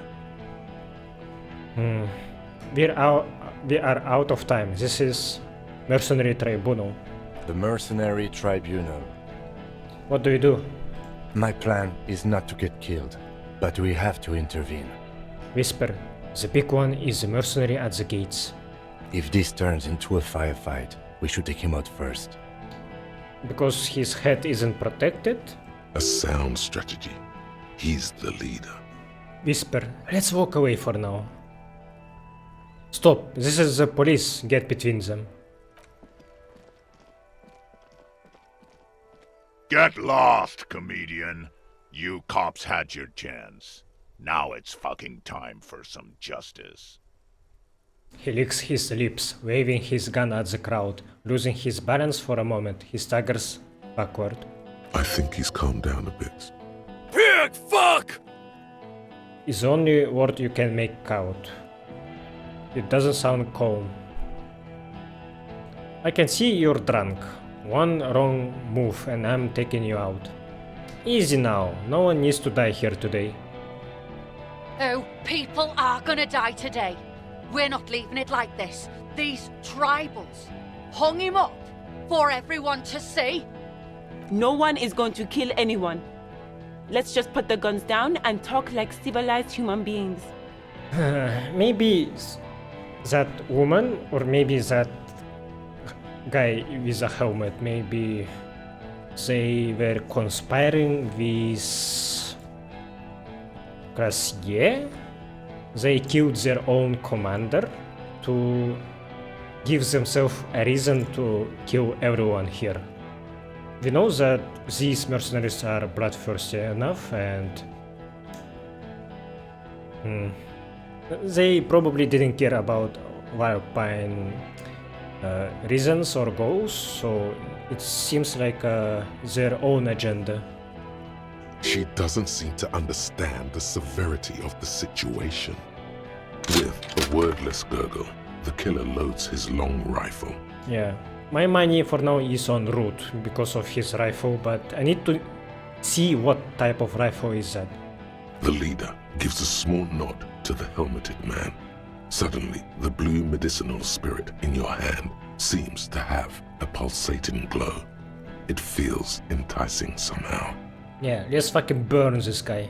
All right, end game. Light me on fire and throw me in his face. Wait, it's a good thing you have an anthropomorphic petrol bomb. It really is. But you have to soften him up first. Present an argument. Anthropomorphic petrol bomb. Even if it comes to a fight, it's a good idea to get under his skin first. No, please. Peace. It has worked this far. Start with the first idea you have. Move down from that. Joyce, she asked me to keep peace, right? So, fuck. I think I need to keep peace. Who is that? Point to the man. I didn't know you had a third guy. Ruud. Ruud is the killer. Ruud, the killer. Hohen Cloven. He doesn't talk much. All of you cunts inside out. What was that, Ruud? The killer. Rip you open. Perhaps it's for the best. Him not talking too much. The gunner. The raddest. The killer. He's the Radis, okay. I thought it was her. What do you think he does? There, on the rim of Owen Clerven's helmet, you count little stick figures. 19, 20, 21. Count the figures. About 50 little stick figures. All of them black, plus 2 little white ones in the end. These men served in Seminai.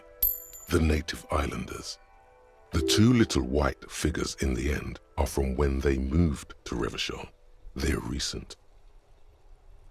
Kills black people almost exclusively. Tends to the stables? You think you're real tough, huh? This killing is meaningless. I am a killer too. That's right. Plenty of kips here in Revachol too.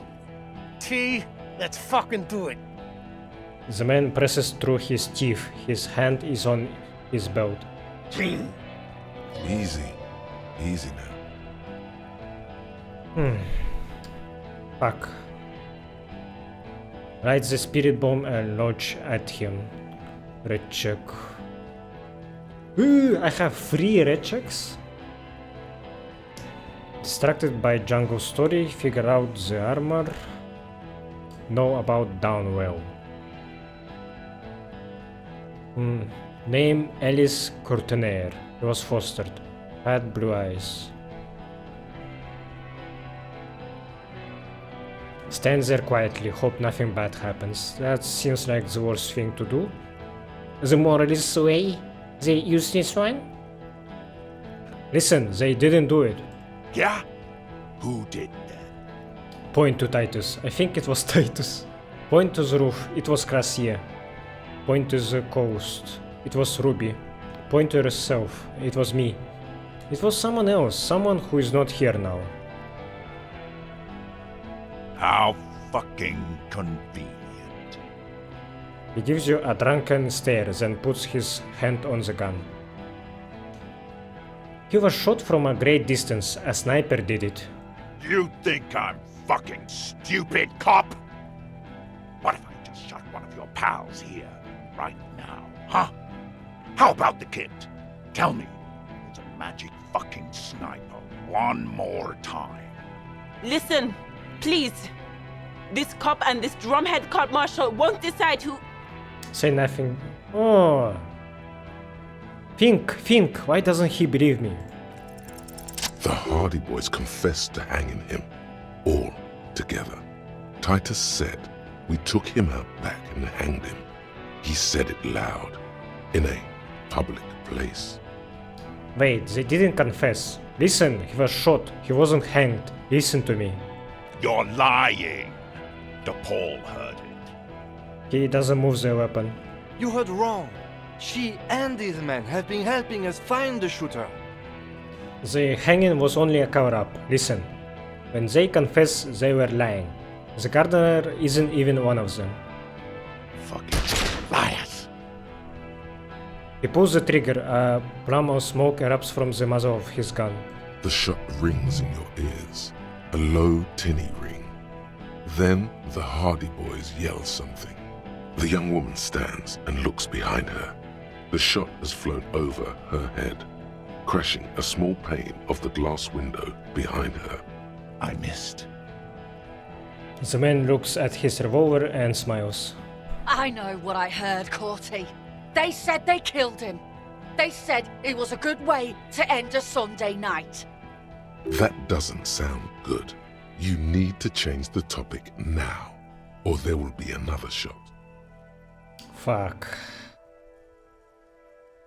Where is Klaasje? She can explain this. Who the fuck is that? Klaasje, the woman upstairs. Where is she? She left! Oh, she left? What do you mean she left? She left! Her room's cleaned out! Right before these assholes showed up! We should have arrested her. Fuck! You can feel how upset he is with himself. Just for a second. Then the fear takes over and he's back in the moment. Hey, Bushman! Your little cunt isn't gonna help you out of this one! She's gone. Forget about it now. Concentrate on this.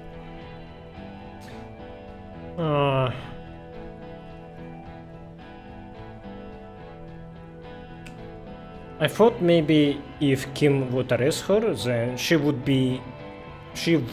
be present here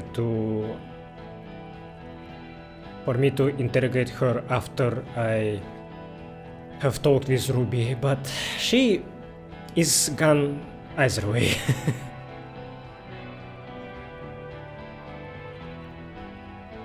Me saying that they are drunk, I think, will provoke them into shooting someone, so let's not do that. The Wild Pines rep does not approve of this. You think I care what that company cunt thinks? He isn't just boasting. He really doesn't care. Back out of this now, or it'll get bad. Okay, I believe you, Empathy.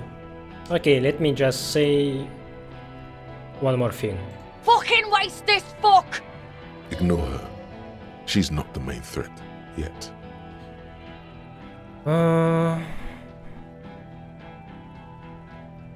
Okay.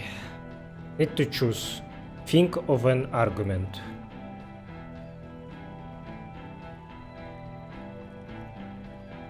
Talk about Hangman.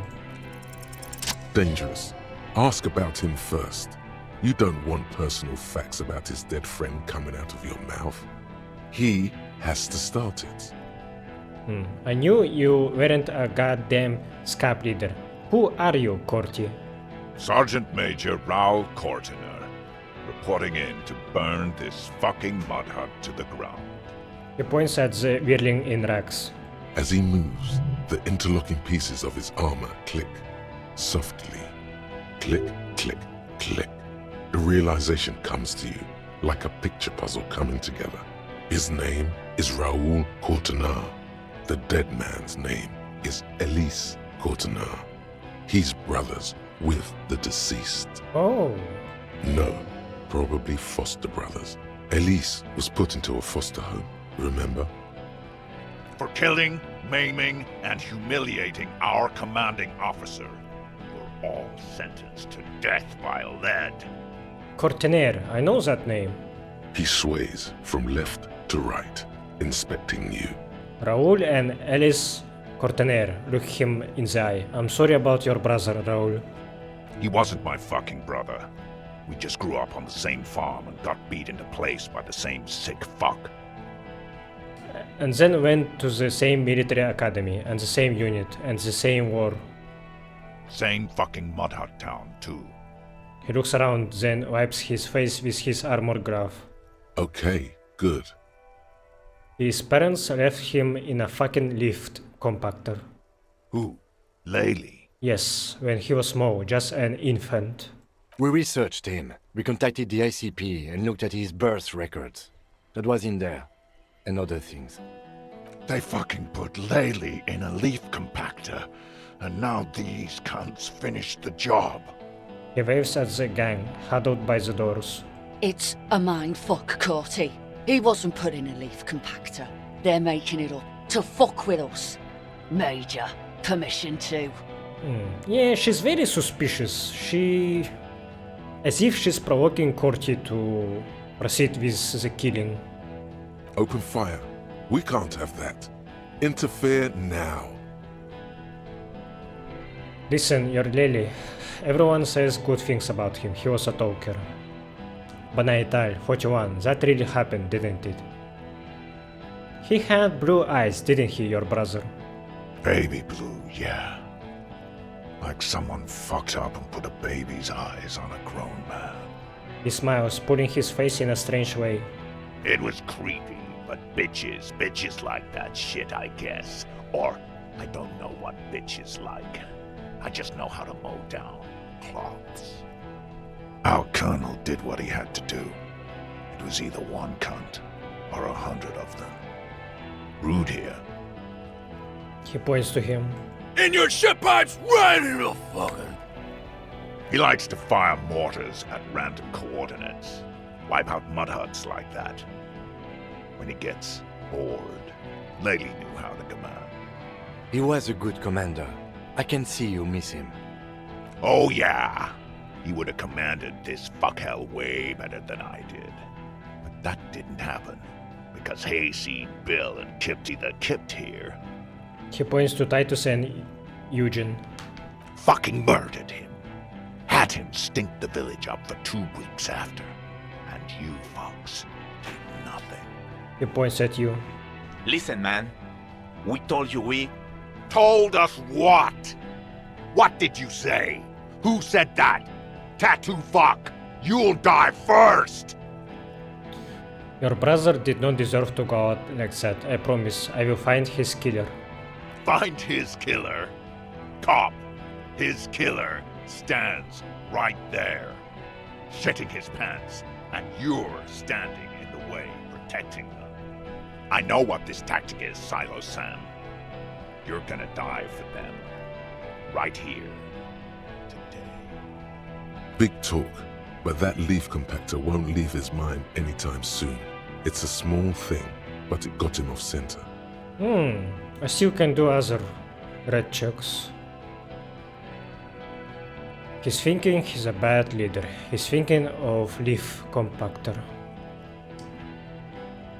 Think of an argument. Alright, here we go. This is an illegal tribunal. Krenner would never sanction this. Who's the commanding officer? Take your pick. I have some trivia, too. Get him interested in facts. Should I level up right now or keep it just in case?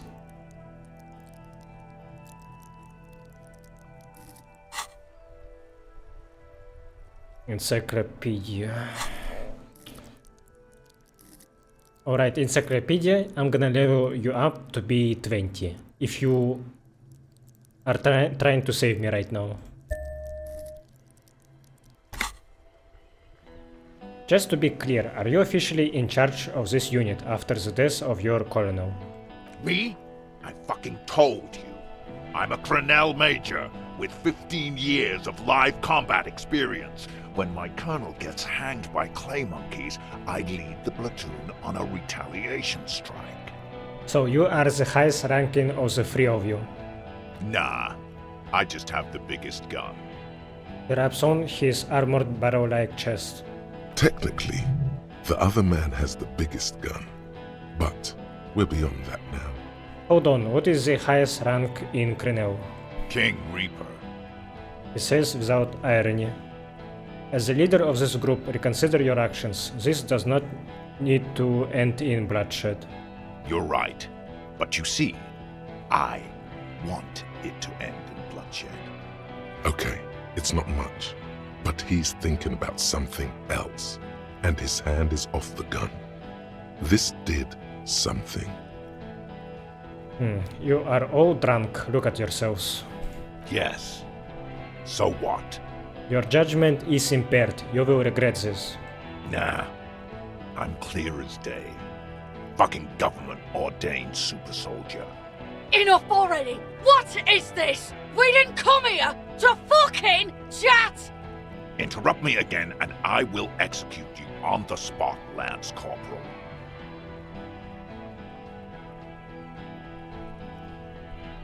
Stand there quietly. Hope nothing bad happens.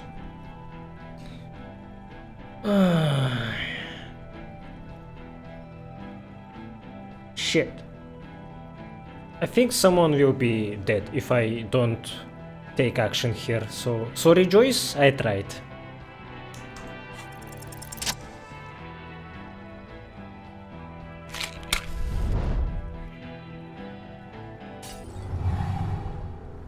With a crash of shattering glass and a terrible roar, the fire draws in oxygen. The bomb hits the mercenary in the chest, swallowing him in flames as he staggers backward. In the fiery inferno, you see your tie, coiling around the man's neck. It is no longer horrific, but beautiful and pure. Beautiful necktie. I only ever wanted you to have fun, Harry. Wait, I didn't even know your name. My name, should you know it, is Jobson AS Men's Fashion Model, Colorful Tie, Catalog number J327. I know so little about you. How did we meet? One day a sad man walked into a clothing store. He looked really darn like he hadn't had fun in years. He needed someone to show him how to rock and roll again. Jobson AS Catalog number J327 shone on the tie rack, trying to get his attention. The sad man picked it up and put it on. He looked at himself in the mirror, didn't smile. Nothing will ever heal me, but at least I will have a funny tie. And from that moment on, we rode together. The rest of your clothes were still normal back then, but we took care of that soon enough.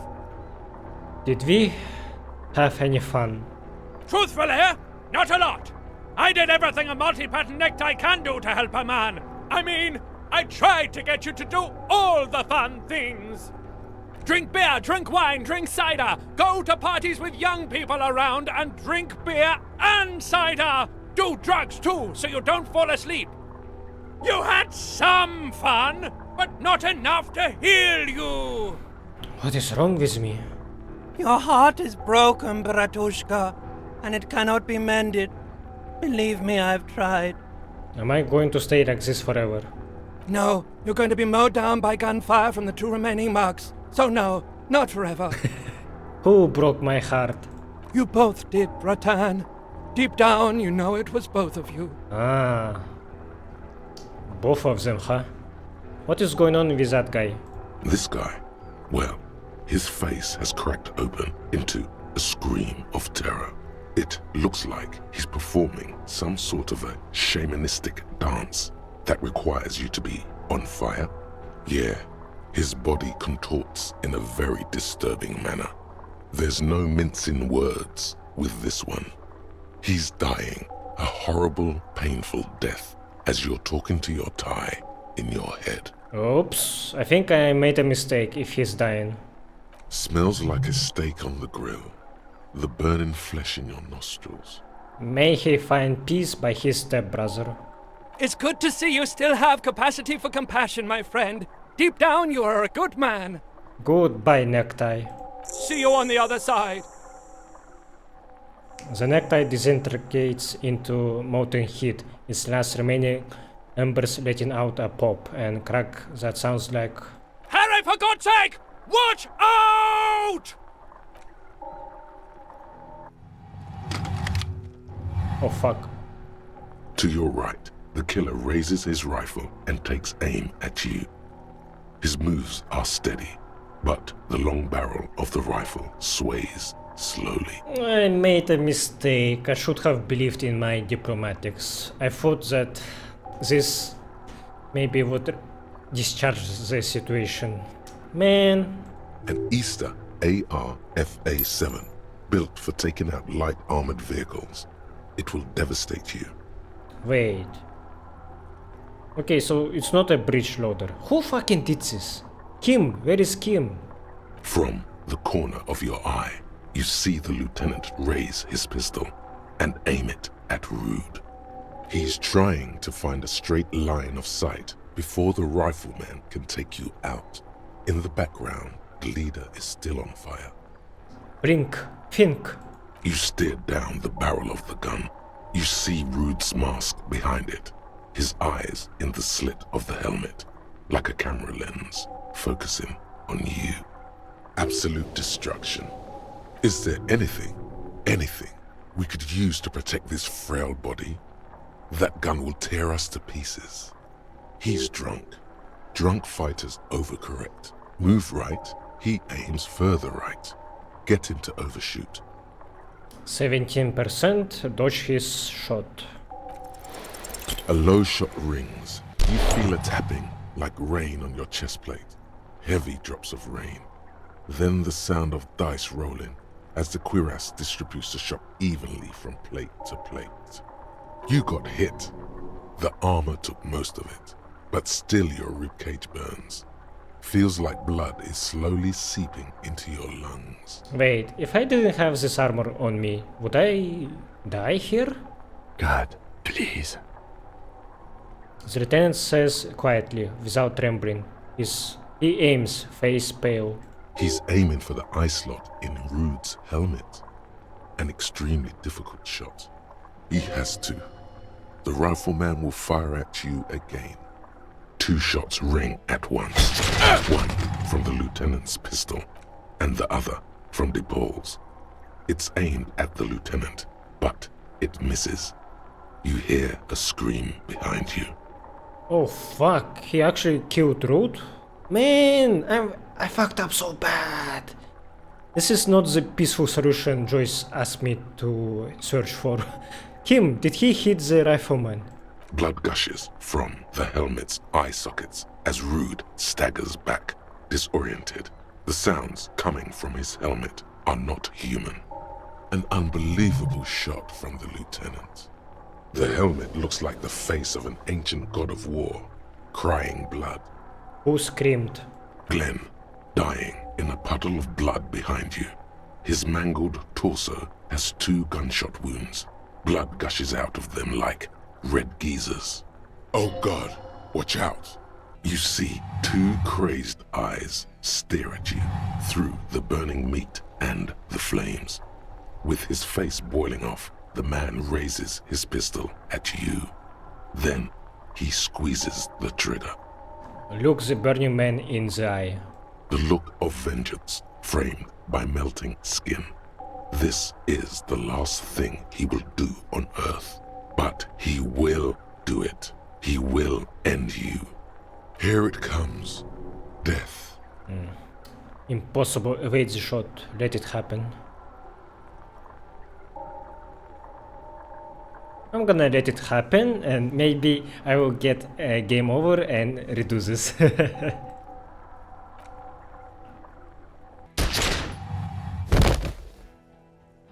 No. What if Kim takes the bullet for me?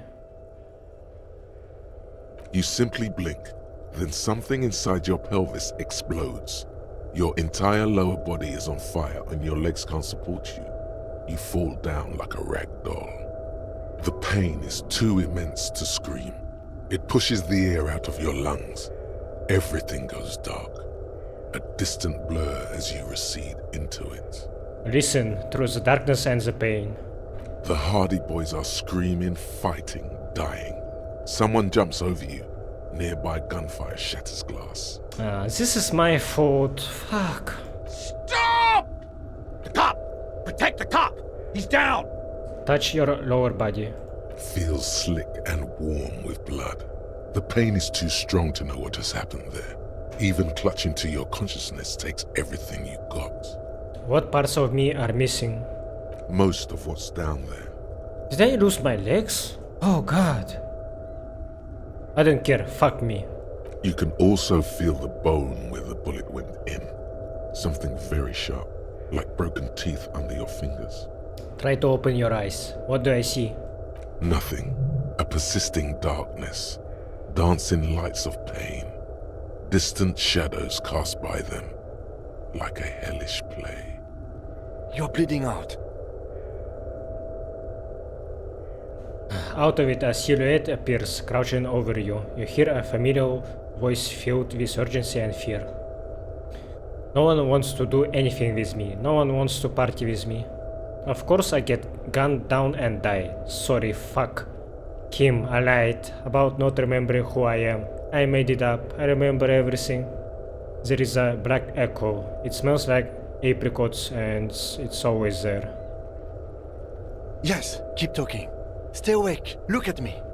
But you can't. It's so hard. Your eyelids grow heavy, and the sounds ever more distant. And a cold comes over you. The lieutenant, too, is somewhere far away, almost gone. When suddenly, you sense something behind him. Is he gonna get killed by that woman? A slender white shadow towering. Someone stands there, raising her pistol at him. The lieutenant does not see it. He's pushing down on your wound with both hands. Just let the darkness take you. Authority. No, Kim! The lieutenant trusts you. Kim truly trusts you. No, you say, and hand out your firearm to him. Your hand trembles and your eyes are full of fear. That's all it takes. There is no room for hesitation. The lieutenant moves like a spring unloaded. He grabs the gun from your bloody hand and fires behind him. You hear a faint scream, a woman's. Then the sound disappears, like someone pressed stop on the tape. The woman is gone. So is Kim. Then the whole world. fall into total darkness. This is death. One more door, baby. One more door. Will I be a ghost now? No, let me back into the fight. Good, I want to die. Of course. I know you do. Everybody leaves when they get the chance. Go on, keep falling. Deeper. Take the door. He's not taking it. His body is not taking it. Oh God, no. He's not disintegrating. He's swelling up instead.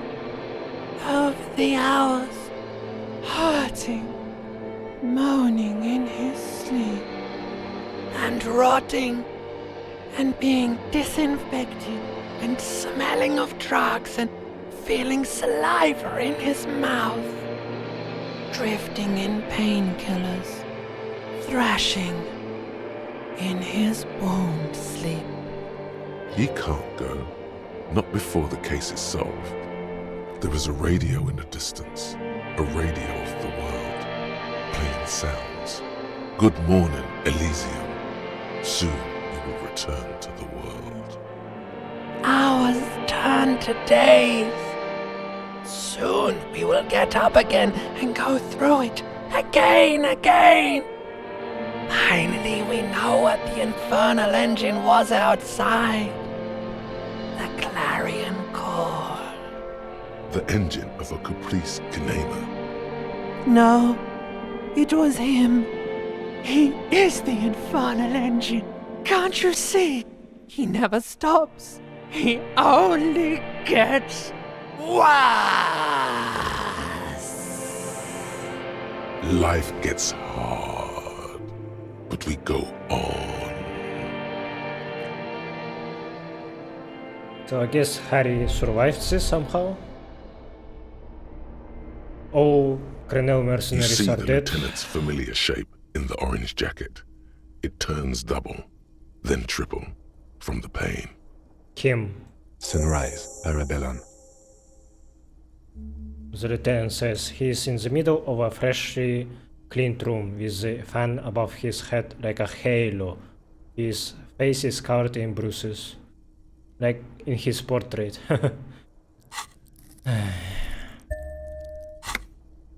Ouch. The room, it's green.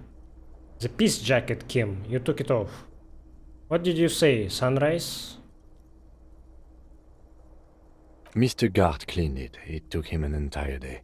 How long have I been out? 2 days, in and out. You've been up enough to take Dramamine and curse. And drink water. Ouch. It's not ouch time yet. You just got the Dramamine pill an hour ago. Wait until it wears off. Dramamine? Then it's not that bad. Neither surgical nor organ damage bad, but still under the counter bad. Yes. The joke wasn't funny anymore. I took it off. The close proximity of death must have made the lieutenant contemplate his life choices. He's done with the jacket. Huh? He wasn't wearing it anyway? I didn't see him wearing the peace jacket. What did you say, Sunrise? Sunrise Parabellum. Sunrise, prepare for war. It's an old revolutionary saying. My gun, it's engraved on it. Cops like it. Is it war today? The gates of the harbor are boarded up. The streets are a little more empty. Apocalyptic violence is yet to erupt, I am relieved to say. I think we may have held it off, for now. Barely. Really? Is this your idea of peace? If I didn't torch that guy, would this go even worse? I need to see this. A pity. Pity? I seriously want this social order to collapse now. This is the end, and I am its trumpeter, Kim. The quicker we get it done, the better. Pity all the whores and traitors haven't been washed away. It's like I suffer, but for what? You misunderstand me. I meant that in a disco way.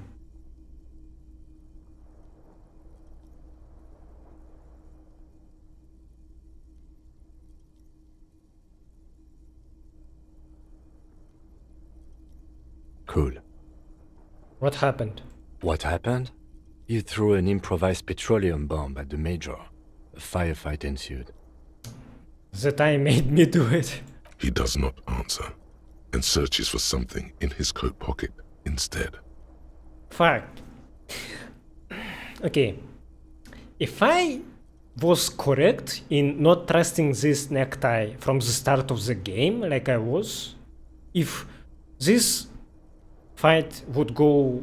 No. If this tribunal would go peacefully, if I didn't torch him, like I did all the talk and then I torched him, that probably was a mistake. But if I talked to them and then they would still fire, they would still open fire, then the necktie was correct. So right now I'm not so sure if it's a good decision or not, so let's continue. Is he dead? Very. He died in the hospital. A blood-stained killer. I am a killer. You're an officer of the RCM. He continues without waiting for a reply. As retaliation, the rifleman tried shooting you. He hit the cuirass. I heard it go off. I was looking for a clear line of sight to him. I shot and wounded him, while Glenn took a bullet in the spine. It was meant for me. He did not survive. Damn. Could have Kim died there. This is not the first person to die in his place. He goes on. He lost his partner, right? I think he was called Ice? Titus, Fat Angus, and Theo charged. Angus and Theo did not make it. They both died before they made it to intensive care. Titus survives. So do Alain and the musician. I forget his name. Eugene? Yes, he's still alive too. You were bleeding out. You said something, I don't know what. And you warned me. I was able to disarm Officer De Paul before she got the jump on me. Thank you. I killed her. And that's what happened. The lieutenant takes a cigarette from his coat pocket and lights it. A bitter smell fills the room, and that's... yeah. So you also killed. I thought you only smoked one a day. He nods. This is the one. And they are all dead, all three of the contractors. De Paul was the last to die. Everard had their bodies returned to Crenel for a funeral. The company is yet to retaliate. Why? Because we deterred them? Or Joyce did? Maybe the harbor in full lockdown is too costly a target. Or maybe they are simply taking their time and will attack soon. I don't know. How many casualties on the Union side total? 4. Glenn, Theo, Shanky, and Angus. The fat one, he took a lot of bullets. And that's... all. An absolute disaster. It's a total shit show, Kim. Not that bad, all things considered. I don't see how it could have gone any better.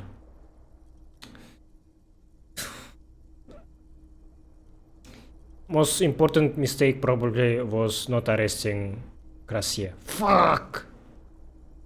That's so frustrating. I was considering to arrest her, remember? A second time. And then I was like, oh, I don't see an option now, so fuck. I can't do that anymore. Shit. I missed my opportunity.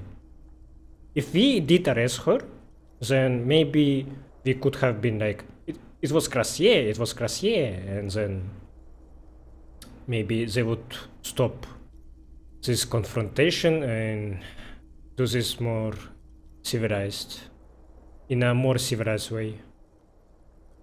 Yes, officer. 7 people are dead. It's not a success. Subtitle says 6 people. But what's done is done. The violence is cordoned off. The Hornet did not get into the beehive. The worst scenario has not materialized. Yet. And we are still alive. Both of us. He did not expect you both to survive once you stepped between those two armies. His smoking, his hunched back. You have it worse, but he took a real beating. That cigarette has medicinal purposes. How bad am I hurt? Reasonably bad. You were shot in the left quadriceps. that's your tie. It appears no major arteries were nicked. The bullet was removed and a bacterial infection treated with mercurochrome. The bruising in your shoulder is negligible. The armor took the brunt of the fire. Can I walk? We will see. If it's possible, then by pure willpower alone, you are going to have to become a psycho-locomotor. I am a psycho-locomotor. Good. You'll need to be. Whatever that is. Has anyone from my station been to see me? No. A man and a woman sit in the front seat of an armored motor carriage. The woman is driving. The man lights a cigarette. Jean Vicmer is his name. The asphalt vanishes under the wheels of the machine. Ahead, harbor cranes rise to the sky. Back to that shithole, he says. Oh, they're coming here. So, when I got Esprit de Corps yesterday, then it meant that... that after I have confronted Ruby, they went home to Jamrock, so they weren't present to disarm the situation. So it didn't mean that vision was from the past when Harrier just arrived here in the first day. They don't care about me at all. Good, I don't need them. Really, isn't that strange? I called your station after the fight. The injury was logged in. They told me they've sent officers to join you on the site. Odd. You haven't seen any, have you? Okay. I'm sure they're worried about you. No, they would be here if they were truly worried. Better not agitate yourself further, it already hurts. If they are so worried about me, where are they? Sorry. He may have some idea, but he's not gonna get into it with you. That's between you and them, he thinks. Are you hurt? Not very. I have a concussion from that woman beating me with the butt of her gun. I tried to not move too much. Things would be worse if you didn't warn me. Thank you. I did not see her coming. Stupid of me. If not my station, then who treated me? I did. I didn't know you could do that. It's part of a detective's task chain. You can do it too. Actually, you can. You can even remove a fractured bullet, it seems. Okay, get up.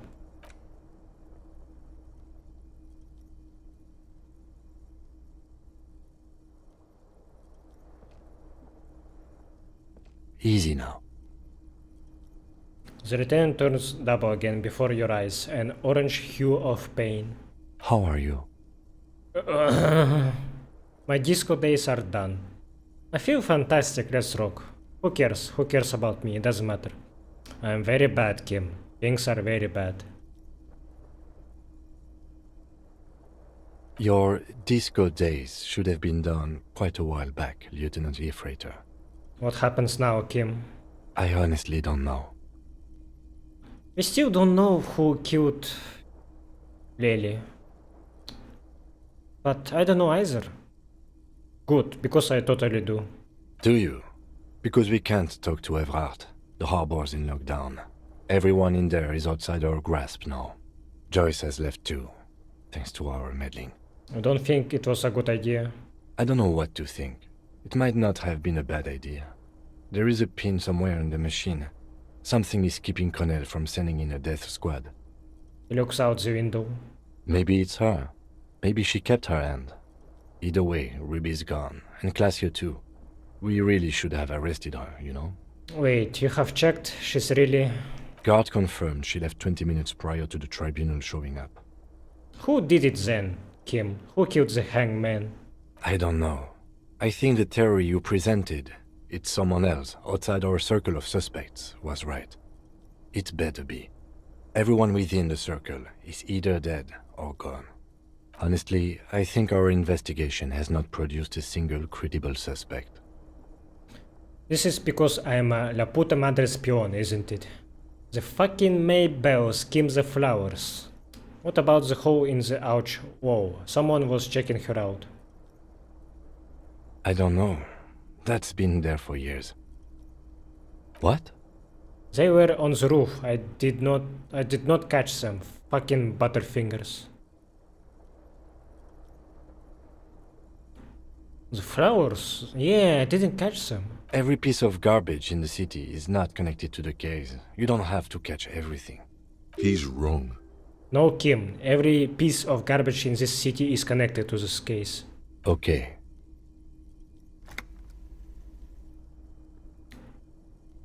Those flowers. Were they a clue that I missed?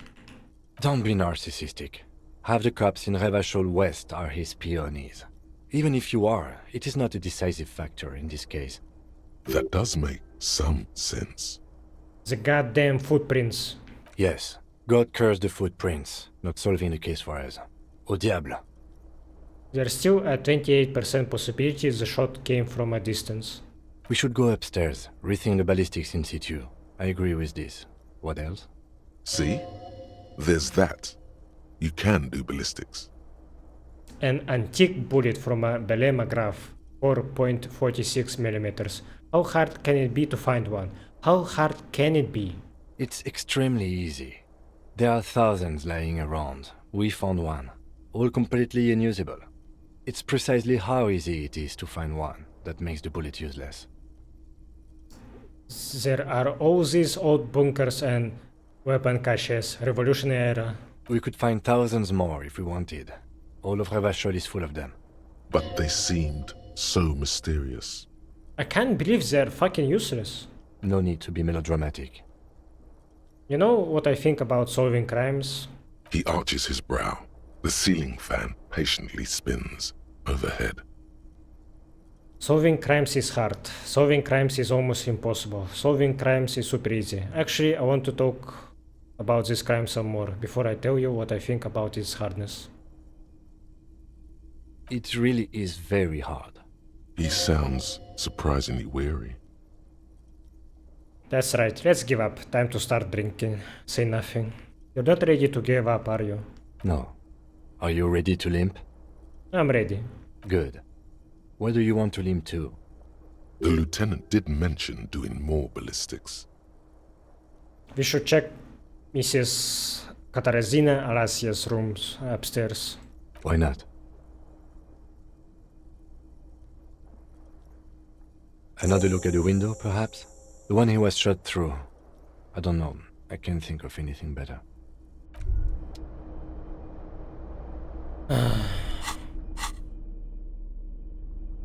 I am very unsatisfied with this result. We could have done better. I fucked up. This was a huge fuck up.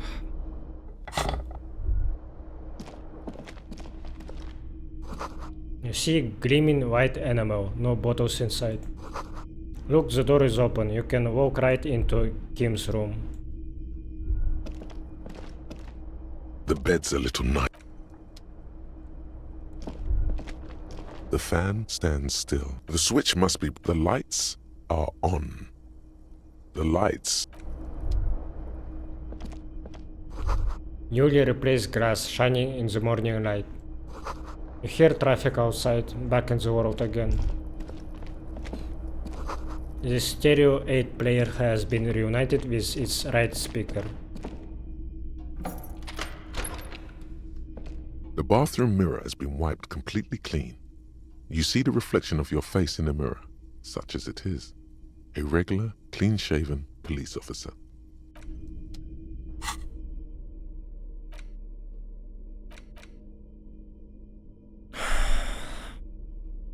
I feel so disappointed in myself. The bathroom mirror has been wiped completely clean. The chain cutters slip out of your hands as you attempt to twist the force. Fuck this shit. The alarm is set for 6 a.m. 6:50 a.m. I mean, this medicinal supplies on the cupboard. Mercurochrome, a scalpel, antibiotics. These papers bear the stamp of the RCM. They appear to be fragments of the lieutenant's paperwork, half finished. You make out notes on this and other recent cases. I had Garth open the door to your room. You were running a low bacterial fever the first night. Thank you for keeping this thing alive a little longer. Point to yourself. It would have been easy were it not for my concussion. We both got lucky, considering the odds we faced. Let's go? I am sure neither of us feels solid enough to keep loitering in this room. Let's go. No. Now I can't read his notes when Kim is still with me, I guess.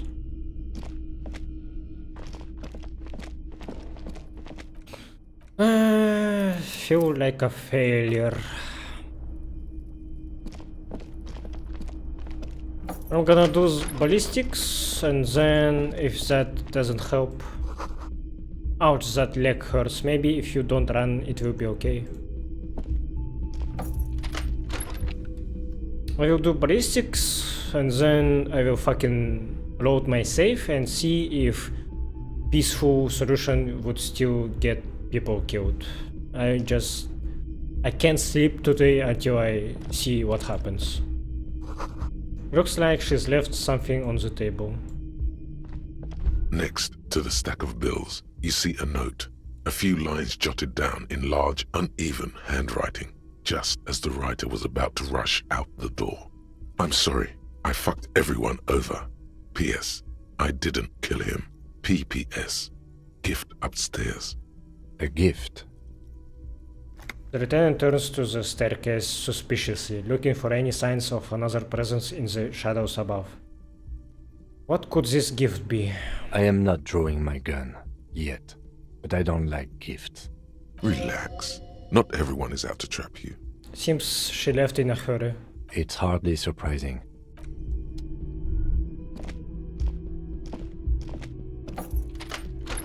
Feels like she didn't lie about her not being the killer. The medicine cabinet is empty. Not even a toothbrush. Pity. I was kinda hoping the gift would be in here. I always took you for more of a drunk than a chemical abuser, Lieutenant Hilfreiter. Should we go? She's really cleaned this out. Mm-hmm. She certainly had her priorities straight when she was packing.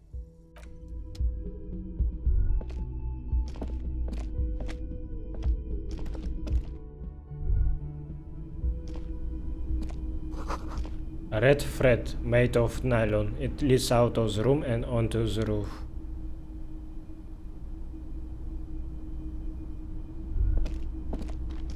You see the same two neon-lit shapes, a man and a woman, only now a red thread bisects the room, pointing from the antenna outside to the cupboard on the wall. This is ballistics. She's left a trajectory for us. The lieutenant tests the thread with his finger. Drawn taut, it rebounds instantly. A ray of backward motion explodes from his mouth to the roof outside, A prime, to then widen into a radius of locations in Martinez, B prime. Where does the thread lead? It suggests the bullet came from the extreme upper quadrant of possible angles, from a point beyond the roof, B triple prime. The island in the bay. From here? From the one that had the most narrow angle? Is she trying to tell us the shot came from the islet? Unless she thinks the perpetrator was standing on the ring antenna. That is where the thread seems to point. There are ruins on that islet, a sunken seafort. I saw it through the coin-operated viewer. I remember. How did she know how to do this? She was there that night. She would have known precisely where the bullet hole was in the glass. She had a long time to think about it after, standing on that roof, staring at the glass. It also looks like there may be more to her skill set than we know. The question is, should we trust her? This is her way of saying she's sorry. I find that hard to believe, but at this point, what difference does it make? This is also a location we have yet to rule out. So it is. For a second he seems tired. You seem unenthusiastic. I just haven't gotten a lot of sleep these past few days. He doesn't really believe this will yield anything. Maybe we need to go to the island. The wind blows in from the open window. The lieutenant sighs, looking into the cold distance across the water. He is trying to justify it to himself. The lead is flimsy. You might as well go around Martinez looking under every rock and talking to every person. But what else is there? I already did this. There, across the grey water, amidst crumbling concrete, a birch tree, and the half-sunken ruins of a flak tower. I don't have anything to say, this is just something we have to do, Kim. What else is there? I remember an anti-aircraft gun, or the ruins of one on the island, from the coin-operated viewer. Could be the makings of a sniper's nest. Not a lot, no. I understand. Kim, let's go to the fucking island. I'm going to the island. Are you in? Actually, yeah. Let's not go to the island. Of course, of course. I'm in. He takes a second to gather himself, then says, How do we get there? Joyce Messier had a sloop, but she's gone.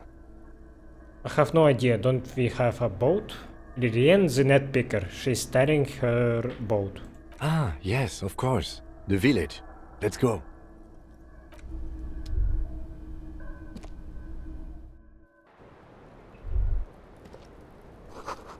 The thread is tied to the antenna.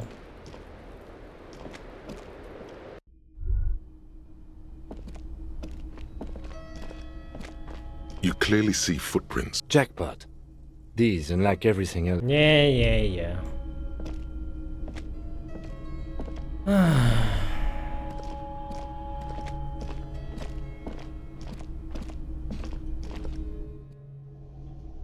Alright, cool. I'm gonna save. I'm not gonna investigate the island today. It's time for me to stop playing soon, but I will reload and see if I can do this peacefully first before. So I'm gonna talk to them as I did the last time and then see if I can just do nothing and see if they are going to lower their guns. Okay, stand there quietly, hope nothing bad happens. What's the matter, loincloth? Mouthful of dick. Think I'm gonna fucking spare you? Shit, this is it. Tell him anything. Tell him you have more information. Go ahead then, kill me then, I want to die. God damn it, I did my best, I just need more time to solve the murder. Me and Kim are gonna fucking murder you. Kill me and you'll never find out who killed your colonel. I have been withholding information. Rude. Kill him.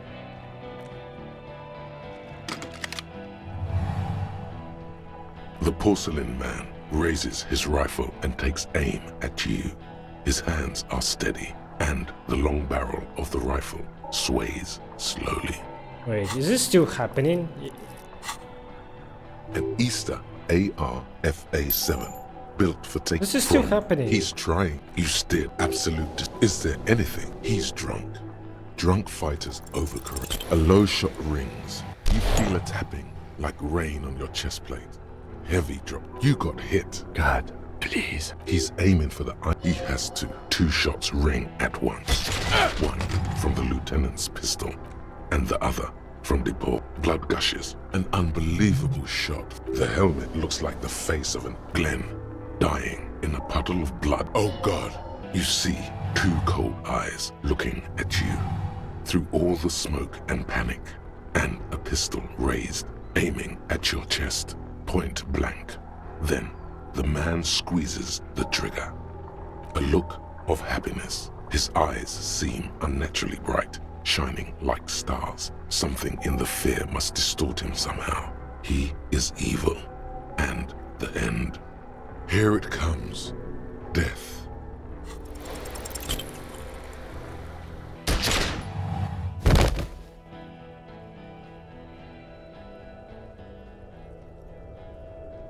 So the only different thing... There is no time.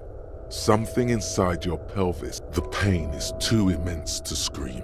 It pushes the air out of your lungs. Everything goes dark. A distant blur as you recede into it. The only thing was different that Scap Leader wasn't dead at this point. Wasn't burning, I mean. So I guess I was fucking up this from the start when I didn't arrest Klaasje and then I didn't catch her flowers or something. Nothing. A persisting darkness. You're bleeding out.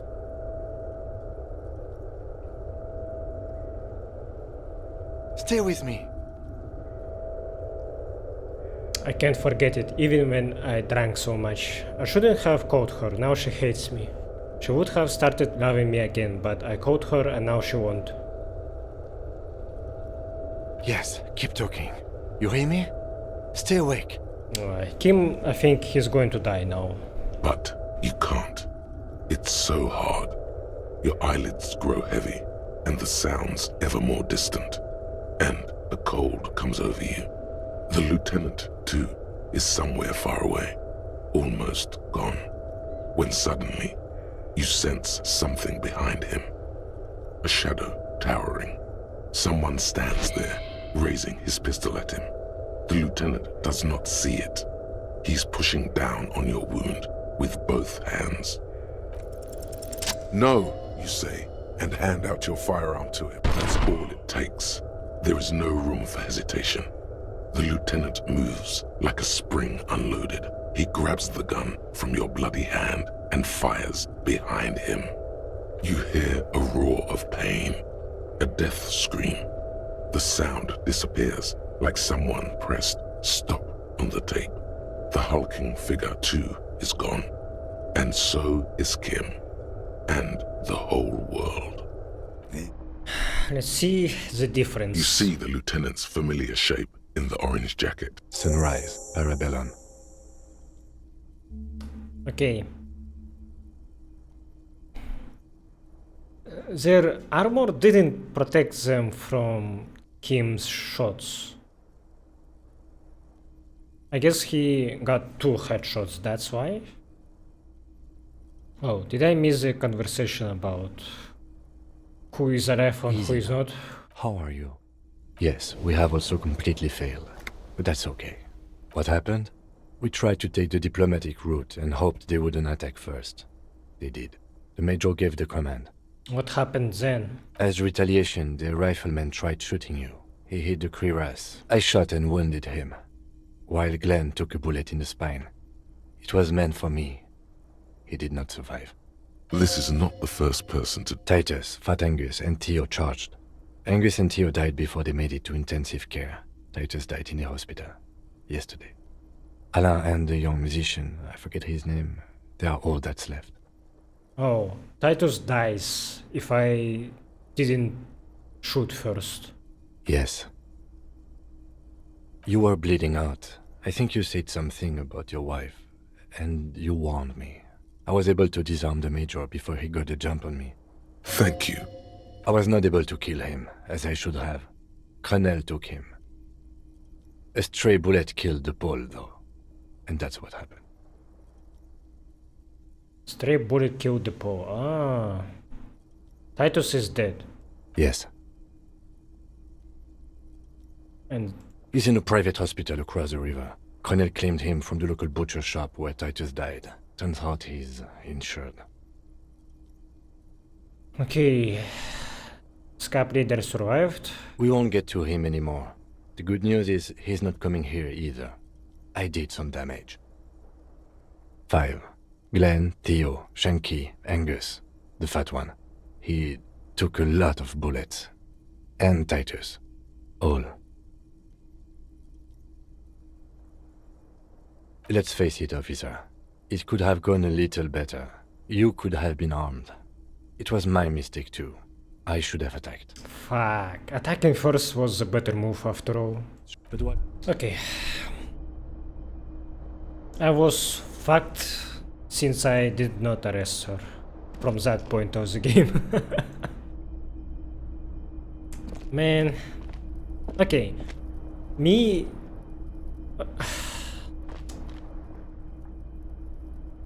I trusted the necktie and it actually got my back. This situation is worse if I don't trust him. Titus dies, and Major is alive. So it was a bloodbath anyway. Yeah. And Moralist did not do anything, by the way. They were not involved in this. But I only contacted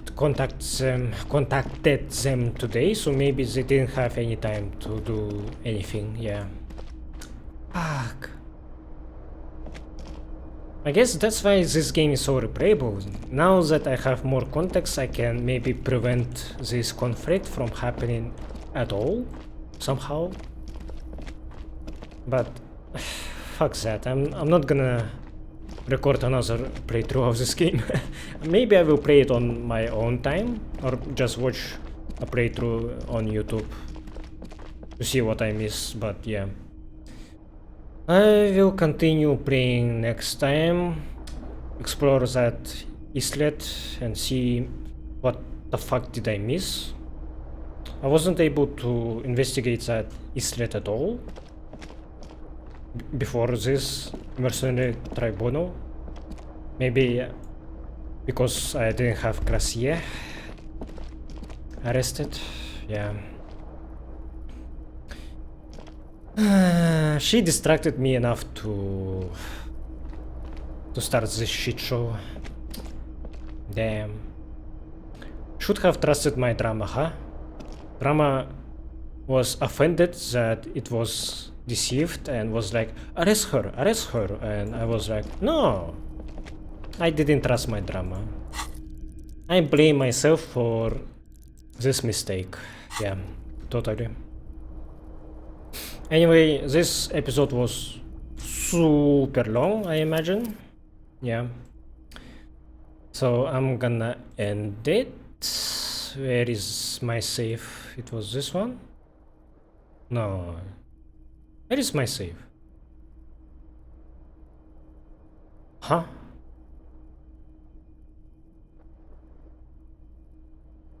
What? Did it overwrite my save? This doesn't seem correct, this one.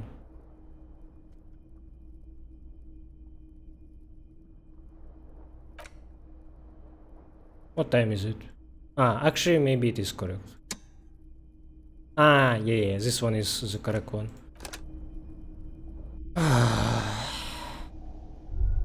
Yeah, so game is still not complete. Maybe I need to make one more episode. Yeah, so see you there. I have said everything I had on my mind currently. Yeah, so thanks for watching. This was devastating. I'm sad. I'm angry. Good. This is a good game. That it invokes such feelings in me. Yeah. Bye bye.